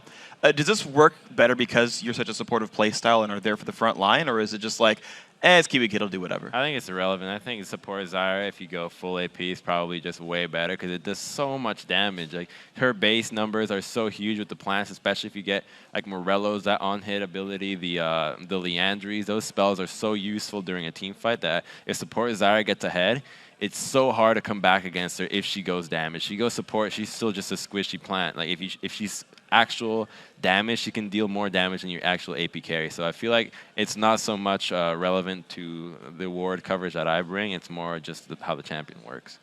Yeah. Now that you guys have tied it up for first place, is there anybody who you're looking over your shoulder who do you think is the #1 contender to take you guys down? Looking at Worlds. Looking at Worlds. Ooh, not looking over your shoulder, looking forward in time, looking at the future. Looking for the Koreans. TSM tomorrow. How's that game going to go? I think we're going to beat TSM. I think they looked really... CLGC destroyed them. So to be fair, last time you were on this desk, you said you don't understand any teams, but Curse will going to be easy. Yeah, I'm not taking it back. Don't underestimate anybody except maybe Curse. Were you? Okay. That's what he I think said. it's going to be a good match. The teams are kind of weird right now because like the first couple weeks, and there's like LMQ, TSM, CLG, C9, and like us, and even Curse. Like everybody kind of has their good days and their bad days, and I could easily see TSM being really good and a hard team to beat, but it honestly depends who comes to play. And TSM didn't look so great today. Maybe tomorrow Reggie gives them a pep talk. They're ready. They really want to win, and it'll be a great match. But we'll see. I think it'll be a good match either way. But yeah, I don't think we're guaranteed to win or anything. It'll be a good game. Okay. All right. It'll be a good game versus it's going to be no sweat. We'll see which one ends up being. Getting that they're confident. I'm getting a bit of Just a little bit. A little bit. Well, you guys are in first place, guys. Congratulations. We'll see you tomorrow against TSM. Got to go ward our jungles real quick. Crumbs might help, but when we come back, it's time for our final LCS match of the day. Cloud9 versus Curse. 2014 Summer Split continues right after this. They should talk to me. They should talk dirty to you. Nah, they should...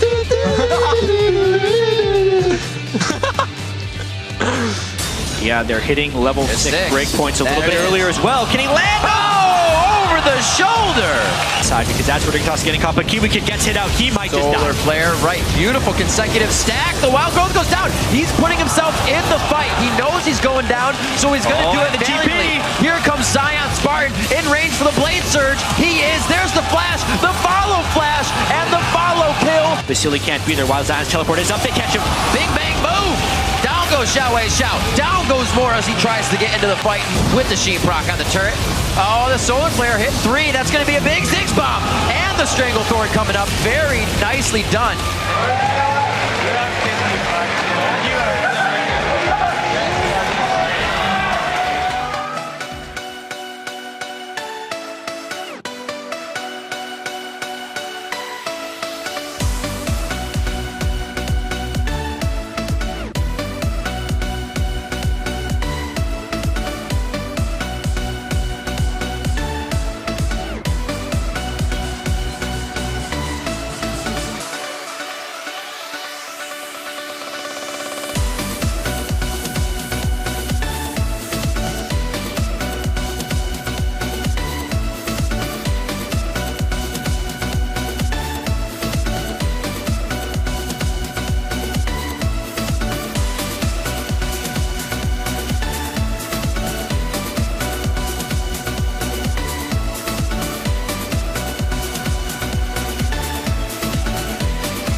the LCS and all things awesomely adorable. Our final LCS game of the day, Cloud9 versus Team Curse. With this match, Curse will have faced the top 5 teams in their first 5 games. Yeah, no doubt Curse has had an incredibly tough schedule to start off the split.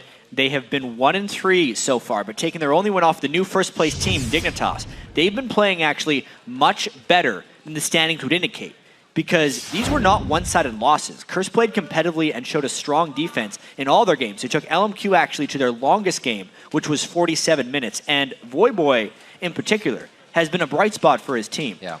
He kept up in farm with the league leader, Xiao Xiao, the only player other than Shifter actually now to have done it. Yep, and meanwhile, Cloud9 is still an unknown quantity. In their week 1, they beat their 2 greatest threats, TSM and Counterlogic Gaming, but then they lost to Dignitas and Complexity. Yeah, and there's a reason you make a big deal when Cloud9 loses. It's because they're the 2-time defending champs, and they've dominated the league since they joined it. And now after the first week of the summer split, they have half the losses they had in the first week of the summer that they had in the entire spring. They only lost 4 times in the entire spring, and they're tied for 4th place right now, which is not the way Cloud9 wants to be. They're working to overcome High's time away right now, so we'll see if another week of practice has them back in form as they face Curse, and then the #1 LMQ tomorrow. Right, Curse is a solid team with sound tactical plans. But as they say, to win games, the devil is in the details. I think Curse is extremely good this season. They've beat us in a ton of scrims. Curse is always one of those teams that I think they know exactly what they're supposed to be doing, but random things just seem to go wrong in their games. I definitely think C9 is still the strongest team in NA, so they should be our toughest opponents. There's a lot of times where we're making a lot of mistakes that we don't normally make. We need to mimic our level 1s from practice. We can't get lazy with trinket timers or anything like that, and we need to be on time to objectives. I think Voyboy's gotten really strong this season. He plays a really good Yasuo, and I think he played KO as well, and I think he's really good on the champions. He's been practicing a ton in solo queue, just putting all of his time into really improving as a player. I honestly think we can beat any team right now. We are feeling pretty good. I mean, losses have obviously hit our mental fortitude a little bit, but the most important thing is just for us to remember that it's a long season, like we have a lot of time to improve, and we're already feeling good. You know, a lot of strength comes from Curse's momentum and mentality coming into these games. Yeah. Hopefully they can get the results sooner in the split than having to fight for themselves to get to a top 3. And they want to join the conversation of being a top team in North America, because as of now, they're not really getting the respect of that. Not at all. Let's see what our last game of the day provides. We'll check out the starting lineups on the blue side. It's Cloud9. In the top lane is Balls, Meteos in the jungle, High in the mid lane, Sneaky Deity carry, and Lemon Nation, as usual, backing them up on support. And the red side, of course, is Curse with the incredibly tough schedule. Quas in the top line now will dominate in the jungle, and Voyboy in mid, Copenhagen carry, and the new guy, X Special, on support. And it's been interesting to me to see that how much Cloud9, you could say, has fallen from grace with just a few weeks out. You kind of think of other sports, and the same thing happens. It falls right into line. And being able to communicate just after a few weeks is really interesting to me, because they were a top team. It's kind of like their wins fell into place, and you almost didn't know if they did anything wrong in a game. It feels now like they're kind of hurting. Yeah, it feels like Cloud9's struggles are kind of extenuating circumstances. The fact that they did the role swap with Link, making Link the shot caller for All-Star, changing their entire structure in the sense with the new guy in there. And then High not only having to come back and work on his play individually, but also having to come back and reestablish himself as that primary voice, even though Cloud9 had kind of become acclimated to Link's champion pool and the way he likes calling games. We know Cloud9 can be good, and we know they've been good in the past. And I think it's really just a matter of time until they reclaim their spot. As far as the Cloud9 goes, that's how they have to be approaching this. See if they can get everything back together. Their lanes themselves seem to be faltering as well. It's almost like the whole energy level due to one person has been brought down. And you can see just how much of a team they are as a result of that, how much they rely on each other, how much everything they do is backed up by a teammate. Yep, the way they come back from that struggling Super Week will have a big story about how they respond to adversity. They've done it so well so far. Remember how they lost 0-2 to Fnatic at Worlds, or how they've struggled a little bit during the spring split. They just come back stronger, seemingly every time. And it's just another tough matchup in the line of tough matchups for Curse here. And we said Cloud9 never losing 2 games in a row as they did, and this would be a time for Curse to get those wins in against Cloud9. Like you said, teams only play each other 4 times, and if you can hit a team when they're bandaged and down, that's the time you got to do it, especially when you want the wins.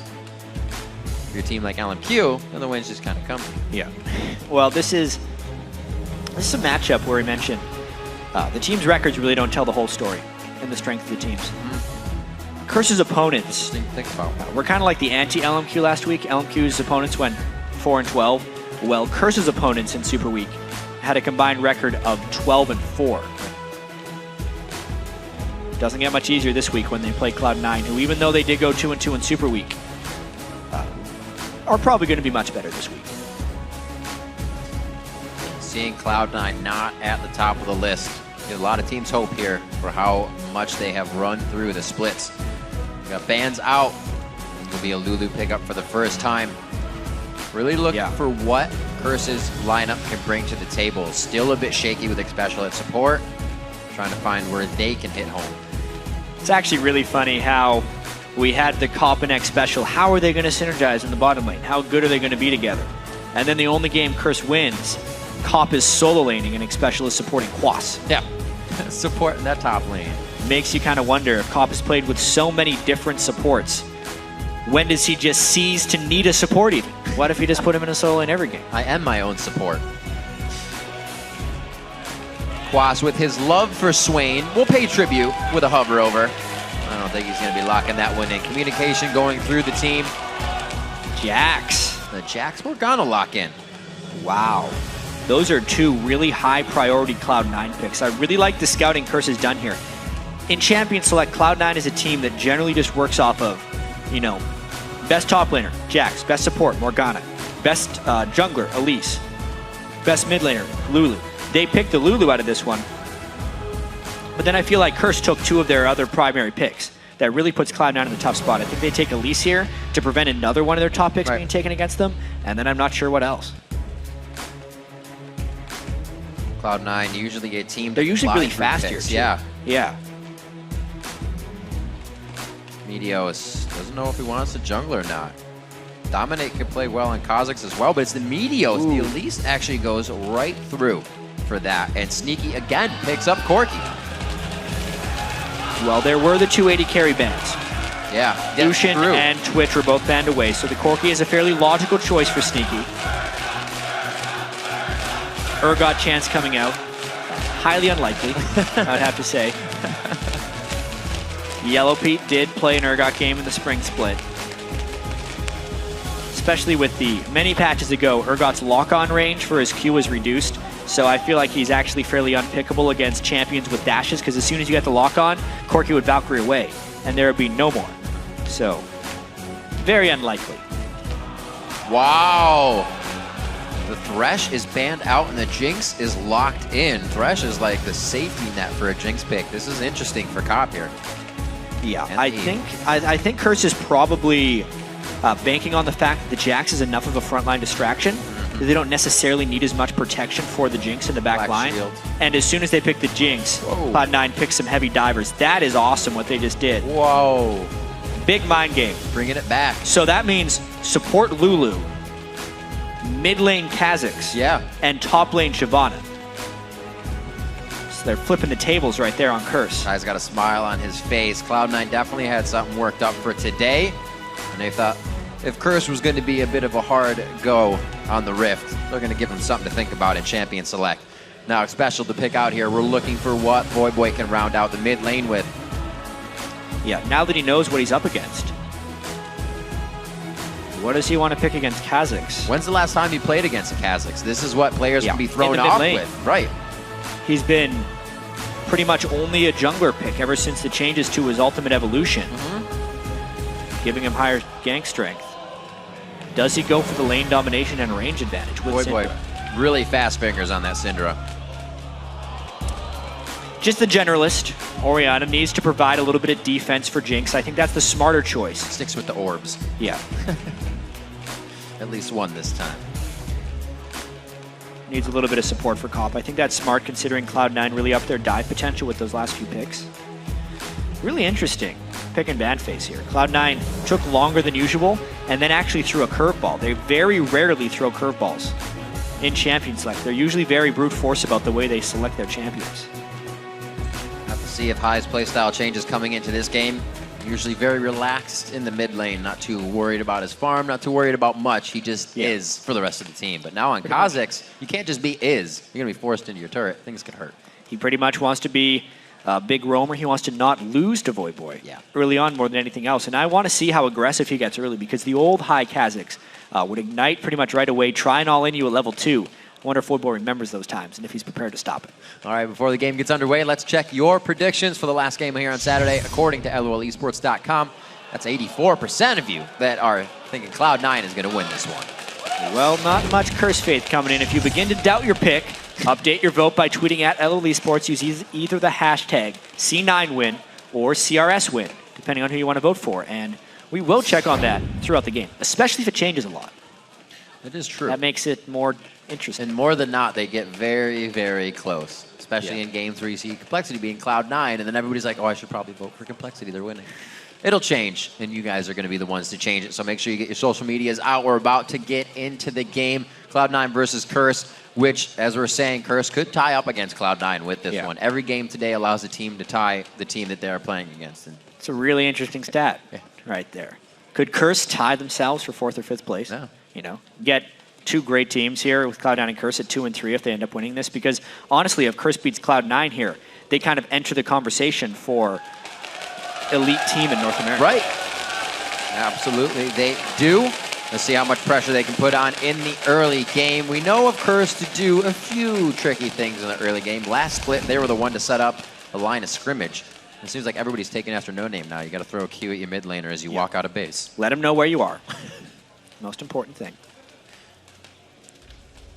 The slow moving. This looks familiar. Cop in the mid lane. Yeah. Curse does this most games. Yeah. Waltzing around. Cop getting the stutter step on. Actually, really interesting mid lane item choices. Ooh. Yeah. Highs with the longsword.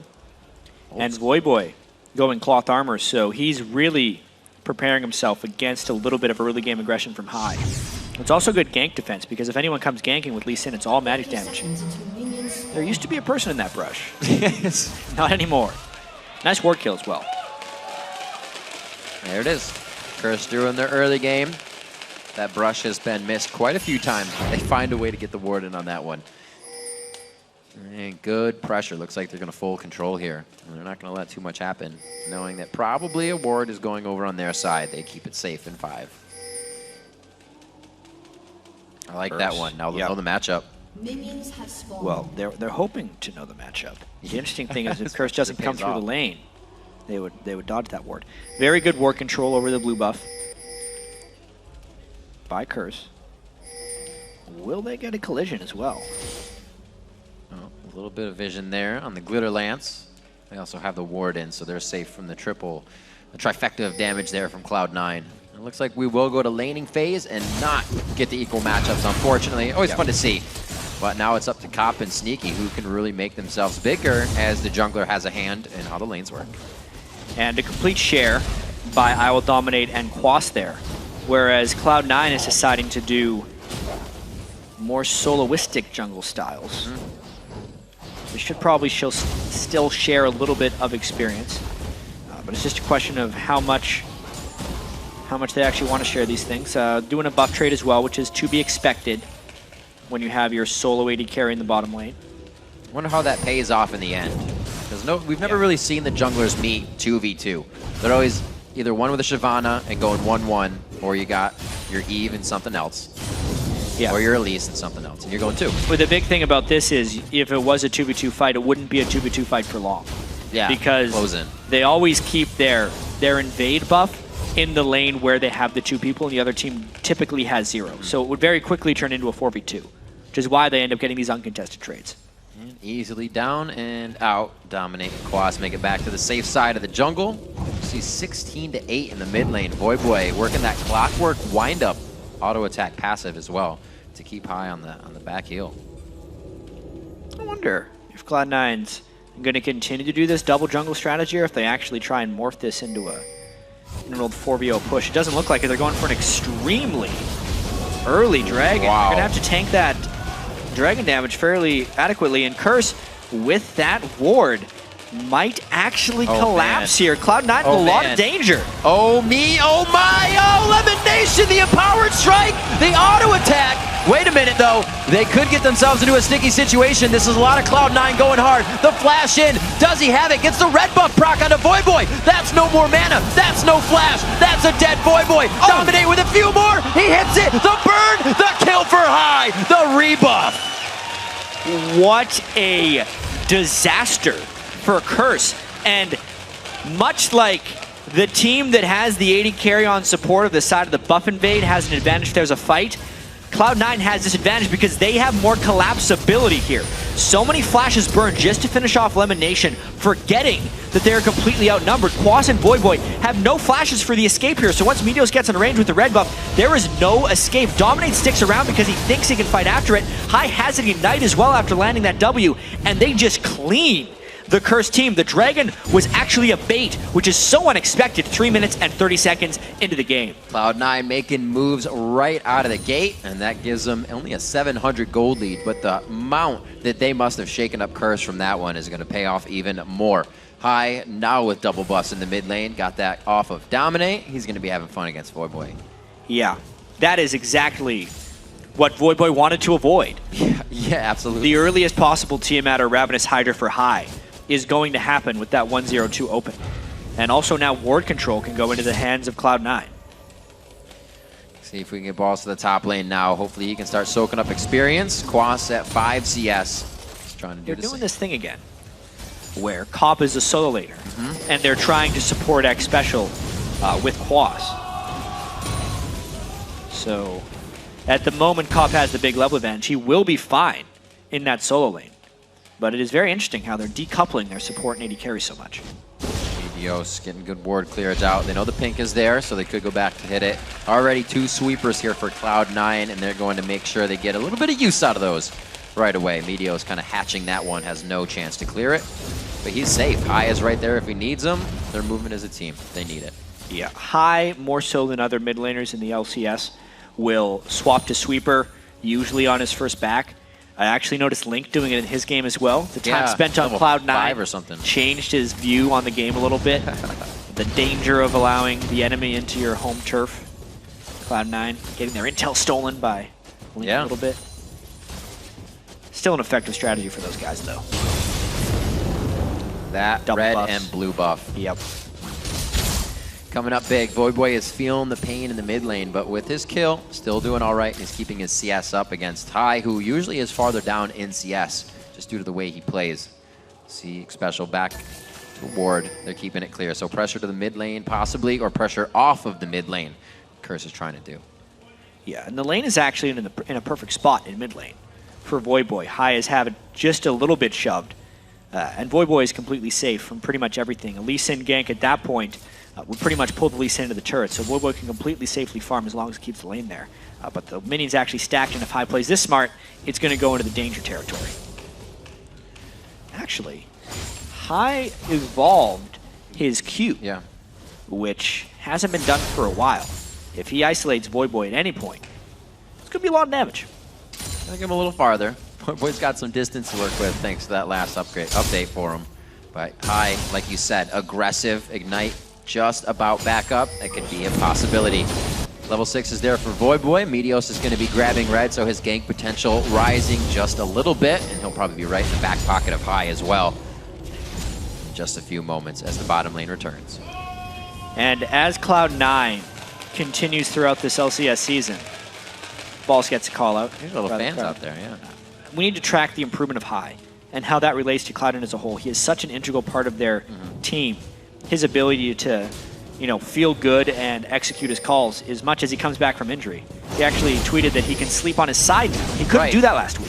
So he's actually much more rested coming back off that collapsed lung. Yeah, it's still It's there. it's a very legitimate injury. Absolutely. He looks good. You see him on the camera, it doesn't look like much, but there's strain in the game, and it does affect you. You're battling that as well as a team that wants to just crush you down. This will be quite helpful. He'll pick this back up. Actually, that'll just go to Meteos with safety from the rest of the lanes, and Cloud9 is starting to encroach a little bit. Curse is losing ground. Yeah, I wonder if we're going to start seeing the turret pushes now coming out from Cloud9 since they haven't incurred that small advantage already, and knowing that the damage reduction from turrets is now expired, being that we are 8 minutes, 40 seconds into the game. Boy trying to fast push those lanes with dissonance. Usually it's just a quick EQ or QE back and forth. Wasting out that mana. He will back. Seeker's Arm Guard first for him, seeing all this damage come in. 80 heavy. Going on to Quas, the level 6. Counter-Strike is up. The fans may not be too happy with that trade. Well, double Dorians early on for Balls. Shyvana's not the matchup you want to pick into Jax typically. You want Shyvana to be able to either stack armor or get a lead on Jax, otherwise it's very difficult for Shyvana to be successful. And knowing that Quas had the support so early in the game, it's a tough matchup, but Balls is holding his own thus far. It's a good fight, round after round. It's a pretty much even trade. A little bit of healing coming in from whatever they're running, especially those Dorans. Little bottom lane, the turret almost down. Our first one to go down, just a few more shots. Curse is going to try to stave that off for a little bit, but right now, 81 to 75. Everybody's quite matched up across the board. Just that 1,000 gold lead from a few kills and the Dargon. Yeah, even the levels. Level 7 80 carries and level 5 supports on both sides. BF swords as well, just that long sword on Sneaky giving him a slight edge. And just that, a slight edge for Cloud9 in this match. The question will be, can they transition that slight edge into a resounding victory like they usually did last split?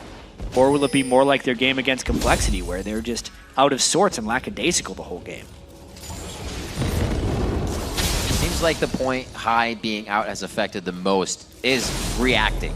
Cloud9 seems like they can do things, but once, like you said, once they're kind of on the back foot, without High being there recently is a little chaotic.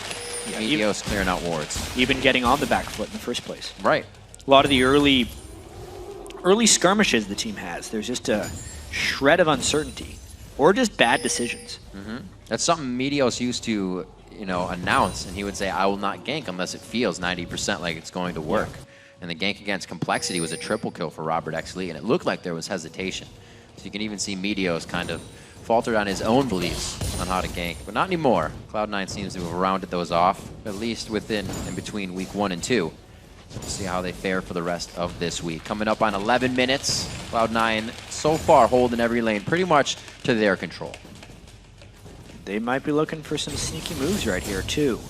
Look at the heavy ward control they have in Curse's blue buff area, trying to snatch a view of Eve and get some nice ward control so Cloud9 can push up very aggressively and secure this turret. Yeah, push up aggressively is the word and what they're looking for. Hydra being built up by High as this turret goes down. He's going to be pushing mid lane as well with that Hydra clear. We'll see what Cloud9 can do. Like you said, a lot of wards onto the Dragon Pit, so that burst of damage that they just got in the inventory will be that much more help. They do not know of this ward. The ward also doesn't exactly see the dragon because it's tucked so far in the corner that its vision is actually cut off a little bit. Also, Curse just doesn't have enough control of the map to contest this, even if they know it's happening. Quas's teleport was used to get back to the top lane. Balls actually still had his 74 to 65 there with 3 assists to the half dragon. Getting love from the crowd. Keeping his Dragon's Descent on. We'll see if he gets any love because we see Meteos on the wing, but so is Dominate. But we usually see Meteos on the wing, but it's High today. He's snuck on you're right. Kha'Zix right there. Meteos, though, in the bottom lane. Very nicely done. Cop has no idea what happened. They cuff him and put him down. Yeah, Meteos. The unseen threat from Lee Sin this time. Big move to kick back Cop, and that's Cop without his support. All too familiar, playing his own game oftentimes, and he gets caught out. See where they can keep going. A good push in the bottom lane. They can stay there. Sneaky has a pink ward, but in the top lane, we're looking at Balls now. Dragon's Descent to get out. Dominant used his burst of speed already, but Balls has cleared the distance he needs to and gets to safety. Yeah, eats the gank there from I Will Dominate, burns the ultimate. And they might lose the turret here. Depends how well High can support this. Dominate, be careful with that pink ward. That does a lot of damage.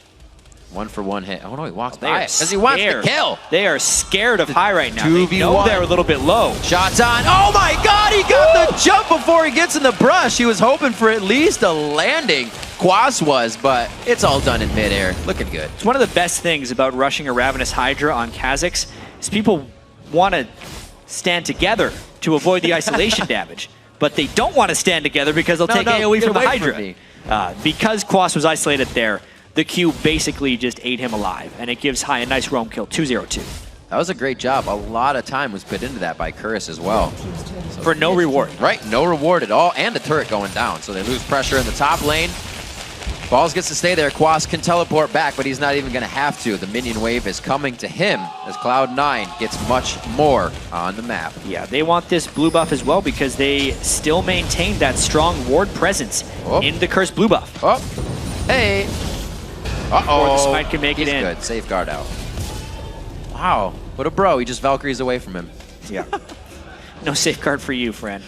Blue I have buff. minions to farm. Yep. All the minions going into double lift mode. So he'll keep himself good in the bottom lane. Like we said, once this happens, the AD carries are always kind of sitting low on items until they finally decide to back because they're not seeing any pressure. Yeah, it's very much a AD carries get the farm. They become the main damage dealers for these teams because there's essentially 3 roamers, a mid laner and an AD carry.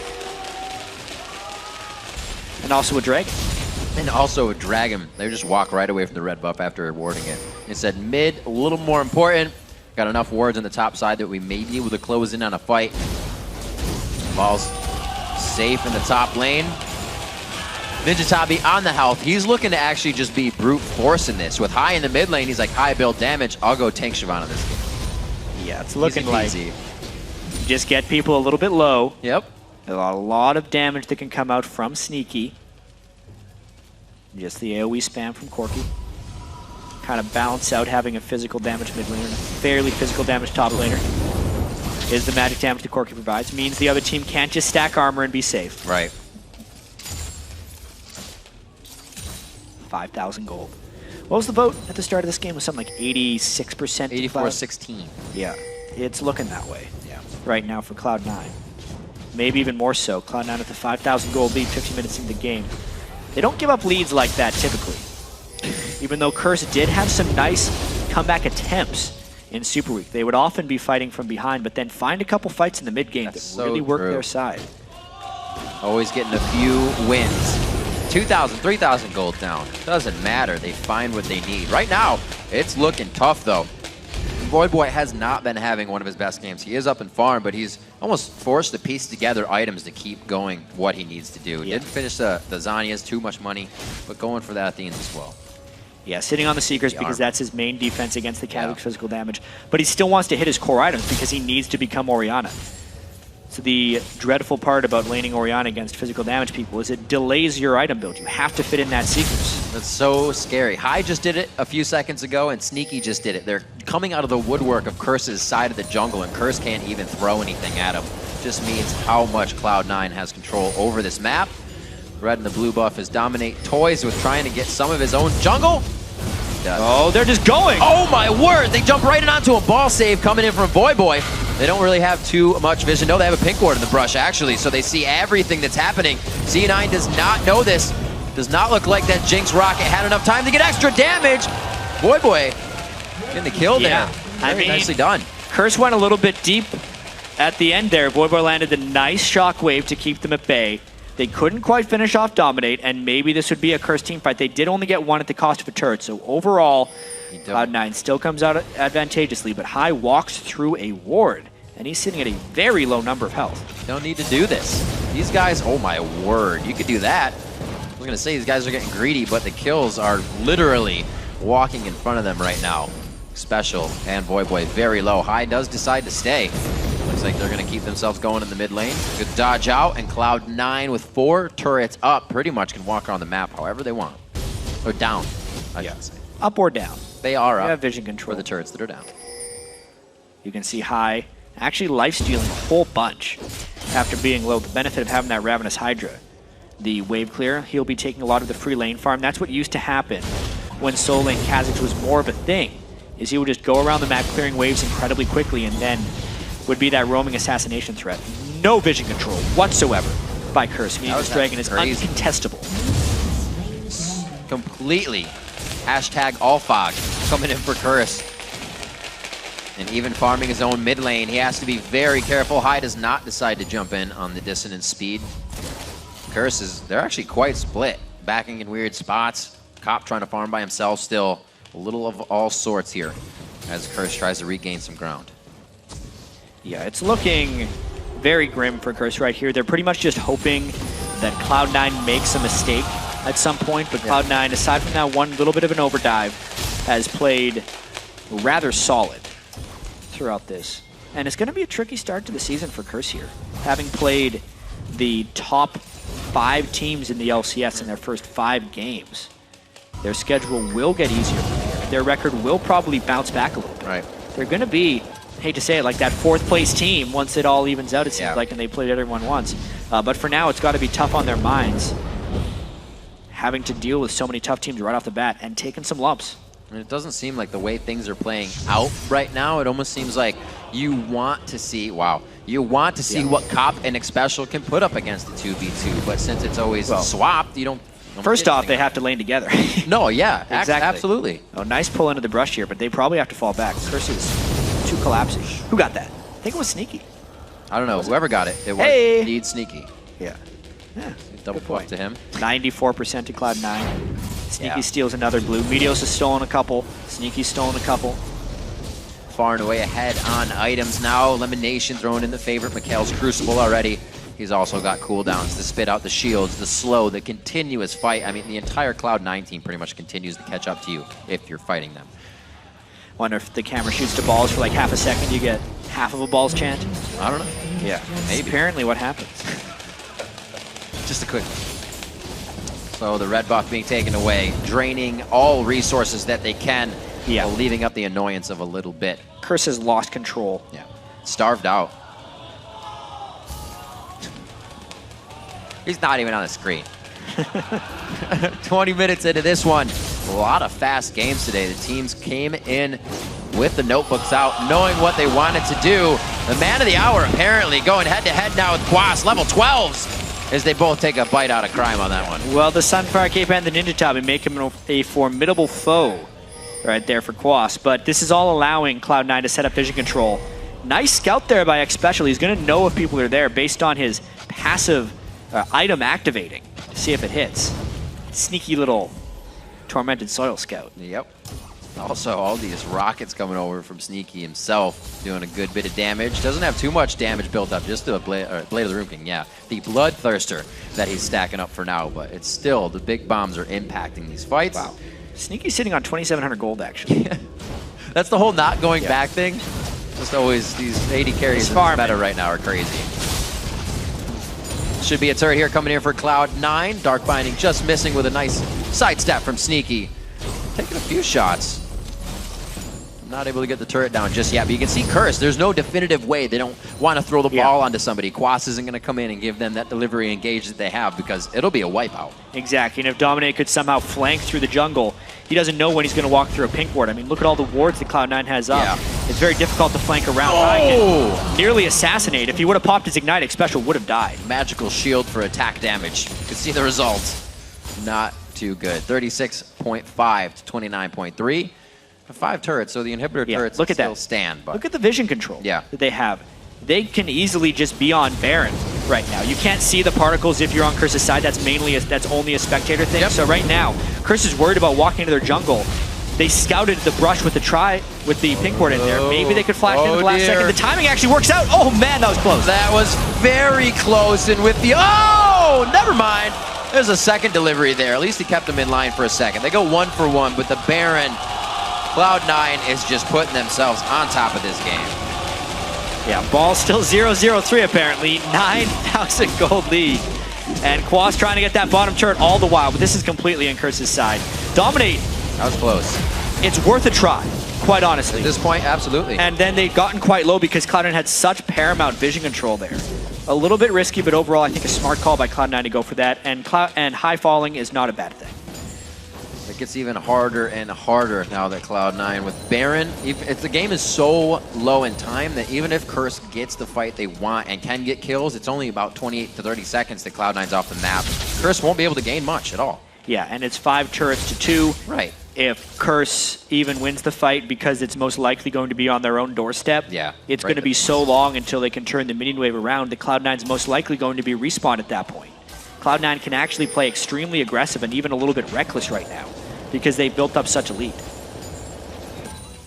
I'd say Voidboy getting this Sanya's fixed up is going to be very helpful, but Xpecial really, other people, Dominate, have been the focus of High coming in and almost zeroing them out. So Voidboy is really just there to give himself a little safety with that Sanya's. Hopefully a play to be made coming up here for Curse. Like you said, it could be in front of the base with that Morgana Soul Shackle in the tight spot.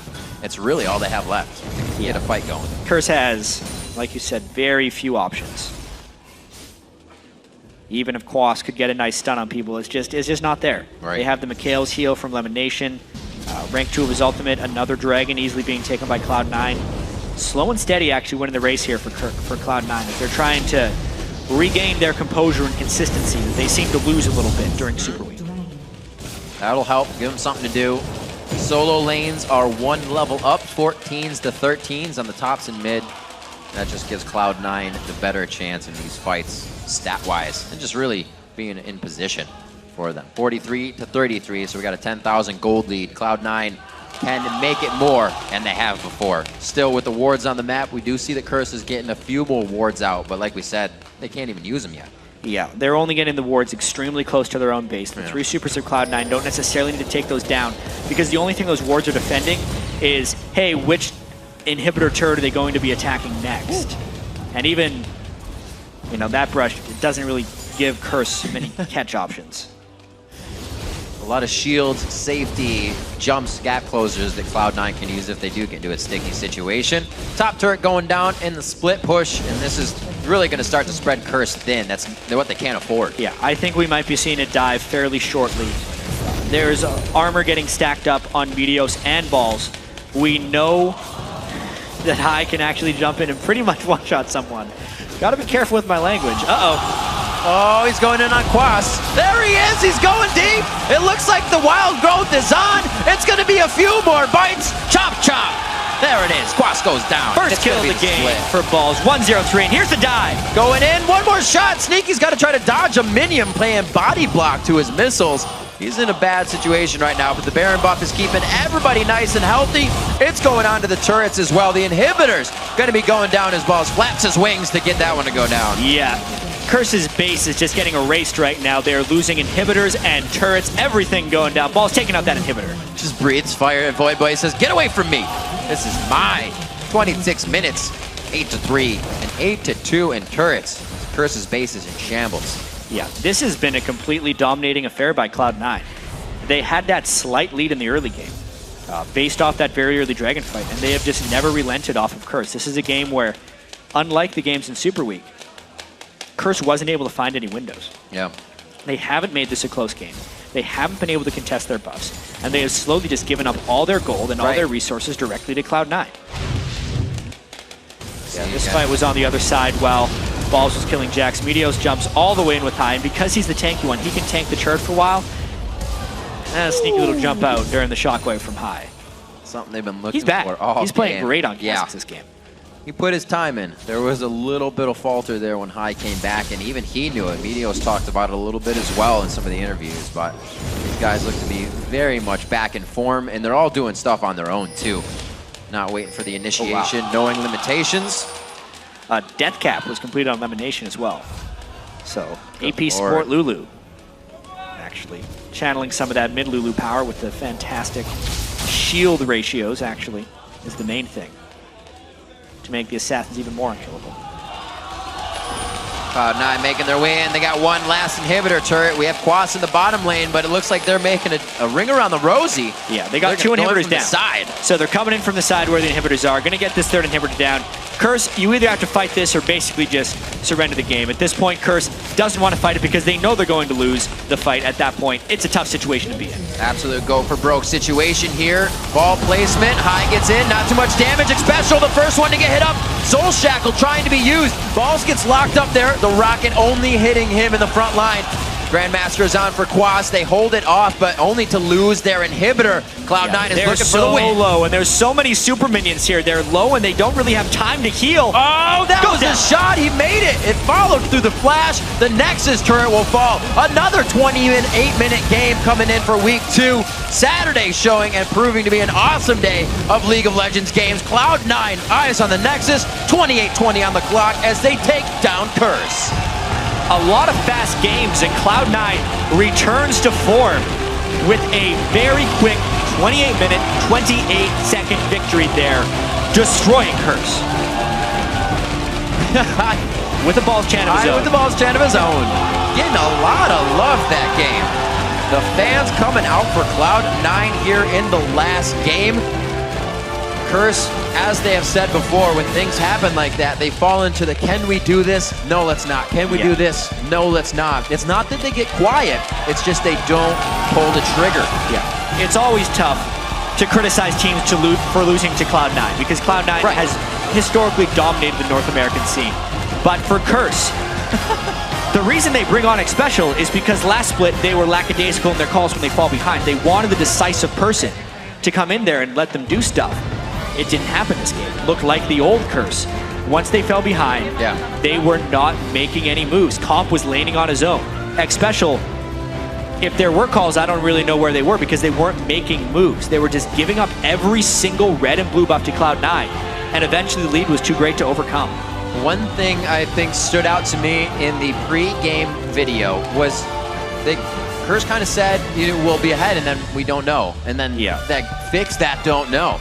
Because that's the point when Curse wins, and then they go for that extra blue buff, and then it starts to turn back around on them because they wanted too much. So once they can figure that out, they're going to be up there again, and they can fight for the top 3. Really crazy to think that Curse is a 1-4 team. Despite actually looking decently good in Super Week, they did not look very good in this game against Cloud9. How much of that was Curse falling a little bit, or Cloud9 just returning to form? That's very true. I'm hedging towards the side that Cloud9 was just looking really good that game. They actually went back to a couple of their big picks. Getting Kha'Zix in the mid lane for High was a great move to get him more on a comfort champion that you really need to allow him to return to comfort as he's making his way back into the LCS here. 2-1-4 was a very low kill game for them, but the control was there for Cloud9. What we're used to seeing was all in place. Right, and to see what they kind of did to Voidboy with all the picks, like we said, at some point, Voidboy had the Seekers and portions of the Unthian's Unholy Grail. So he was definitely set back at least 5-10 minutes on the initial build that he wanted, which means Orianna can't be that late game dancer, game change fighter. And the Shockwaves, unfortunately, were like that far away each time we saw him on the replays. Yeah, even in the last fight, he whiffed one, unfortunately. But that was because he had a really jumpy team in Cloud9. Who's he really going to catch with that? Because they were constantly getting dived. He's trying to Shockwave higher Meteos when they come in, but they're in and out in a flash. Very difficult place for Voidboy. Laning-wise, he was pretty good on Orianna, but in team fights, as it always seems with Orianna, with the increased mobility that gets seen in competitive play, it is incredibly difficult to actually land good shockwaves, even for the best players. And we see Cop bringing back out the Jinx, something we really have not seen. He was one of the AD carries to fare better on it. I believe him and Cutie Pie actually did quite well, and then they kept trying Lucian, who's beloved right now. But without that Thresh, it is such a dangerous pick. I mean, you can still do it. There's still safety from Black Shield, but we see Cop is actually trying to vary up his AD carries when all the other AD carries are trying to go for that top 3 out of bans. Yeah, and I really do think the worst is over for Curse. Their schedule does get better. They should be able to pick up some wins and bounce back that schedule a little bit. All right, chat. Well, let's toss it over to the analyst desk where Kobe is joined by 2 members of the victorious Cloud9. Thank you, Riv. And those 2 members are Lemon Nation and High, fresh off of their win here. Now, High, everybody's wondering about your health. How's it going? Are you feeling okay once again? You look to be playing well once again. Right, so I feel much better than I did like 2-3 weeks ago. I still can't run or like lift anything. I tried that last night. It didn't work out. Couldn't do a push-up, so I was like, all right. But as far as talking and stuff goes, I'm basically back to normal for talking, so. As far as your solo play, just by yourself in laning phase, are you feeling more confident as well? Yeah, so I'm not getting dumpstered in lane every time anymore. Like the first week, right before it when we were practicing, I literally lost lane every single game, going like 0-5. Granted, I still feed sometimes, but I'm playing much better, and I'm not being a burden to my team anymore, so. Yeah, it looked like the Kha'Zix picks actually was a boon for you guys. A little bit of mind games there in Champion Select. Lemon, let's get some perspective on how this has affected the rest of the team. What? High's illness and his lack of ability to perform right when you guys came back, and now his resurgence. I mean, it's true he was feeding a lot in this when he first came back, but I mean, we're used to that. So. Has him coming back stronger and you guys actually starting off with a couple losses, has that changed your guys' mentality as a team coming back into the new split here? Well, it's much better to get the losses out early, so that way you're not like overconfident going into the games or anything. So I'm rather we lost now than lose like 10 games at the end of the season and get like sent to relegation or just not make playoffs or something. So I'm happy that we lost now, and it made us realize we have a lot to work on. We're still not where we want to be, obviously, but at the very least, we feel that we're getting better and we're playing better. So we're happy with that. Even if we lose tomorrow, we've been happy with our play this week, and there's nowhere to go but up, right? All right, well, let's start with a replay of something that did go well, pretty much what you guys were able to snowball this entire game off of, this dragon fight. Let's get this replay up on your screen. So this is the really, really early dragon that you guys go for. Now, whose call was this? And walk me through sort of the thought process of the entire team as you're going for this dragon. Well, I believe Lemon and Mitos were calling the dragon, as they're always the ones that do it early game. They'll be like, hey, you want to do level 2 dragon? They're like, sure, why not? But I saw Voidboy start running from mid down to dragon, so I knew they knew we were doing it. At that point in time, I start rotating over, and they try to 3v5 us, and that does not work.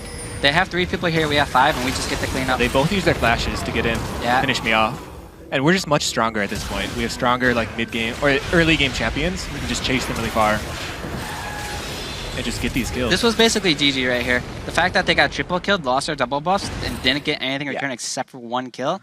At that point in time, they overcommitted to killing Lemon, and they suffered the price for it. Yeah, able to snowball the entire game just off that one play. Now, when you are a team who gets a play like this that early and it's kind of handed to you, how do you make sure that you're going to finish off the game? Because we see so many LCS teams, everyone complains, oh, they can't finish it off. They can't finish out games. They're having trouble. What makes you guys so sure that after a play like that, you're going to be able to finish the game? When you get that ahead early game, there's honestly nothing they can do to come back, especially with the champions they have. They don't have something like a Lee Sin where they can just kick the carry into the team. They're very limited in what they can do. All they have going for them is like a 5-man shockwave, and we know that. So as long as we don't make a mistake, they will lose the game. So we play smart, calculated, avoid 5v5s, look for small skirmishes, and there's nothing they can do as long as we don't mess up. Now, Lemon, I want to ask you something. Since that replay started a little bit late there, how are you guys tanking the early damage of the dragon? Because you're level 2 and level 3. Did you have to micro in and out, or were you actually face taking it? No, I wasn't doing it perfectly, but if you do micro perfectly, you can avoid all damage under again early game. Just to get him to change targets before the auto attacks come out. Okay, yeah. Now, another question for you about this Corki pick. What are the strengths that Corki's gonna bring to a team like this? I know you don't like talking about picks. Don't give me the answer that you guys are sponsored by the Air Force now, and that's why you picked Corki either. I mean, we built the comp around Corki. Okay. Since we're sponsored by the Air Force. It's patriotic to pick him, right? It is now, I guess. It is now. Speaking of that, we got LMQ coming up for you guys tomorrow.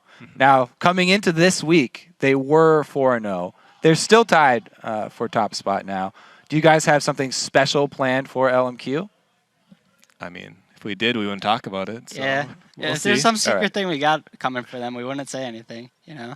Okay. That's how secrets get revealed. Someone asking you say it, then it's not a secret anymore. Do you guys feel, since you started out not so strong this split, that there's more pressure to come up with strategies beforehand? Do you feel like you're taking these games more seriously, trying harder to come into the games with pre-made plans? I wouldn't say more pressure. I think when you're at the top, like you have the first place, there's a lot of pressure to stay there. And I feel like coming like this, there's just less pressure. Always nice to have less pressure then. There's added pressure from Fantasy LCS, though. You get all these random tweets saying, hey, man, why'd you feed last game? You're benched off my team. I'm just like, sorry, dude, I didn't mean to lose you that bet, but what can I do? I didn't like losing either, but this is just like salt in the wound, you know? On that note, if you would have ignited Morgana on that all-in, I didn't think she'd take that much damage. More kill. I didn't think she'd take that much damage. I was like, oh, shit, I should have ignited her, shouldn't I? All right, well, thank both of you guys for joining me at the desk today. Now we are going to hand it over to Riv and Jet at the caster desk. Thank you very much, Kobe. And checking out how the standings look after another big day. We see the table is littered with ties. Yeah, sharing first, it's actually Dignitas and LMQ with 4 wins and 1 loss each. And in third, it's Cloud9, CLG, and TSM. Wow, sharing last are Curse, Complexity, and Evil Geniuses with 1 win each. But tomorrow, is, after all, another day, and we're starting it off with a big matchup between LMQ and versus Cloud9. Yeah, and then Curse battles it out with Evil Geniuses to try and break that tie, followed by Complexity taking on Counter Logic Gaming. Then we'll conclude our week 2 with a great match between Dignitas and TSM. Now, unfortunately, tonight's Challenger Series match between XDG and Frank Fane Gaming will not be taking place. Yes, which means that Frank Fane Gaming will automatically advance to the semifinals due to an XDG forfeit, unfortunately. Right, the North American Challenger Series will return tomorrow after our regular LCS schedule with a best-of-3 quarterfinal matchup between Team LOL Pro and Area of Effect. Now, for myself, chat, Kobe Freak, and the entire live broadcast crew, thank you for watching. We'll see you back here tomorrow for another day of League action.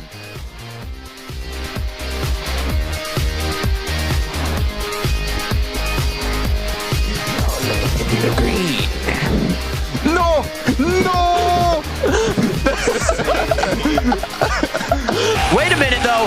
They could get themselves into a sticky situation. This is a lot of Cloud9 going hard. The flash in. Does he have it? Gets the red buff proc onto Boy Boy. That's no more mana. That's no flash. That's a dead Boy Boy. Dominate with a few more. He hits it. The burn. The kill for High. But it's High today. He's snuck on you're right there. Meteos, though, in the bottom lane. Very nicely done. Cop has no idea what happened. With the pink ward in there. Maybe they could flash in the last second. The timing actually works out. Oh, man, that was close. That was very close. And with the... Oh, never mind.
Bye.